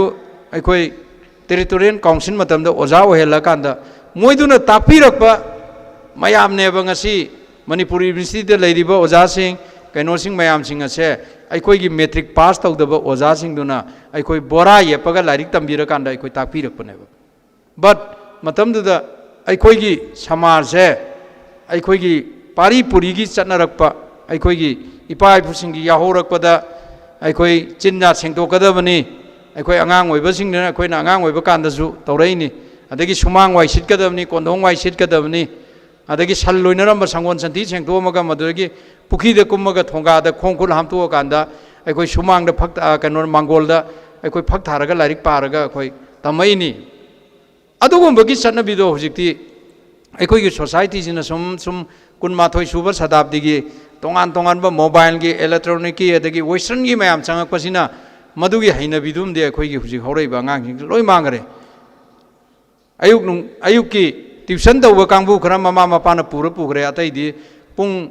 9-10 ꯐꯥꯎ ꯂꯣꯏ ꯇꯨꯝꯃꯝꯒꯅꯤꯗ ꯑꯉꯥꯡꯁꯤꯡꯁꯦ ꯇꯨꯝꯃꯒ ꯂꯩꯔꯒ ꯌꯨꯝꯒꯤ ꯑꯔꯨ ꯑꯅꯥꯟ ꯑꯩꯒꯤ ꯀꯥ ꯑꯩꯅ ꯆꯪꯉꯤꯕ ꯑꯩꯈꯣꯏꯒꯤ ꯋꯥꯁꯔꯨꯝꯁꯤ ꯁꯦꯡꯇꯣꯛꯀꯗꯕꯅꯤ ꯈꯣꯠꯇꯣꯛꯀꯗꯕꯅꯤ ꯀꯥꯏꯁꯦ ꯂꯣꯏꯅ ꯀꯥꯎꯕꯒꯤ ꯀꯩꯅꯣ ꯑꯃ ꯂꯩꯈ꯭ꯔꯦꯕ ꯁꯨꯝꯕ ꯃꯌꯥꯝ ꯁꯨꯝ ꯑꯅꯧꯕ ꯅꯨꯡꯁꯤꯠ ꯃꯌꯥꯝ ꯑꯃ ꯁꯤꯠꯆꯜꯂꯛꯄꯗꯨꯅ ꯑꯩꯈꯣꯏꯒꯤ ꯊꯛꯁꯤ ꯈꯥꯁꯤ ꯗꯤꯁꯤꯄ꯭ꯂꯤꯟꯁꯦ ꯍꯧꯖꯤꯛ ꯌꯥꯝꯅ ꯋꯥꯠꯂꯛꯑꯦꯕ ꯑꯗꯨꯅ ꯁꯥꯇ꯭ꯔꯒꯤ ꯑꯣꯔꯒꯅꯥꯏꯖꯦꯁꯟ ꯂꯩꯔꯤꯕ ꯃꯌꯥꯝ ꯑꯩꯈꯣই डेमोक्रेटिक स्टूडेंट एलायंस DESAM और ꯂꯩꯔꯤꯕ ꯑꯣꯔꯒꯅꯥꯏꯖꯦꯁꯟ ꯃꯌꯥꯝꯁꯤꯡꯁꯦ ꯃꯁꯤꯗꯩꯗ ꯑꯩꯅ ꯑꯄꯤꯜ ꯇꯧꯅꯤꯡꯉꯤꯕ ꯑꯩꯅ ꯍꯥꯏꯅꯤꯡꯉꯤꯕꯁꯨ ꯑꯩꯈꯣꯏ ꯁ꯭ꯇꯨꯗꯦꯟ ꯑꯣꯔꯒꯅꯥꯏꯖꯦꯁꯟ ꯃꯌꯥꯝꯁꯤꯡ ꯑꯁꯦ ꯑꯩꯈꯣꯏ ꯂꯥꯏꯔꯤꯛ ꯇꯝꯃꯤꯕ ꯁꯥꯇ꯭ꯔ ꯉꯥꯛꯇꯅꯤ ꯅꯈꯣꯏꯅ ꯍꯌꯦꯡ ꯇꯨꯡꯒꯤ ꯖꯥꯇꯤꯒꯤ ꯌꯨꯝꯕꯤ ꯑꯩꯈꯣꯏꯅ ꯉꯁꯤ ꯑꯩ ꯃꯤꯅꯤꯁꯇꯔꯅꯤ ꯑꯩ ꯔꯥꯖ꯭ꯌꯅꯤ ꯑꯩ ꯇꯣꯝꯕꯅꯤ ꯆꯥꯎꯕꯅꯦꯅ ꯑꯩꯈꯣꯏꯅ ꯅꯥꯄꯜ ꯇꯧꯔꯤꯁꯦ ꯑꯩꯈꯣꯏꯒꯤ ꯕ꯭ꯔꯤꯇꯤꯁꯀꯤ ꯅꯣꯡꯃꯩ ꯕꯣꯝ ꯇꯧꯈꯤ ꯃꯔꯛꯇ ꯊꯥꯡ ꯄꯥꯏꯔꯒ ꯆꯨꯡꯒꯣꯏ ꯄꯥꯏꯔꯒ ꯊꯦꯡꯅꯔꯝꯕ ꯏꯄꯥ ꯏꯄꯨꯁꯤꯡꯗꯨꯅ ꯊꯝꯕꯤꯔꯝꯕ ꯃꯅꯤꯄꯨꯔꯒꯤ ꯂꯩꯃꯥꯏꯁꯤ ꯂꯩꯔꯝꯕꯗꯒꯤ ꯑꯩꯅꯦꯅ ꯅꯥꯄꯟ ꯇꯧꯕ ꯉꯝꯃꯤꯕꯅꯦꯕ ꯁꯤꯒꯨꯝꯕ ꯃꯌꯥꯝꯁꯤꯡ ꯑꯁꯦ ꯉꯁꯤꯒꯤ ꯁꯥꯇ꯭ꯔꯁꯤꯡꯁꯤꯅ ꯑꯃꯨꯛ ꯍꯌꯦꯡ ꯇꯨꯡꯗ ꯂꯥꯛꯀꯗꯧꯔꯤꯕ ꯑꯩꯈꯣꯏꯒꯤ ꯇꯨꯡꯒꯤ ꯖꯦꯅꯦꯔꯦꯁꯟꯒꯤꯗꯃꯛꯇ ꯅꯣꯏꯅ ꯑꯐꯕ ꯃꯅꯤꯄꯨꯔ ꯑꯃ ꯅꯣꯏꯅ ꯉꯥꯛꯑꯒ ꯊꯝꯃꯝꯒꯗꯧꯔꯤꯕꯅꯦꯕ ꯑꯗꯨ ꯑꯣꯏꯔꯕꯗꯤ ꯑꯩꯈꯣꯏ ꯁꯥꯇ꯭ꯔꯒꯤ ꯑꯣꯔꯒꯅꯥꯏꯖꯦꯁꯟ ꯑꯣꯏꯔꯦ ꯑꯦꯅꯤ ꯚꯂꯟꯇꯔꯤ ꯑꯣꯔꯒꯅꯥꯏꯖꯦꯁꯟ ꯃꯌꯥꯝ ꯂꯩꯔꯤꯕ ꯃꯌꯥꯝꯁꯤꯡ ꯑꯁꯤꯁꯨ ꯅꯦꯒꯦꯇꯤꯚ ꯁꯦꯟꯁ ꯉꯥꯛꯇ ꯂꯧꯕꯁꯤ ꯐꯠꯇꯦ ꯁꯤꯅꯤ ꯑꯩꯅ ꯍꯥꯏꯅꯤꯡꯉꯤꯁꯤ ꯄꯣꯖꯤꯇꯤꯚ ꯁꯦꯟꯁꯁꯨ ꯈꯔ ꯂꯧꯔꯀꯥꯟꯗ ꯄꯥꯏꯈꯠꯂꯛꯏꯕ ꯄꯣꯠꯁꯤꯗꯩꯗ ꯄꯣꯖꯤꯇꯤꯚ ꯑꯣꯏꯕ ꯄꯣꯠꯇ ꯑꯩꯈꯣꯏ ꯃꯌꯥꯝ ꯆꯪꯁꯤꯟꯃꯤꯟꯅꯕ ꯑꯗꯣ ꯇꯧꯔꯛꯏꯕ ꯄꯣꯠꯇꯨꯗ ꯑꯁꯣꯏꯕ ꯌꯥꯎꯔꯒꯅ ꯃꯗꯨ ꯆꯨꯝꯊꯣꯛꯅꯕ ꯍꯣꯠꯅꯕꯗ ꯃꯌꯥꯝꯒꯤ ꯚ꯭ꯌꯨꯁꯤ ꯄꯤꯕꯤꯌꯣꯕ ꯄꯣꯠ ꯑꯃ ꯂꯧꯔꯛꯄꯗ ꯅꯦꯒꯦꯇꯤꯚ ꯁꯦꯟꯁꯇ ꯉꯥꯛꯇ ꯂꯧꯕꯁꯤꯅ ꯀꯗꯥꯏꯗ ꯃꯥꯡꯉꯛꯀꯗꯒꯦ ꯀꯥꯟꯗ ꯍꯌꯦꯡ ꯑꯩꯈꯣꯏ ꯁꯣꯁꯥꯏꯇꯤꯗ ꯑꯃꯥꯡꯕ ꯀꯣꯟꯅ ꯑꯃꯥꯡꯕ ꯃꯌꯥꯝ ꯑꯃ ꯂꯥꯛꯀꯅꯦꯕ ꯑꯗꯨꯅ ꯉꯁꯥꯏ ꯑꯩꯈꯣꯏ ꯀꯃꯤꯁꯅꯔꯁꯨ ꯍꯥꯏꯔꯝꯃꯦ ꯑꯩꯈꯣꯏ ꯉꯁꯤ ꯏꯗꯨꯀꯦꯁꯟ ꯃꯤꯅꯤꯁꯇꯔ ꯑꯣꯏꯕꯗꯒꯤ ꯑꯩꯈꯣꯏ ꯑꯔꯥꯟꯕ ꯑꯃꯇ ꯇꯧꯒꯦ ꯍꯥꯏꯕ ꯋꯥꯈꯜ ꯂꯩꯇꯦ ꯑꯗꯨꯗꯒꯤ ꯍꯣꯏ ꯃꯤꯑꯣꯏꯕꯅꯤꯅ ꯇꯧꯕꯗꯤ ꯌꯥꯎꯔꯝꯕꯗꯤ ꯌꯥꯏ ꯑꯗꯨꯕꯨ ꯑꯩꯈꯣꯏ ꯌꯥꯔꯤꯈꯩ ꯁꯦꯅꯤꯌꯔꯤꯇꯤ ꯌꯦꯡꯗꯅ ꯈꯣꯠꯇꯅ ꯑꯩꯈꯣꯏ ꯊꯕꯛ ꯇꯧꯋꯦꯕ ꯉꯁꯥꯏꯒꯤ ꯗꯥꯏꯠꯀꯤ ꯄ꯭ꯔꯤꯟꯁꯤꯄꯥꯜ ꯑꯃ ꯁꯦꯔꯤꯌꯜ ꯅꯝꯕꯔ 51-2ꯗ ꯂꯩꯕ ꯑꯃ ꯄ꯭ꯔꯤꯟꯁꯤꯄꯥꯜ ꯏꯝꯐꯥꯜ ꯏꯁ ꯍꯥꯞꯆꯤꯜꯂꯝꯃꯦ ꯁꯣꯝꯗꯒꯤ ꯑꯣꯖꯥ ꯃꯌꯥꯝ ꯑꯃ ꯂꯦꯛꯆꯔ ꯃꯌꯥꯝꯗꯨꯅ ꯁꯦꯅꯤꯌꯔꯤꯇꯤꯒꯤ ꯃꯇꯨꯡ ꯏꯟꯅ ꯍꯥꯞꯄꯤꯌꯨ ꯑꯩꯈꯣꯏ ꯔꯤꯇꯤꯌꯥꯔ ꯇꯧꯒꯗꯧꯔꯦ ꯑꯩꯈꯣꯏꯅ ꯔꯤꯇꯤꯌꯥꯔ ꯇꯧꯗ꯭ꯔꯤꯉꯩꯗ ꯑꯩꯈꯣꯏꯁꯨ ꯄ꯭ꯔꯤꯟꯁꯤꯄꯥꯜ ꯑꯣꯏꯔꯝꯒꯦ ꯁꯦꯅꯤꯌꯔꯤꯇꯤꯒꯤ ꯃꯇꯨꯡ ꯏꯟꯅ ꯍꯥꯞꯄꯤꯌꯨ ꯍꯥꯏꯅ ꯑꯩꯈꯣꯏ ꯀꯩꯅꯣ ꯇꯧꯔꯛꯑꯦꯕ ꯑꯗꯨꯗꯤ ꯑꯩꯈꯣꯏ ꯀꯃꯤꯁꯅꯔꯗ ꯀꯅꯥꯅ ꯁꯦꯅꯤꯌꯔꯤꯇꯤ ꯑꯣꯏꯒꯦ ꯌꯦꯡꯉꯨ ꯍꯥꯏꯅ ꯍꯥꯏꯔꯀꯥꯟꯗ ꯁꯦꯅꯤꯌꯔꯤꯇꯤ ꯂꯤꯁꯀꯤ ꯃꯇꯨꯡ ꯏꯟꯅ ꯏꯝꯐꯥꯜ ꯏꯁꯀꯤ ꯗꯥꯏꯠꯇ ꯄ꯭ꯔꯤꯟꯁꯤꯄꯥꯜ ꯅꯨꯄꯤ ꯑꯃ ꯍꯥꯞꯈ꯭ꯔꯦ ꯇꯃꯦꯡꯂꯣꯡꯒꯤ ꯗꯥꯏꯠꯀꯤ ꯑꯍꯥꯡꯕꯗꯨꯃ ꯑꯃꯨꯛ ꯁꯦꯔꯤꯌꯜ ꯅꯝꯕꯔ 2ꯗ ꯂꯩꯕꯗꯣ ꯍꯥꯞꯈ꯭ꯔꯦ ꯇꯃꯦꯡꯂꯣꯡꯒꯤ ꯃꯤꯅꯤꯁꯇꯔꯁꯤꯡ ꯑꯁꯤ ꯁꯝ ꯈꯔꯅꯗꯤ ꯇꯃꯦꯡꯂꯣꯡꯒꯤꯗꯨ ꯆꯠꯂꯨ ꯌꯥꯔꯣꯏꯗꯕ ꯄꯣꯠꯅꯤ ꯍꯥꯟꯅꯒꯤ ꯔꯤꯇꯤꯌꯥꯔ ꯇꯧꯈ꯭ꯔꯕ ꯑꯃ ꯀꯦꯕꯤꯅꯦꯠꯇ ꯅꯍꯥ ꯑꯃꯨꯛꯇ ꯄꯨꯊꯣꯔꯛꯑꯣ ꯑꯦꯛꯁꯇꯦꯟ ꯇꯧꯔ ꯃꯥ ꯁꯨꯝ ꯑꯣꯏꯍꯜꯂꯁꯤ ꯑꯩꯈꯣꯏ ꯇꯃꯦꯡꯂꯣꯡꯗ ꯂꯩꯕ ꯑꯃ ꯍꯥꯏꯅ ꯍꯥꯏꯕꯅꯦ ꯑꯩꯅ ꯁꯥꯔꯚꯤꯁ ꯔꯤꯇꯤꯌꯥꯔ ꯇꯧꯔꯀꯥꯟꯗ ꯑꯦꯛꯁꯇꯦꯟꯁꯟ ꯇꯧꯕ ꯍꯥꯏꯕꯁꯦ ꯑꯩꯒꯤ ꯊꯃꯣꯏꯅ ꯑꯩꯒꯤ ꯀꯟꯁꯦꯞꯅ ꯁꯨꯛꯌꯥ ꯌꯥꯅꯤꯡꯗꯕ ꯑꯩꯁꯦ ꯑꯗꯨꯅ ꯑꯩꯒꯤꯗ ꯎꯅꯕ ꯂꯥꯛꯄꯗ ꯁꯥꯔꯚꯤꯁ ꯑꯦꯛꯁꯇꯦꯟꯁꯟ ꯇꯧꯕꯤꯌꯨ ꯈꯣꯠꯄꯤꯌꯨ ꯍꯥꯏꯕꯁꯤꯈꯩꯗꯤ ꯑꯩꯒ ꯑꯗꯨꯝ ꯑꯀꯟꯕ ꯋꯥꯁꯦ ꯑꯗꯨꯝ ꯉꯥꯡꯅꯔꯦ ꯑꯩꯁꯨ ꯐꯠꯇꯕ ꯈꯣꯜ ꯑꯗꯨꯝ ꯁꯤꯖꯤꯟꯅꯔꯦ ꯀꯔꯤꯒꯤꯅꯣ ꯑꯩ ꯔꯤꯇꯤꯌꯥꯔ ꯇꯧꯔꯕ ꯑꯩꯅ ꯁꯨꯝ ꯑꯩꯒꯤ ꯄꯣꯁꯇꯨ ꯀꯟꯁꯤꯟꯕ ꯀꯥꯟꯗ ꯑꯩꯒꯤ ꯏꯈꯥꯗ ꯂꯩꯕꯁꯤꯡ ꯑꯩꯒꯤ ꯄꯣꯁꯇꯨ ꯀꯥꯔꯛꯀꯗꯧꯕꯗꯨꯒꯤ ꯏꯟꯇꯔꯦꯁ ꯃꯥꯡꯍꯜꯂꯦ ꯕꯠ ꯑꯉꯥꯡ ꯃꯌꯥꯝ ꯑꯃ ꯃꯃꯥ ꯃꯄꯥꯅ ꯂꯥꯏꯔꯤꯛ ꯇꯝꯍꯟꯗꯅ ꯃꯄꯥꯟꯗ ꯄꯩꯁా ꯇꯤꯡꯅ ꯂꯥꯏꯔꯤꯛ ꯇꯝꯕ ꯊꯥꯗꯅ ꯇꯝꯍꯜꯂꯤꯕ ꯑꯉꯥꯡ ꯃꯌꯥꯝꯗꯨꯒꯤ ꯁꯥꯔꯚꯤꯁ ꯆꯪꯒꯗꯧꯕꯗꯨ ꯃꯣꯏꯅ ꯆꯍꯤ 2 ꯀꯟꯁꯤꯜꯂꯗꯤ 3 ꯀꯟꯁꯤꯜꯂꯗꯤ ꯑꯦꯀꯥꯗꯃꯤꯛ ꯑꯦꯖꯗ ꯑꯣꯚꯔ ꯑꯣꯏꯗꯅ ꯃꯣꯏ ꯇꯝꯕ ꯌꯥꯒꯗ꯭ꯔꯥ ꯁꯤ ꯑꯩꯈꯣꯏ ꯈꯟꯖꯦꯕ ꯁꯤ ꯀꯅꯥꯗꯒꯤ ꯍꯧꯔꯝꯃꯤꯅꯣ ꯀꯅꯥꯒꯨꯝꯕ ꯒꯣꯔꯃꯦꯟ ꯑꯃ ꯃꯇꯝ ꯇꯧꯔꯝꯗꯦ ꯃꯃꯥꯡꯒꯤ ꯆꯍꯤ 15ꯒꯤ ꯁꯥꯁꯟ ꯃꯇꯝꯗꯒꯤ ꯁꯥꯔꯚꯤꯁ ꯑꯦꯛꯁꯇꯦꯟꯁꯟ ꯍꯥꯏꯁꯤꯒꯤ ꯍꯩꯅꯕꯤꯁꯤ ꯂꯥꯛꯄꯅꯤꯅ ꯄ꯭ꯔꯥꯏꯃꯥꯔꯤ ꯇꯤꯆꯔꯐꯥꯎ ꯑꯩꯈꯣꯏꯒꯤ ꯁꯥꯔꯚꯤꯁ ꯑꯦꯛꯁꯇꯦꯟꯁꯟ ꯇꯧꯕꯤꯌꯣ ꯍꯥꯏꯅ ꯄꯨ ꯂꯥꯛꯑꯦꯕ ꯑꯩꯅ ꯅꯣꯏ ꯁꯥꯔꯚꯤꯁ ꯑꯦꯛꯁꯇꯦꯟꯁꯟ ꯇꯧꯕ ꯌꯥꯕꯒꯤ ꯔꯨꯜꯗꯤ ꯀꯔꯤ ꯂꯩꯌꯦꯅ ꯄꯨꯊꯣꯔꯛꯄꯗ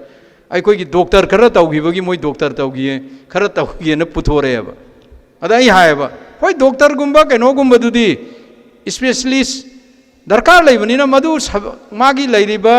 ꯑꯩꯈꯣꯏ ꯀꯥꯔꯗꯤꯑꯣꯂꯣꯖꯤꯗ ꯑꯣꯏꯒꯦꯔꯥ ꯑꯗꯒꯤ ꯀꯩꯅꯣꯗ ꯅ꯭ꯌꯨꯔꯣꯂꯣꯖꯤꯗ ꯑꯣꯏꯒꯦꯔꯥ ꯃꯥꯒꯤ ꯇ꯭ꯔꯦꯠꯇꯨꯗ ꯑꯩꯈꯣꯏꯒꯤ ꯁ꯭ꯄꯦꯁꯤꯂꯤꯁ ꯂꯩꯇꯕꯗꯒꯤ ꯃꯗꯨ ꯑꯣꯏꯍꯜꯂꯝꯕ ꯌꯥꯏ ꯑꯗꯨ ꯄ꯭ꯔꯥꯏꯃꯥꯔꯤ ꯇꯤꯆꯔꯒꯨꯝꯕꯗꯐꯥꯎꯗ ꯑꯦꯛꯁꯇꯦꯟꯁꯟ ꯇꯧꯕꯤꯌꯨ ꯍꯥꯏꯒꯠꯂꯛꯑꯗꯤ ꯑꯩꯈꯣꯏ ꯂꯩꯕꯥꯛꯁꯤ ꯂꯣꯏꯔꯣꯏꯗ꯭ꯔꯥꯕ ꯑꯩꯈꯣꯏꯒꯤ ꯁꯥꯇ꯭ꯔ ꯂꯥꯏꯔꯤꯛ ꯇꯝꯃꯤꯕ ꯃꯌꯥꯝ ꯑꯃꯗꯤ ꯀꯔꯝꯍꯥꯏꯅ ꯇꯧꯗꯅ ꯃꯣꯏ ꯒꯣꯔꯃꯦꯟꯒꯤ ꯁꯥꯔꯚꯤꯁ ꯐꯪꯒꯗꯣꯏꯅꯣ ꯁꯤꯃ ꯑꯩꯈꯣꯏ ꯑꯗꯨꯅ ꯁꯤꯒꯨꯝꯕ ꯉꯁꯥꯏꯒꯤ ꯗꯥꯏꯠꯀꯤ ꯄ꯭ꯔꯤꯟꯁꯤꯄꯥꯜ ꯍꯥꯞꯈꯤꯕꯗꯣ ꯁꯥꯇ꯭ꯔ ꯑꯣꯔꯒꯅꯥꯏꯖꯦꯁꯟꯁꯤꯡꯒꯤ ꯃꯔꯛꯇꯁꯨ ꯑꯗꯨꯃꯛ ꯄ꯭ꯔꯤꯟꯁꯤꯄꯥꯜꯒꯤ ꯑꯣꯐꯤꯁ ꯁꯣ ꯂꯣꯟꯁꯤꯜꯂꯦ ꯈꯣꯠꯆꯜꯂꯦ ꯍꯥꯏꯕ ꯌꯥꯎꯋꯦꯕ ꯑꯗꯨꯒꯨꯝꯕꯗꯨ ꯇꯧꯕꯤꯒꯅꯨ ꯁꯤꯅꯤ ꯑꯩꯅ ꯍꯥꯏꯅꯤꯡꯉꯤꯗꯤ ꯁꯥꯇ꯭ꯔ ꯈꯔꯅ ꯍꯦꯛꯇ ꯑꯣꯖꯥꯁꯤꯡꯁꯨ ꯂꯩꯌꯦꯕ ꯁꯥꯇ꯭ꯔ ꯍꯦꯛꯇ ꯏꯟꯖꯟꯕ ꯑꯩ ꯇ꯭ꯔꯥꯟꯁꯐꯔ ꯇꯧꯔꯗꯤ ꯁꯥꯇ꯭ꯔ ꯈꯔ ꯅꯦꯛꯑꯒ ꯍꯦꯛꯇ ꯏꯟꯖꯟꯕ ꯁꯥꯇ꯭ꯔꯁꯤꯡꯅ ꯍꯦꯛꯇ ꯇꯧꯕ ꯁꯤꯒꯨꯝꯕꯁꯤꯡꯁꯦ ꯑꯩꯈꯣꯏ ꯇꯧꯗꯅ ꯁꯔꯀꯥꯔ ꯍꯥꯏꯕꯁꯤꯁꯨ ꯄꯣꯂꯤꯁꯤ ꯄ꯭ꯔꯣꯒ꯭ꯔꯥꯝꯒꯤꯗꯃꯛꯇ ꯑꯩꯈꯣꯏ ꯂꯩꯔꯤꯕꯅꯤꯅ ꯁꯔꯀꯥꯔꯅ ꯀꯩꯗꯧꯅꯨꯡꯗ ꯂꯩꯕꯥꯛ ꯃꯥꯡꯅꯅꯕ ꯑꯗꯒꯤ ꯁꯥꯇ꯭ꯔ ꯈꯨꯟꯅꯥꯏ ꯃꯥꯡꯅꯅꯕ ꯑꯗꯒꯤ ꯁꯥꯇ꯭ꯔꯗꯨ ꯀꯩꯅꯣ ꯇꯧꯗꯅꯕ ꯀꯩꯁꯨ ꯇꯧꯔꯣꯏꯕ ꯃꯥꯒꯤ ꯇꯧꯅꯅꯕ ꯍꯣꯠꯅꯕꯗ ꯇꯧꯔꯤꯅꯦꯕ ꯍꯧꯖꯤꯛꯃꯛꯇꯗ ꯀꯛꯆꯤꯡꯒꯤ ꯁꯥꯇ꯭ꯔ ꯁ꯭ꯇꯨꯗꯦꯟ ꯌꯨꯅꯤꯌꯟꯒꯤ केमिस्ट्री की इक्विपमेंट लेबी होइना से तौरई से हंदक रुसागी मखादा कॉलेज मंगादा 20 लाख की मागी अखोई प्रैक्टिकल की करी दरकार लेरो है प्रिंसिपल पीरम हमने माना फॉरवर्ड तौर थाजल हंदक सप्लाई तौरे करम आइटम मोइन पीरगा असी सप्लाई तौहनग्रीनोब मोगी स्कूल की दरकार लेबदु तौरो है लुपा लाख कुन की पीरबदुदैद करम सप्लाई तौहलगा केमिस्ट्री की लेरिबा इक्विपमेंट मैम अखोई मोगी बोटल लेगदब कनो मैं लेगदब मैम सिंगसी लेहंदन करम तौरगा प्रिंसिपल रिकमेंड तौसलेनोबसे सी हयंग कमिश्नर प्रिंसिपल को अदुगमा हंदक सप्लाई तौगिबदुना करी करीनो नंग सहीदा सी हापौद्रिसी करीनो सिगुम्बा मैम अखोई सेनबद वायब नंबोन कॉलेज की जो साइंस की इक्विपमेंट मैम प्रैक्टिकल की लईओना थाखरकांदा प्रिंसिपल फाल लेसले अदुदगी कंप्यूटर लेसले कारण तुरन मैम से सी करीदगिनो हाइब कांदा कॉलेज दा लेरिबा ओजा स्कूल दा लेरिबा हेड मास्टर सिंह स्कूल मैनेजमेंट कमिटी दा ओजा सिंह दा जेडीओ की खुतांग दा थादरगा पोरचै लेगदबनी स्कूल बिल्डिंग सागदबनी अन मोइदा थारुबसिदगी मोइजे लाइरिक तंबीबई मोत अखोगी स्कूल साननब थिका तौनब होनबद मयाम अमा यावरेब हुजिकसे अदुन हंतक अइना गाइडलाइन दा स्कूल मैनेजमेंट कमिटी दा थादरगा सागदब थबक ओरसु इंफ्रास्ट्रक्चर तौबा कंस्ट्रक्शन ओरसु नोइना तौबा यारोय इंजीनियरिंग डिपार्टमेंट दा अमुक हन पैसा दो नोइदा थादरक पैसा दो इंजीनियरिंग डिपार्टमेंट एजुकेशन की दा सबमिट तौरकांदा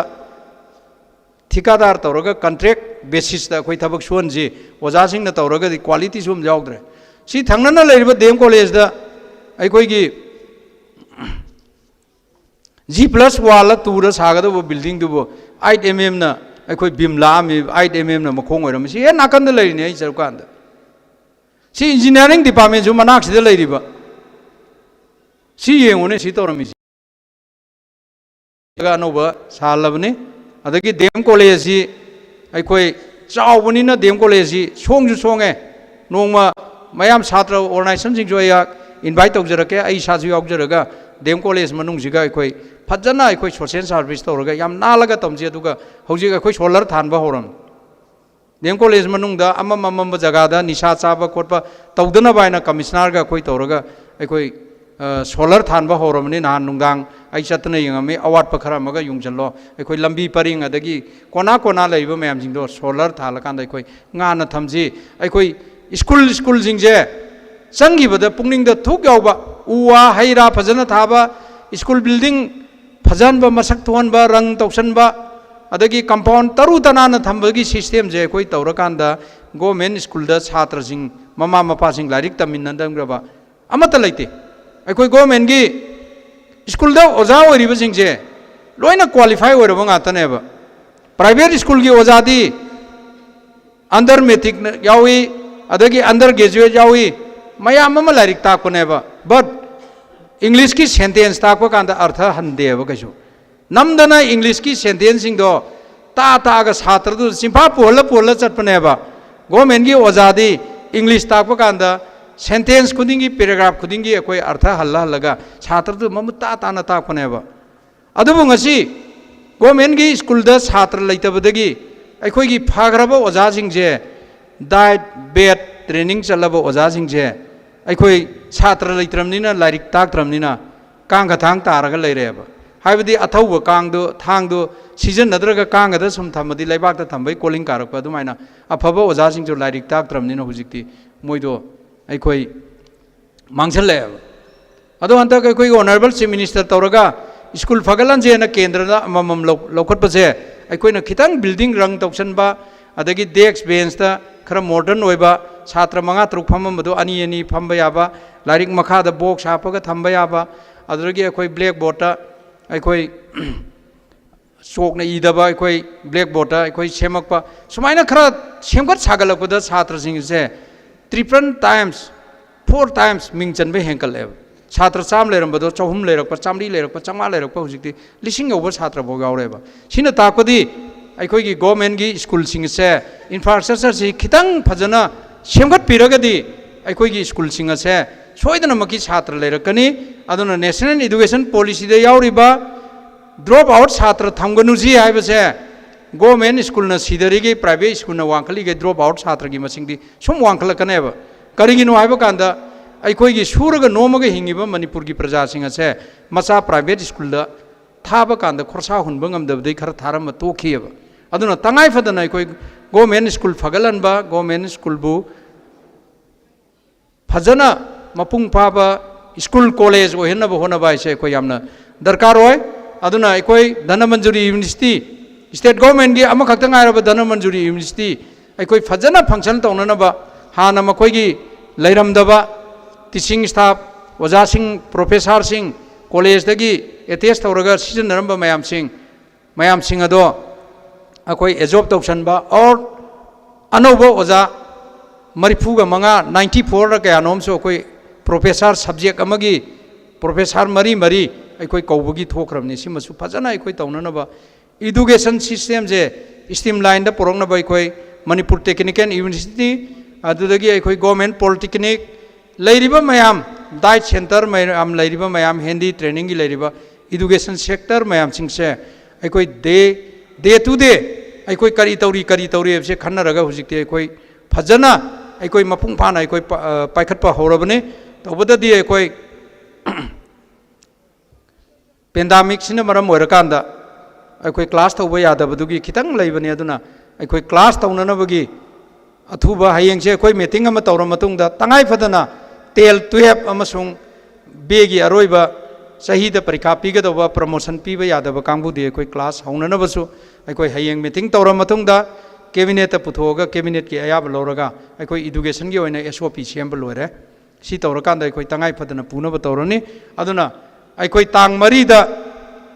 स्टार एजुकेशन हाइदना अखोई ओजा सिंह मयामदा चेडिओ मयाम सिंहदा अखोई टेबलेट कंप्यूटर की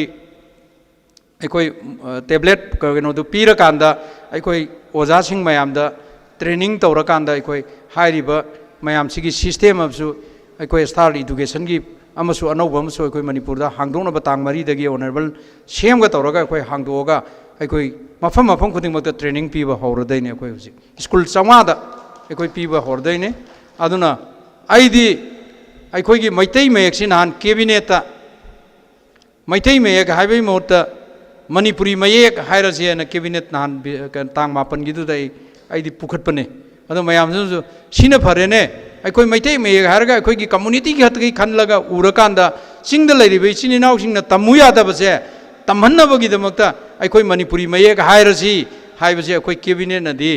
अयाब अखोई मतमदुदा अखोई मोट लोइनमक अयाब पिनै बट मणिपुर की लैरिबा मयाम सिंसे अमुतंग कौर वारी सानरकांदा करी लैगे हाइसी हाइरकांदा आइदी अदुमाइना तौगेना अखोई गवर्नमेंट की ऑनरेबल सीएम नसु याबीबा लैरे मसी मसु अखोई खल्लगा अखोई की चिंग तमदा लैरिबा कम्युनिटी अखोई सिंगी मरक्ता तोंखाई तारिसी करिनो हाइबा कांदा आइगी ओइबा वाखललोंदा चत्तना तोइनेबा अखोई अपुनबगी ओइरक्पा ngसाइगी बंगाली कनो अखोई संस्कृतिक तंबा अदगी मैथै मेकी तंबा ओजा हापसनब सुमाइन तौरकांदा ट्राइबल डायलेक्ट 19 लैरिब लोन से मसीजु क्लास 3 4 बाउदंग लोइना तंबा याबगी अयाब पिथोगदी अखोई ट्राइबल खुलमदा अखोई मसेन तौनरिंगदा वारी सानब कांदा मैथै रोन फजना गांगा मोइना कैनोमा हाइना निंगा कांदा मोइगै खना निंगा कांदा मरोंदा लोनबदो तौदनबगीदमक्ता इदी ट्राइबल डायलेक्ट 19 सिजु अखोई लैंग्वेज तमल्ला कांददी अखोइना चिंगमीनी अखोइना ट्राइबल नि अखोइना अदुनी हाइबगी वाखलोनजे लाओइद्रा अपुल्ब मणिपुर की सक्तमदा अखोइना थवाई वारिबसे वारोइद्रा हाइबगी वाखलम खक अइंगोंदा कन्ना फाउरी अदुना मथंगदा कैबिनेट ट्राइबल डायलेक्ट 19 सिजु पुथोगा अखोई खुदिंगमक मैतैनाजु खरा खंगाबा लोइनमक खंगागदी अखोइना पामिबा अखोइना चलहन्निंगिबा मैतै लोल हाइबसे सिना अखोई खुदिंगमकी कमन लैंग्वेज सोइ ओइरकनेब अइना कुकी लोन खंगाबा अइना नागालोन खंगाबा अदु इतारदी अखोई मसेन ओइरकपा कांदा अखोई कमन लैंग्वेज से मणिपुरददी मैतै रोन सोइ ओइरकनेब अदे मोइना हुजि मैतै मेक तमु याद्रिबा इंग्लिश न तंबा यारगा मैतै लोन तमु याद्रिसि करिगिनो मैतै मेक हाइबदु खक्तगी वाखलदुदा अखोई खक्तगी ओइबदौना सुम डिवाइस से मोइसिना अमा ओरमाने अखोइसिना अमा ओरमाने काइबसे खलन्दनबगीदमक्ता मणिपुर की अखोई मिलान की कांगबुसु अइ उनगेना खल्ली तंजा फंगदबदै तौरनि सुमाइन तौरकांदा ꯑꯩꯈꯣꯏꯒꯤ ꯃꯩꯇꯩ ꯃꯌꯦꯛꯁꯦ ꯃꯅꯤꯄꯨꯔꯤ ꯃꯌꯦꯛ ꯍꯥꯏꯗꯅ ꯑꯣꯟꯊꯣꯛꯅꯕꯒꯤ ꯄ꯭ꯔꯄꯣꯖꯦꯜ ꯑꯃꯁꯨ ꯑꯩꯗꯤ ꯑꯩꯈꯣꯏ ꯃꯌꯥꯝꯁꯤꯒꯤ ꯔꯤꯁꯣꯔꯁ ꯄꯥꯔꯁꯟ ꯃꯌꯥꯝ ꯂꯩꯔꯤꯕ ꯑꯩꯈꯣꯏꯒꯤ ꯃꯌꯦꯛꯀꯤ ꯂꯩꯔꯤꯕ ꯃꯌꯥꯝꯁꯤꯒꯤ ꯀꯃꯦꯟ ꯑꯃꯨꯛꯇꯪ ꯂꯧꯔꯀꯥꯟꯗ ꯇꯧꯒꯦꯅ ꯈꯜꯂꯤ ꯑꯗꯨꯅ ꯑꯩꯈꯣꯏ ꯄꯨꯝꯅꯃꯛ ꯗꯦꯁꯥꯝꯒꯤ ꯐꯥꯎꯟꯗꯦꯁꯟ ꯗꯦꯗ ꯑꯩꯍꯥꯛꯄꯨ ꯁꯔꯨꯛ ꯌꯥꯕ ꯄꯤꯕꯤꯕ ꯂꯣꯏꯅꯅ ꯑꯩꯍꯥꯛꯀꯤꯁꯨ ꯃꯣꯠ ꯈꯔ ꯊꯝꯕ ꯐꯪꯖꯕ ꯃꯌꯥꯝꯁꯤ ꯇꯧꯔꯀꯥꯟꯗ ꯑꯩꯈꯣꯏ ꯃꯁꯦꯟꯁꯦ ꯑꯩꯈꯣꯏ ꯄꯨꯟꯁꯤꯟꯃꯤꯟꯅꯔꯀꯥꯟꯗ ꯑꯩꯈꯣꯏ ꯃꯅꯤꯄꯨꯔ ꯑꯁꯦ ꯑꯐꯕ ꯃꯅꯤꯄꯨꯔ ꯑꯃ ꯑꯩꯈꯣꯏꯒꯤ ꯏꯄꯥ ꯏꯄꯨꯁꯤꯡꯅ ꯅꯤꯡꯇꯝꯕꯒ ꯊꯋꯥꯏꯒ ꯑꯩꯈꯣꯏꯒꯤꯗꯃꯛꯇ ꯊꯝꯕꯤꯔꯝꯃꯤꯕ ꯃꯅꯤꯄꯨꯔ ꯑꯁꯦ ꯑꯩꯈꯣꯏꯅ ꯑꯃꯨꯛ ꯇꯨꯡꯗ ꯂꯥꯛꯀꯗꯧꯔꯤꯕ ꯑꯩꯈꯣꯏꯒꯤ ꯏꯆꯥ ꯏꯁꯨ ꯖꯦꯅꯦꯔꯦꯁꯟꯒꯤꯗꯃꯛꯇ ꯑꯐꯕ ꯇꯤꯡꯖꯪ ꯀꯥꯏꯖꯪꯕ ꯂꯩꯇꯕ ꯑꯗꯨꯒꯨꯝꯕ ꯃꯅꯤꯄꯨꯔ ꯑꯃ ꯑꯣꯏꯅꯅꯕ ꯍꯣꯠꯅꯕꯗ ꯑꯩꯈꯣꯏꯒꯤ ꯏꯗꯨꯀꯦꯁꯟ ꯁꯦꯛꯇꯔ ꯆꯥꯎꯈꯠꯅꯕ ꯍꯣꯠꯅꯕꯗ ꯃꯅꯤꯄꯨꯔꯗ ꯂꯩꯔꯤꯕ ꯔꯤꯁꯣꯔꯁ ꯄꯥꯔꯁꯟꯁꯤꯡ ꯑꯈꯪ ꯑꯍꯩ ꯇꯣꯉꯥꯟ ꯇꯣꯉꯥꯟꯕ ꯁꯥꯇ꯭ꯔ ꯁꯪꯁꯊꯥꯟꯁꯤꯡ ꯃꯌꯥꯝ ꯂꯩꯔꯤꯕ ꯃꯌꯥꯝꯁꯤꯡꯗꯒꯤ ꯀꯃꯦꯟ ꯄꯤꯕꯤꯔꯛꯑꯀꯥꯟꯗ ꯑꯩꯈꯣꯏ ꯄꯨꯟꯅ ꯆꯪꯁꯤꯟꯃꯤꯟꯅꯔꯒ ꯅꯦꯁꯅꯦꯜ ꯏꯗꯨꯀꯦꯁꯟ ꯄꯣꯂꯤꯁꯤ ꯏꯝꯄ꯭ꯂꯤꯃꯦꯟ ꯇꯧꯕꯗꯁꯨ ꯃꯅꯤꯄꯨꯔꯒꯤ ꯑꯁꯤꯒꯨꯝꯕ ꯀꯣꯅꯔ ꯈꯨꯗꯤꯡꯃꯛꯇ ꯂꯩꯔꯤꯕ ꯑꯩꯈꯣꯏꯒꯤ ꯑꯣꯔꯒꯅꯥꯏꯖꯦꯁꯟ ꯃꯌꯥꯝ ꯄꯨꯝꯅꯃꯛꯁꯤꯡ ꯑꯁꯦ ꯑꯩꯈꯣꯏ ꯁꯔꯨꯛ ꯌꯥꯃꯤꯟꯅꯔꯀꯥꯟꯗ ꯅꯦꯁꯅꯦꯜ ꯏꯗꯨꯀꯦꯁꯟ ꯄꯣꯂꯤꯁꯤ ꯑꯁꯦ ꯃꯄꯨꯡ ꯐꯥꯅ ꯃꯅꯤꯄꯨꯔꯗ ꯄꯥꯡꯊꯣꯛꯄꯒ ꯂꯣꯏꯅꯅ ꯑꯩꯈꯣꯏ ꯑꯐꯕ ꯈꯨꯟꯅꯥꯏ ꯑꯃ ꯑꯣꯏꯅꯅꯕ ꯍꯣꯠꯅꯕꯗ ꯏꯗꯨꯀꯦꯁꯟꯗ ꯃꯤꯌꯥꯝꯒꯤ ꯀooperation ꯄꯤꯕꯤꯌꯨ ꯍꯥꯏꯕꯗꯨ ꯑꯩꯈꯣꯏꯅ ꯍꯥꯏꯖꯔꯒ ꯃꯌꯥꯝ ꯄꯨꯝꯅꯃꯛꯄꯨ ꯑꯃꯨꯛ ꯍꯟꯅ ꯈꯨꯔꯨꯝꯖꯔꯤ ꯊꯦꯡꯛ ꯌꯨ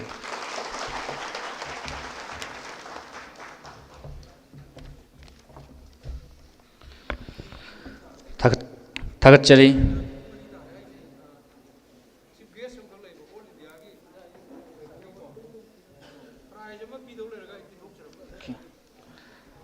कोई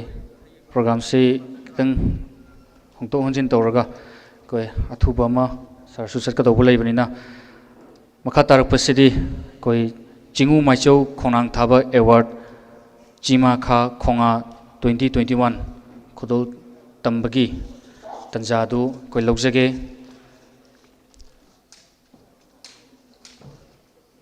हदकी चहीगी ओइना चिंगु माइचौ खोनांग थाबा अवार्ड चिमा खा खोंगा 2021 फंगबिख्रबा ओजादुगी ममिंगदी Thokchom Memcha Devi principal paramount paradise academy Sangaiprou Mamang लेकाई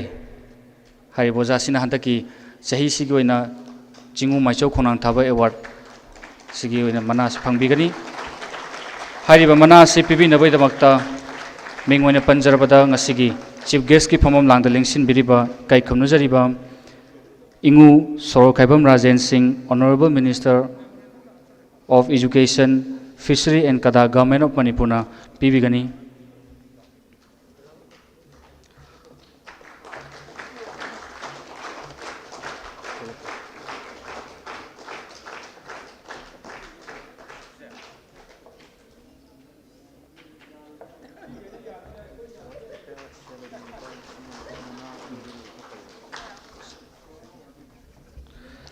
हाइरिबा award से थमजरिबा मनासी केस ओइना 5000 साइटेशन मदि लेंयानी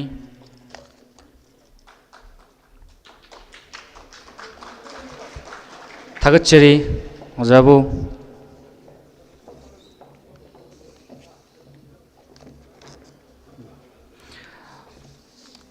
मखा तारकपसिदी कोई देसामगी लेबिरिबा volunteers सिंगदगी इसई मखुदोल तमिनबैदमक्ता तंबिजरी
isai se aikoi manak thana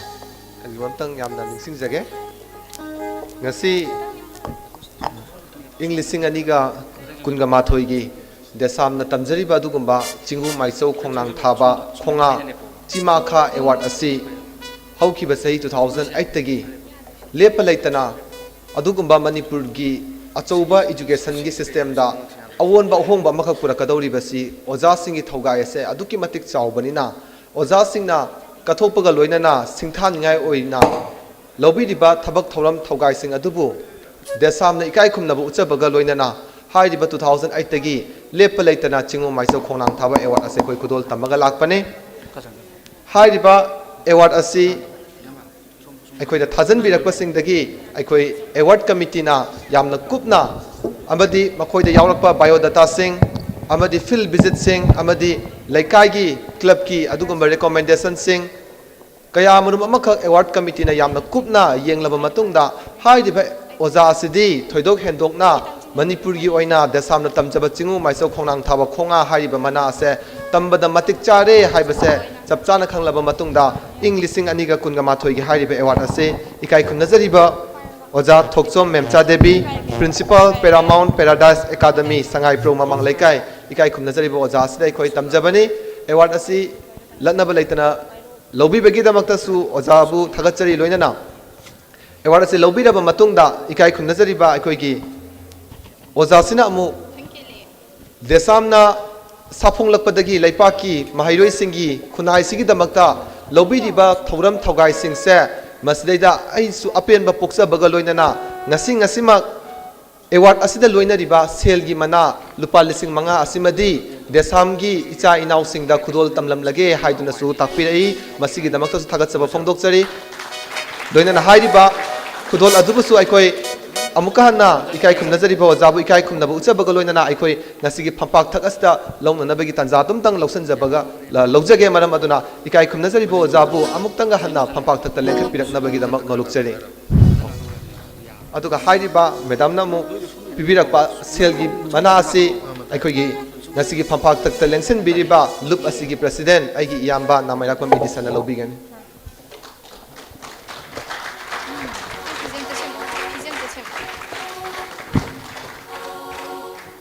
Tagachari? Okay. Okay. Oh, total makasa tharo. Oh, thank you.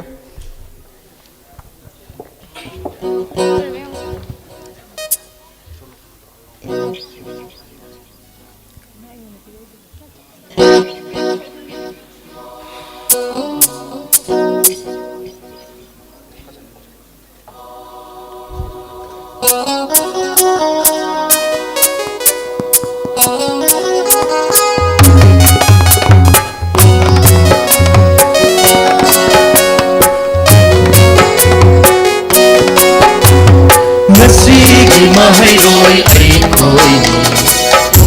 ni yumbilel ni ai ko masigi mahairoi ai koi ni yumbilel ni ai ko nai oi na ba nai oi na ba apa ba mahairoi ko tosi apa ba mahairoi ko tosi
ꯊꯧꯔꯝꯒꯤ ꯃꯈꯥ ꯆꯠꯊꯔꯖꯔꯛꯄ ꯑꯣꯏꯅ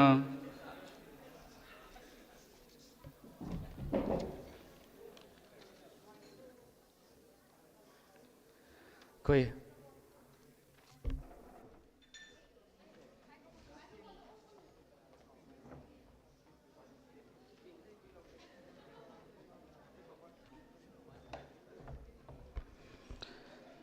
ꯊꯧꯔꯝꯒꯤ ꯃꯈꯥ ꯆꯠꯊꯔꯖꯔꯛꯄ ꯑꯣꯏꯅ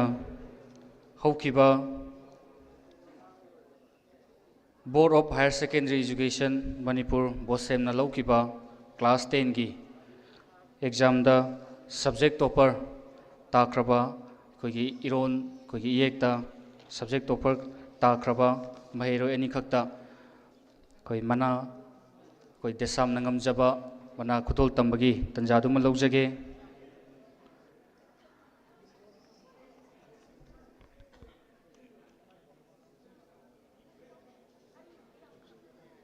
अहानबदा Abujam Ambedkar Singh Pitambra English school क्वाकैथेल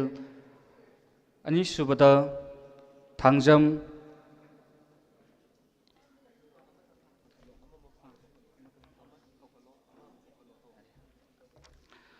अबुजम Ambedkar Singh Pitambra English school Kwakeithel हारिबा महिरोयसी असिगी स्टेज तक लेंखत पिरनबदा नोलुंगना निसिंगजरी ꯃꯍꯩꯔꯣꯏꯁꯤꯗ ꯑꯆꯝꯕ ꯃꯅꯥ ꯄꯤꯕꯤꯅꯕꯒꯤꯗꯃꯛꯇ ꯉꯁꯤꯒꯤ ꯄ꯭ꯔꯦꯁꯤꯗꯦꯟꯒꯤ ꯐꯝꯐꯝ ꯂꯥꯡꯗ ꯂꯦꯡꯁꯤꯟꯕꯤꯔꯤꯕ ꯃꯤꯡ ꯑꯣꯏꯅ ꯄꯟꯖꯔꯕꯗ ꯏꯉꯨ ꯅꯃꯥꯏꯔꯛꯄꯝ ꯏꯗꯤꯁꯟ ꯃꯩꯇꯩ ꯄ꯭ꯔꯦꯁꯤꯗꯦꯟ ꯗꯦꯁꯥꯝꯕꯨ ꯅꯣꯂꯨꯛꯅ ꯅꯤꯡꯁꯤꯡ ꯍꯪꯒꯠꯆꯔꯤ.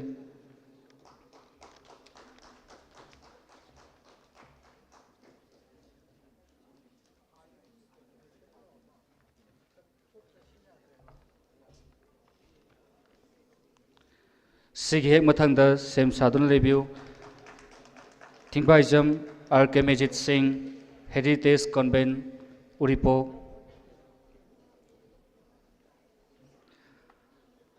हारिबा मना सिंह असिगी गेस्ट ऑफ ऑनर की फमम लांगदा लेंसिनबिरिबा मिंग ओइना पंजरबदा इंगु लाइस्रम रोमेश फॉर्मर प्रेसिडेंट देसामना पिबिगनी.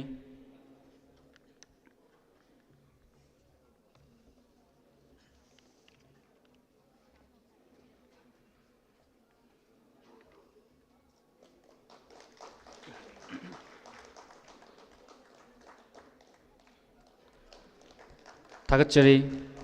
मखा तारकपसिदी कोविड-19 पेंडेमिक नंबरम ओरगा कोई स्कूल कॉलेज सिंग तम कक्तना थिंजिनखिबदगी लाइक तंब फंगदना मतम कुइना मांग लैरबा मनुंगदा अखोइगी वखलोन मानजबा देसाम एनसम अमदी एम्स हारिबा महिरोइ लुप अहुमसिना पुंदना सिंजखिबा national level online drawing competition 2020 दा कोई 1 to 10 ताक्रबसिंग की मना पीबगी थौरम मखा चथजरके. फर्स्ट पोजीशन ताक्रबा Venice Kaisam Pitambra English school class 10 daughter of K Ibu पिसक फॉर्म सिदी याउबिरगदी स्टेज तक लेंखा पिरगनबदमता नोलुकन सिंगजरी. हारिबा मना सि पिबिनबैदमक्ता ngasiगी गेस्ट ऑफ ऑनर की फमम लांगदा लेंसिनबिरिबा मिंग ओइना पंजरबदा इंगु Longjam Ratan president ethno heritage council हेरिकोन पिबिगनी.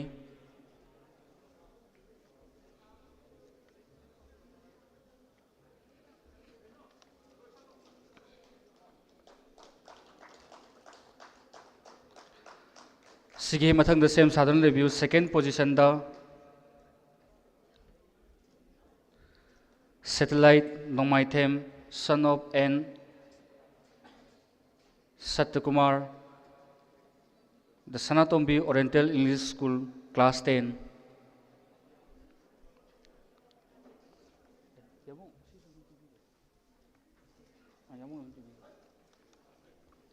हारिबा मना सिसु असिगी गेस्ट ऑफ ऑनर की फमम लेंसिनबिरिबा मिंग ओइना पंजरबदा इंगु लोंगजम रतन पिबिगनी. सिगे मथंगदा थर्ड पोजीशन सेम साधन रिव्यू कैसाम टेनिशन Singh little bird school Moirang class 6 हाइबा मनासिंग असिगी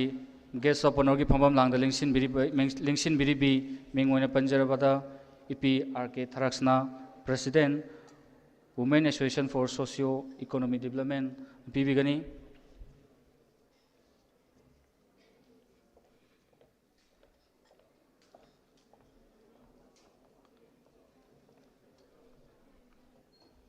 सिगे मथंगदा सेम साधन लेबियो फोर्थ पोजीशन तायमजन जैक्सन सिंह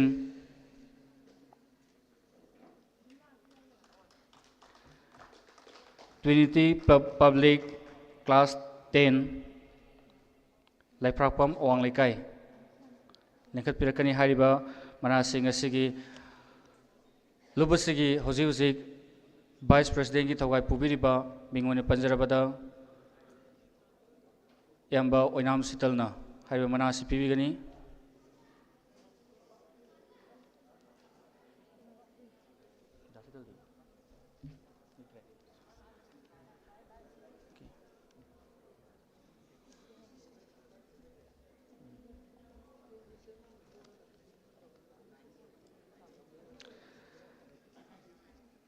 सिगे मथंगदा सेम साधन लेबियो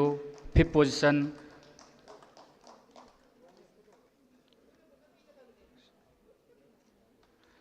फिल्म साइप्रेंसी Devi LCM high school Moirang class 6 लिंखप पिरबनबेमता नोलुनन सिंजरी हारिबा मनासि होजि होजि लुबसिगी सेक्रेटरी जनरल की थौ पुबिरिबा यामले सांगथेम लमयान बमैतेना पिबिगनी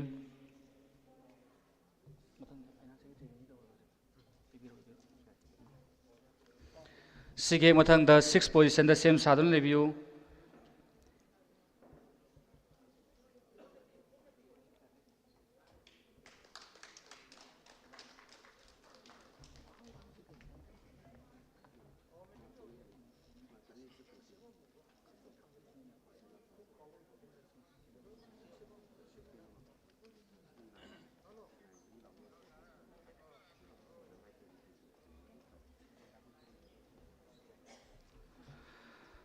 मखा तारकपसिदी 6th पोजीशन दा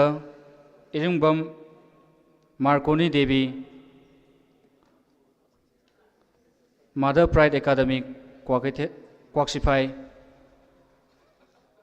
लेंखप पिरनबता नोलुनन सिंजरी हारिबा मनासि होजि होजि लुबसिगी सेक्रेटरी फाइनेंस एंड अकाउंट की थौ पुबिरिबा अयंबा थियाम बिरजिन पिबिगनी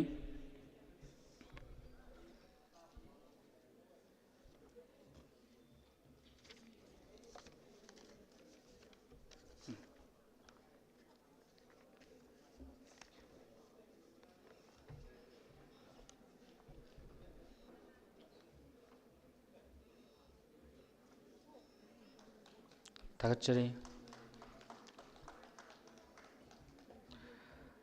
7th पोजीशन दा Ellis Singh class 7 Paramount School Bishnupur लेंखप पिरनबता नोलुनन सिंजरी हारिबा मनासि होजि होजि सेक्रेटरी ऑडिटर ओइना थौ पुबिरिबा यंबा मिंगोने पंजरबदा समुराय लापम देवदत्त शर्मना मनासि पिबिगनी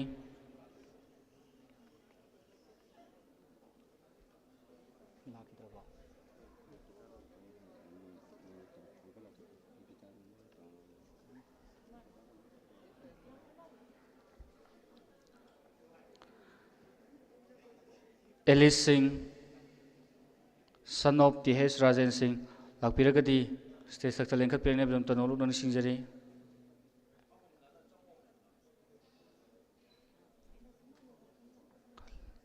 लाक्ट्रे है लौजरगा मखा तारकपसिदी 8th पोजीशन दा Vishesh Kumar Comprehensive School class 9 stage मथक्ता लेंखत पिरनबता नोलुनन सिंजरी हारिबा मनासि जिक ऑडिटर जनरल की थौ पुबिरिबा यामबा देवदत्त समुराय लापमना पिबिगनी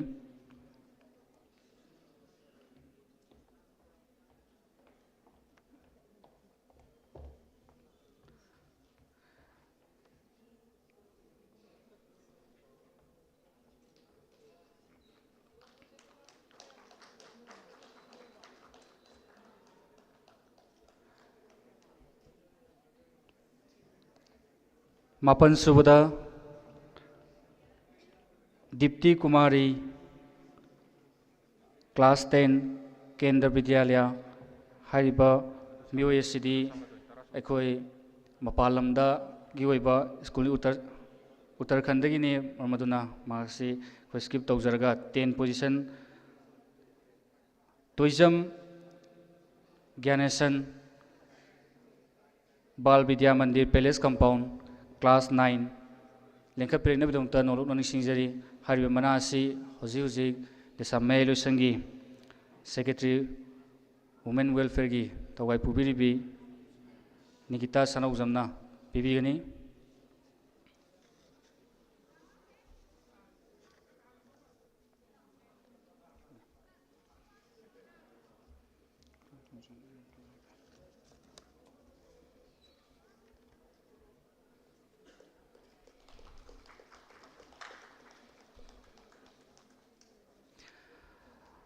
Makha tarakpada silba drawing competition asi pangthokpada jury gi tawdang logi khiba mingwena panjarabada oja konthaujam Michael artist pusu DESAM gi Michael gi chamba khudolom tang tamnabi tanja lojage mingun amka sona nisingjari konthaujam Michael artist pusu ngasi gi stage takta lengkhat pirakne dongta nolok na nisingjari Loinana Hariba Chamlaba Kotol Sipina Vidamakta Hoji DESAM Mayelo Sangi Secretary Education and Academic Affairs Ki Tau Pubiriba Yamba Longzam Robina Pibi Gani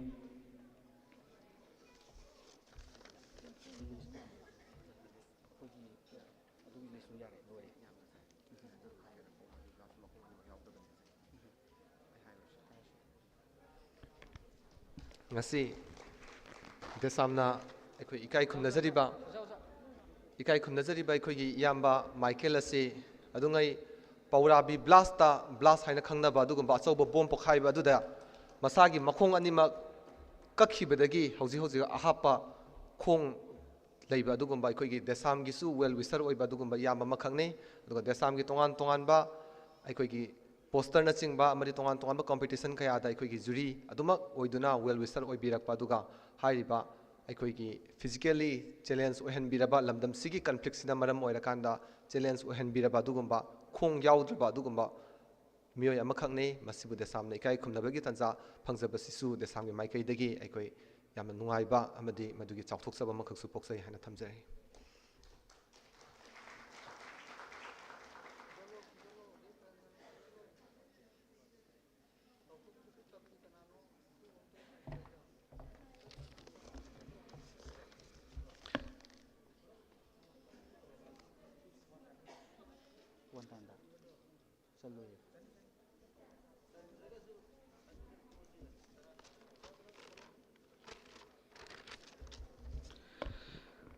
Makha tarakpasidi 2002 dagi safong lotuna ngasi phawbada leijariba DESAM asibu sigumba phibam asida pukhatpiramba yamba che kogi DESAM lagi pothakhraga tongan ba magi sinphamda leibikhraba singda DESAM hoji leijariba executive singna chamlaba leyana momtam khudol tambagi tam tanja duma lojage ahan boina mingwana panjarabada yamba LC Santos Lakpiragadi stage sakta lengkhat pirangna bidongta nolok nani singjari mathang manaw nainai lauthokjarake makha tarakpada Marangthem Angamba Maitei advisor Lakpiragadi lengkhat pirangna bidongta nolok nani singjari makha tarakpada Konjengbam Chinglem Khomba advisor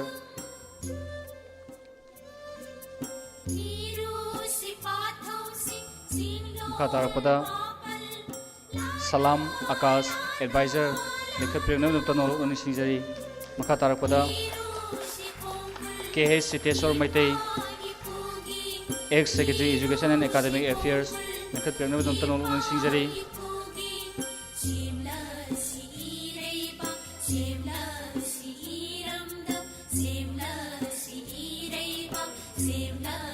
makha tarakpada Sanasam Bormani ex Education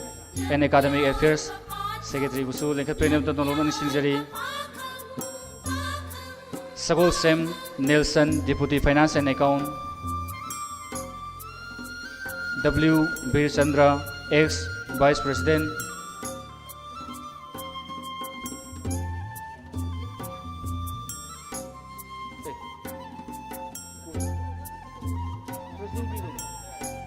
Hariba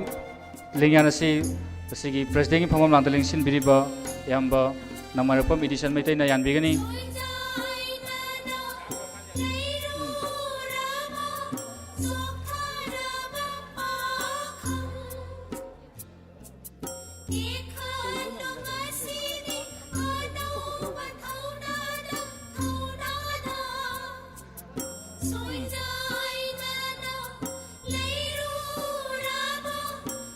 Maka tarakpada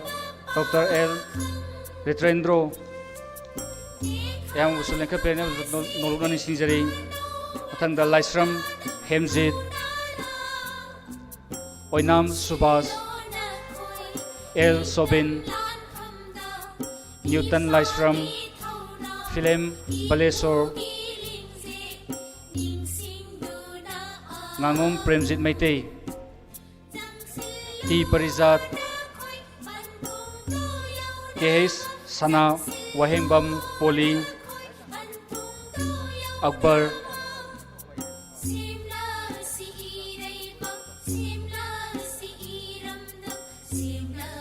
Yamba Usam Ibo Tomba Maite Nakat Pirakani Waikom Romeo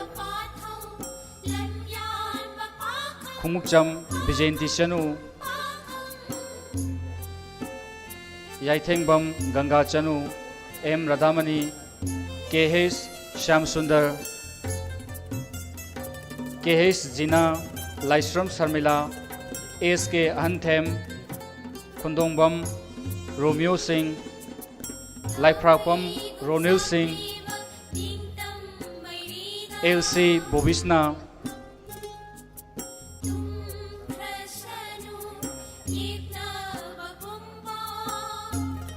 Ahibam Adan Y Nongjumba T.H. Ulen Yumnam Nauba Sana Maitram Lukram Prem Kumar Paikomba Wahembam Lukram Mikado Maite N. Mangizao C.H. Manglemton Maite L. Ravi Chandra Singh Pukram Bram Inaubi Soibam Porsia Devi Kinguzam Sanjit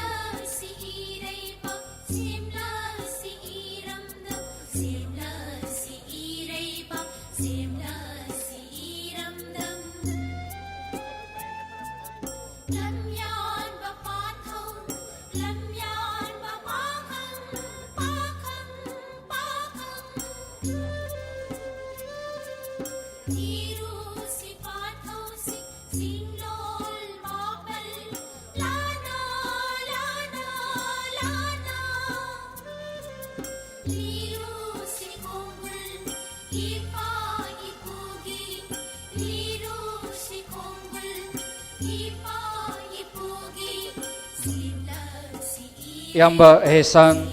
Yamba Toijam Kiranjoy Yamba Wangmuyum Slaudin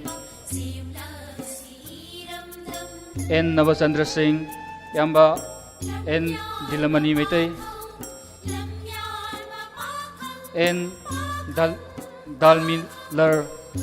Dalmiller Maitei K.S.H. Norendro Ilangbam Musu T.H. Santos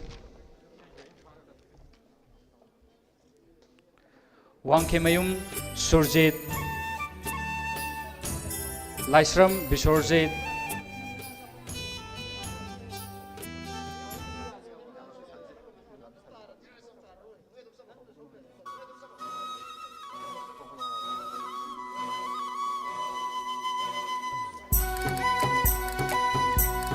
Mathakta Panjakriba Yamba Singh Iche Singh Marakta वाटपी होबो यावरगदी report तौबिदमक्ता नौलुकनानि सिंजरी Laishram Dhaneshwari निंगोंबम रानी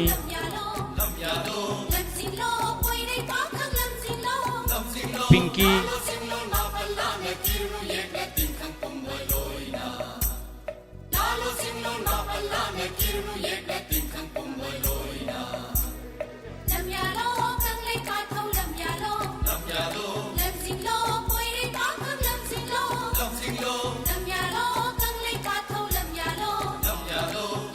Yamba Tongbram Premchand Lekhat Premnabdamta Noluna Singjari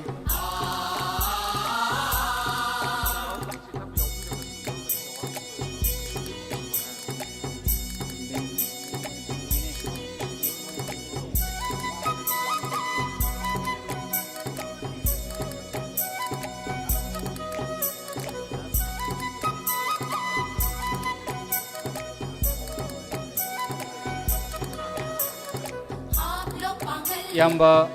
Lutongbam Bishanjit Lekhat Premnabdamta Noluna Singjari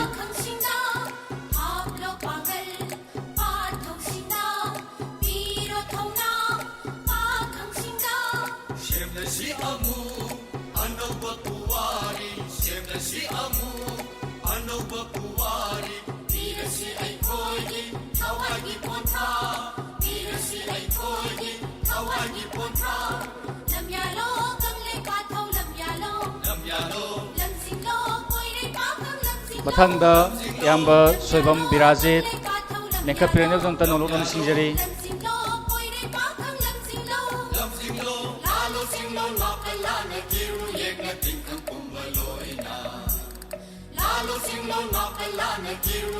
Mathangda Yamba Joy Pakras Mayamna Yamba Jeki Har Khangna Biba Yamba Sisu Lekhat Premnabdamta Noluna Singjari Yamba Jeki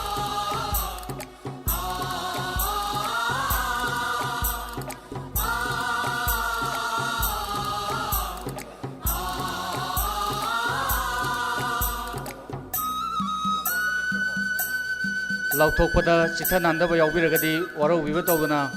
Nasana Nauni Khanbiraga State Sakta Lekhat Premnabdamta Kuswana Executive Singi Maikidigi Noluna Singjari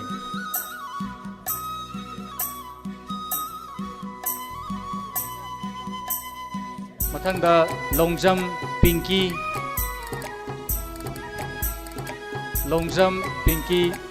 Lekhat Premnabdamta Noluna Singjari Mathangda Yamba Puthiba Usul Lekhat Premnabdamta Noluna Singjari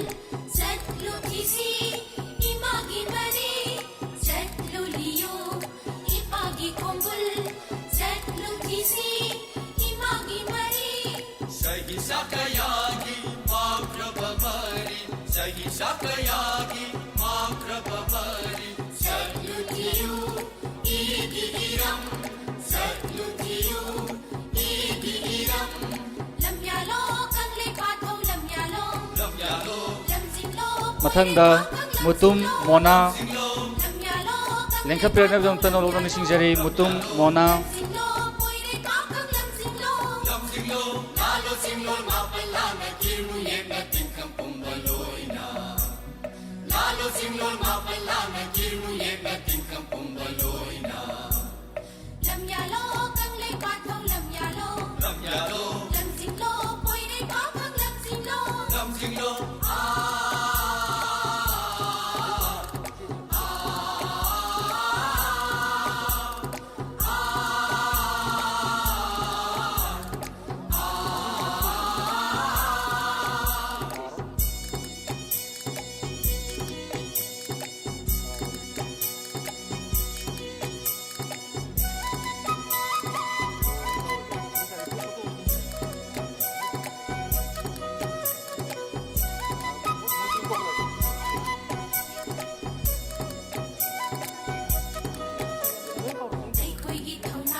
Makha tarak pasidi